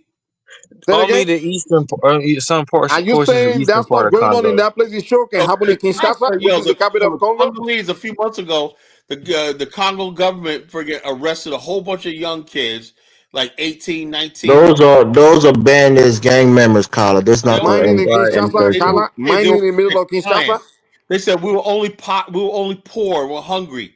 They had no direction on. They executed them. Kala, they were mining in the middle of Kinshasa. It was in Kinshasa. Don't shift the argument. We're talking about mining. Yeah, but he said, I said the mining, but there's also people struggling in Kinshasa. You know, Yeah, people struggle everywhere. People struggle in New York. Where's not what we start shifting the argument? It ain't like, I hate when start shifting the point we're making, man. Stop it. Stop this crap. Africa. I hate that shit. I'm responding to this brother that said we're gonna have a debate. Kyla, why you keep generalizing? Stop generalizing, We're gonna have a Kyla. debate on whether it's in resources or institutions, right? I don't care how strong because institution is. The area does have resources in that area. We're not talking about mineral resources. We're talking about the money, wealth, and the goddamn wealth to be able to fund the whole thing. That's what we're talking about. I get I'm your talking point. about funding. When I'm talking about resources, I'm talking about funding. Everything is funding. Even if you want to have a strong army, and strong police, you got to fund it. You have to fund everything. I get your point. Now, the thing is, there is money if you look at what the country earns to fund a lot. It's not enough, man. Their budget. You see what I'm saying? But the money is not being allocated effectively, or it's not stolen. Enough. Bro, they don't have I watched the funding. documentary, right? Oh, Lord have mercy. I watched the documentary, right, on that Kinshasa region, right? A soldier was on there, right? And the documentary was kind of talking about weed and stuff. And the soldier and his wife were selling weed. And I know what that thing is. He said what they made per month. It wasn't a ton of money. You know what I mean? Because the government dude. Do you think government print money? Do you think no? 1 second, brother. 1 second, Mike. Let me get a minute or two, or 30 seconds at least, and then you can respond. Right? The soldier says they don't make a lot of money. Now, one day on Dynasty Show, we were talking about this region, and I don't even think they have proper roads going from the capital to that eastern region, and that's why Rwanda is in there looting some of these resources with their militant alliances, right? And so there's plenty of money and resources coming out of that area. Earlier, Colin mentioned Nigeria. $400 billion, right? Just in oil, right? That's assuming that they get all 100% of that revenue, right? When America signs infrastructure bill and stuff like that, it's 700 billion. With the earnings that we make here, which is sometimes 10, 20 times higher than those areas, right? And so there's a lot of money. But then how is this money allocated? What's the checks and balances so that the money's not stolen or misused and things like that? You know, that's the question. Yeah, you have a question, maybe corruption to a degree. But the fact of the matter is to bring those people's to bring them their livelihood to a standard of Western world, like Kala's level of standard, you need a level of funding of the Americans. You understand? No, that's not true. What Kala wants is what Kala wants those people's standard of living to be on his level, the level of the Americans. And I'm telling you that they don't have that kind of funding to bring that standard of living to your level here in America. It's not possible. That's my main argument. I'm not saying maybe the corruption there, if they cut it out, they can elevate them beyond what they are to beyond the level where they are right now. I'm not saying that. But what I'm saying is what Kala wants is America in Africa, American standard of living. And I'm telling him that those countries don't have the same level of resources as the United States, where they can fund your welfare and fund everything for you to be living good, to be living to the level where you're living. So you can shame them for not having it, but you, if we take a white daddy away from you, you're not gonna be where you are. You're just gonna be just as those Africans, as those Africans. That's what I'm trying to tell Colin. And I get your point on that, Mike, right? And my argument would be that, yeah, you want to get, because we're all competing to some level on what exists, right? That's why I think Elvis mentioned something about things being relative, right? We live in the Western world, in America and stuff like that, and we're comparing other places to America, right? If we lived in those places, a lot of the stuff would seem normal to us because that's our everyday life. But we've been exposed to something different, so we're like, hey, all right, cool. We need this standard there, right? Now, to get to that point, is the only disagreement I have with like Akala is not a short-term process. It's a long-term building process. Because America, if you look at welfare and stuff like that, welfare in America didn't pop up until what? after the Great Depression, right? Mainly when you started having all these different government programs and stuff to keep people out of poverty. And they have been very effective in keeping people out of poverty. Prior to that, America didn't have some of these things, right? What they did have was a government that fostered business development, educational opportunities over time and stuff like that, right? Getting rid of slavery and all this type of stuff, right? And so it was a long-term building project. The country as an independent state is what, 250 years? You know what I mean? It's a long-term project. And that's what I'm saying is going to happen in these areas. The money is always there because to me, the real resource, we look at the natural resource, the oil, the gold, the diamonds, but that's not the real resource. The real resource is the thing on the brain, the mind, the people. That's the real resource, the people. If you have an educated population, that's the first thing you got to work on. You got to work on education, roads, things like that, good health care, and then give the people funding and opportunity to, and they'll show what they can do. You know, they're all smart. They just don't have the I have opportunity. every faith that Black America could do anything they want to do. I have every faith. I don't have that with other people, but I know my people. If you can do whatever you want to do, why don't you go to Liberia or Congo and do something? We did it before. You didn't do it before. Stop lying. Your people were eating bananas and chucking spears and whatnot. You know, didn't even know you were colonized. You said you didn't do shit, man. Stop lying. You said you didn't. You know, you're colonized. My people built a freaking republic. You didn't build anything. No? It was built at James Monroe, United States government. James Monroe. That's why they named Monrovia. How about James Monroe? There's no white men buried in Liberia.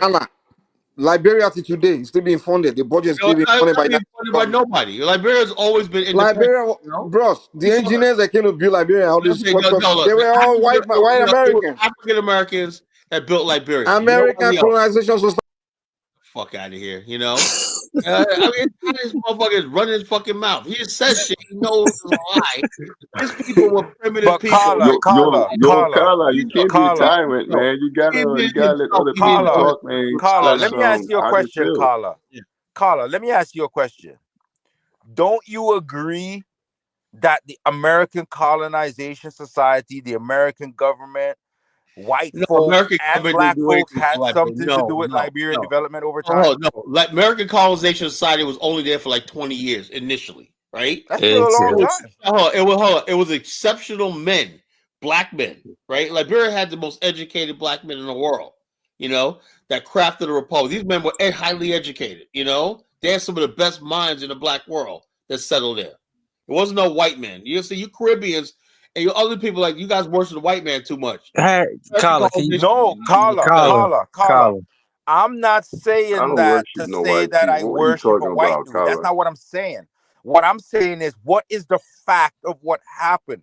You can't build something. Look, the American Colonization Society, right? The reason why they were necessary, right, is because when they basically helped organize the first transports of Africans that African Americans that wanted to go there, which was a large number of people that talked about it for generations, right? They understood one thing: you cannot cross the Atlantic by yourself because the slave trade was still going on, you know. So they needed U.S. Navy escorts and whatnot, and they need political protection from African tribes and the colonial powers in America. That's what it gave to. Under the idea of they called the American Colonization Society. But when British, after a couple of years, the British pressed them, the United States government, this American Colonization Society, that means America is making a formal claim to the country. And U.S. Secretary of State said, we have no official relationship with this project. It's a private institution. Then what happened was the British said, well, if that's the case, we're not going to pay any duties, you know, that the Liberians were charging, right? Because it's not a state. So then the Liberians said, you know something? Since the American Colonization Society did not rectify that, we're going to declare independence and sign a treaty with Britain. And Britain began paying revenues, tariffs, and all stuff like that, recognize it as a state. That's what happened, you know? But the American colonizations failed to friggin' secure the colony because nobody recognized it because America did not recognize that as its property, you know. So Britain said, "We're not. It's not recognized as a country. We don't have to pay tariffs or taxes on the coast, you know." So that's what happened. I know Elvis can't disagree with that one. You know, they says you're not gonna pay taxes. Well, we're gonna declare independence. You know, the American Colonization Society couldn't force that, so they just said, you know, it's time for you guys to go. After it's like 22 years, they said it's time for you guys to go. We got this. And then you had the Maryland colony, which is completely different. They were really prosperous, you know, and turning a profit. You know, they had more revenue coming in and everything like that. So all these little towns that they built along the coast were prosperous towns that had their own revenue-based authority. So they could build roads, put up buildings and stuff like that. So they're like, man, we got this. You know, we could build our own shit, trade, whatever, tax imports and whatnot. You know. So they said, you know, I think we can govern ourselves. And so they did. That was remarkable for a black country at the time, just to declare themselves a republic. That was remarkable, you know. And nobody else, aside from Haiti, nobody else did that shit, you know. Oh, so it's really remarkable. So Mike's up here trying to talk about the white man. The white man helped build your country, Nigeria, you know. Now, Carla, this is what I'm saying. Like, so I'm not disagreeing what you're saying, right? What is that discussing? I just broke it down to you. What else do you want to know? No, I get what you're saying, but the American Colonization Society was founded in 1816, right? It was a meeting that happened in 1816, right? But the first people didn't come until like 1822. And the man that really was that sailed there first was a man named Elijah Johnson. This guy was a War of 1812 veteran, you know, and he was very successful. And basically during the time period to talk about, he was the first one to start talking about we need to basically make our own flag and become a nation. He was the one who started. He was actually the founder of Liberia as a republic, you know, as a nation, you know. So basically, thousands of people moved back, but there were millions of black people in America too, right? The whole thing is what happened was the only people that were going to Liberia. There was maybe some at the time of Liberia. There was like 5 million black people in the country, right? Right. There was a good 10% of the black population, something like 500,000, were free blacks. Where did free blacks come from? People don't understand something. The majority of black people initially were indentured servants, Creole people, and everything like that settled in the Atlantic coast region and whatnot, you know. And basically, slavery was a cultural thing, right? Once you knew how to speak good English, were literate and stuff like that, you were not deemed a slave.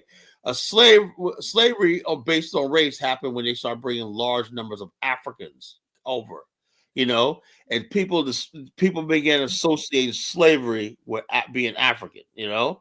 Then they made a distinction between black people who are Creole, mulatto, and stuff like that, and then people who were deemed to be slaves for life were black Africans, you know, that were brought over here, you know. Eventually, all these groups of people became one people called African Americans, you know. But there was also during the time period in the early 1800s, there were prosperous black towns and places like Baltimore, Maryland. People don't know there was a black-owned shipbuilding company. You know, there were black millionaires in America in the early 1800s, while there was slavery. One of the top men on Wall Street was a black man, you know? We know that, especially in the North, right? So the bottom line, people have this idea. So what they said was, we got these black people in the country. Some of them know how to do business, some of them not educated like that, but they are a threat to our idea of a white republic, right? So the idea was to remove but not to protect slavery, right? It wasn't about getting rid of slaves. That's what people say. It's not about slaves. No, these are black people who are free, never slaves. Generations of black people never slaves, right? They said you can leave, whatnot, and the black people say, "Yeah, we are." There's some people said, "No, we're Americans." Blah blah blah. And some people say, "Okay, I'll take this opportunity to leave, go to my ancestral homeland." You know, but these were free blacks who had a will. Slave has no will. You know, and the white man was not good about to give his. That was a height of slavery. White people stopped importing slaves, right? So slaves were valuable, you know. So in 1800, slaves were valuable. So what they did was they got rid of free blacks because free blacks was a threat to the institution because it gave enslaved blacks hope. you know. So they had to remove free blacks from America. That's what this Liberia was founded for, you know, free blacks. Right. But even as a percentage of the free blacks, it was a very minute because look, it was like, I would say a good 10% of free blacks went. You know, that's and this is at a period in time in American history where it was real in your face what was happening to black people in the country. Yeah, it was the worst time. The early 1800s was the worst time period for black people in America. Exactly. People were kidnapped and sold into slavery. There were free blacks. Another thing was a lot of free blacks sometimes were kidnapped and sold into slavery deep in the South and whatnot. You know, but a lot of times, basically, if you were living in places like Baltimore, a lot of free blacks would, you know, they would carry paperwork around saying, well, yeah, that's when it became dangerous, you know, because you have to carry paper around because white people would basically accuse you of being a runaway slave, and they make fake paperwork on you and stuff like that and sell you bootleg and whatnot, you know, because you had the fugitive slave laws and all that type of stuff. Well, then the fugitive slave law came about because of the sole reason that there were so many slaves that were disappear into the free black population. Right. So they had to get rid of the free black population, right? So therefore, runaway slaves didn't have a refuge, you know, because places like Boston had free black communities that black people would escape to, and a lot of free blacks began collaborating and helping slaves escape. That's why they had to get rid of them, you know, because they were a threat to the institution of slavery. And that's why it's probably better to get to Canada or something like that. Yeah, they went to Canada. Yeah, that's what they're on their way to Canada and stuff like that, you know. But voluntarily, most free blacks who voluntarily left went to Liberia and the Caribbean, you know. But Canada was where escaped slaves went, you know. Liberia and Sierra Leone and Dominican Republic is where free blacks went. Escaped slaves went north to Canada. You know, there's went north of Canada. Very few slaves went to Liberia and Dominican Republic. It was right. And so what I'm saying is, at that point in time, it would have been more. It would be super imperative or really imperative for someone to try and get out of the country. And yet, still, even at that period of time, you didn't have a mass exodus, right? Yeah, how do you have a mass exodus when most people, most black people, 90% of them was in chains? And then also, that's another thing. There's a lot of free blacks, right, who lived, even though they stayed in America, 99% of them lived in black enclave, maroon communities that were literally isolated. Remember, this is before the highway system. So there's parts of New Jersey right now, if you look on the Eastern Shore, Maryland, Virginia, there's still isolated communities back there that if you take away the roads, they'll completely safe, right? Like my family come from the Great Dismal Swamp, right? And my family were runaway maroon slaves and free blacks that lived in a Dismal Swamp. And our people used to be marauders. We used to raid slave plantations and take food. We kidnap people and whatnot, you know, raid stuff like, and come back into the swamp. Slavery, like I said, despite everything, the system was not invincible. It had many weaknesses. That's why what happened was, over a time period, in addition to getting rid of free blacks, most lived on the coast of America, they also took many slaves and brought them. There's another great migration from the east coast of America to the south, to the south, to like Mississippi, Tennessee, Alabama, and stuff like that. Millions of people went that route because that's where slavery was strong, Texas, whatever like that. And slavery began dying out on the eastern seaboard of America. Yeah, so because some of the northern states outlawed slavery at earlier periods in time, essentially. Slavery was dying out. It died out completely in Delaware. It was dying out in the north. It was just dying out in North Carolina. Even as a force of law, right? There were laws passed against it. Yeah, it was dying because America was becoming more developed and industrialized. They didn't really have a need for slavery. So the cotton system went to places like Tennessee, Kentucky, and Mississippi, and stuff like the Deep South, But here, and there was some slave breeding also on those coastal areas. Yeah. So that's mostly in the Deep South, places like Louisiana and stuff like that. when they moved millions of black people from the Eastern Seaboard and whatnot into the Deep South, because especially after the Nat Turner Rebellion, right? That's when they said a lot of people, slave owners, began moving their slave operations, the Deep South, where there was really no escape. There was no slave rebellions in the real Deep South. There was no escape. Yeah, but it's kind of interesting when you talk about the Deep South and the South and all that, because the Confederacy, which up until, so we're talking about 1860s now, right? There's still Virginia's still in there, right? Virginia's still in there, but the bottom line, Virginia's slavery was dying out. Dying out. It was like slavery was becoming more freehold and more indentured. It went back to like indentured almost, But they still fought as members of the Confederacy, right? Chattel slave, you're still a bondsman. That means, well, if you're black, you had to be bonded with somebody. Let's say you'll say you're working at a factory, right? You can't just go up and quit. You're not getting paid, but you may go. There's like the black community was being built by people had to show up to work, but they went there was actually black houses in communities, and it's slave houses. People think slaves lived in outhouses when there was black actually communities at the time, right? And so black people walked around like they freely but you had to report to a white person, right? Chattel slavery was dying out. That was more dangerous because the social order had black people at places like Charleston, South Carolina. There's a whole entire independent black community that in Charlotte, but they're all slaves. They had to show up with somebody, letting their hands out, or somebody, master such and such, had work for you. You had to go do this, whatever like that. But you still were allowed to go back to your own community. Before, slaves lived on a plantation. That's a myth. People think when they think of slavery, they think of everybody. There's a big house and a plantation. No, by the time the 1800s, there were black communities here.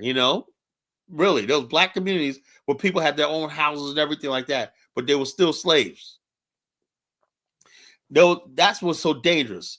Had the Civil War not been won, slavery would have lasted up until like the 1930s. Chattel slavery, freehold slavery, it morphed into something else. But slavery itself, even child slavery, could have lasted in the 20th century, But anyway, fellas, it's late, 6 o'clock in the morning. I got to go. Thanks for coming on.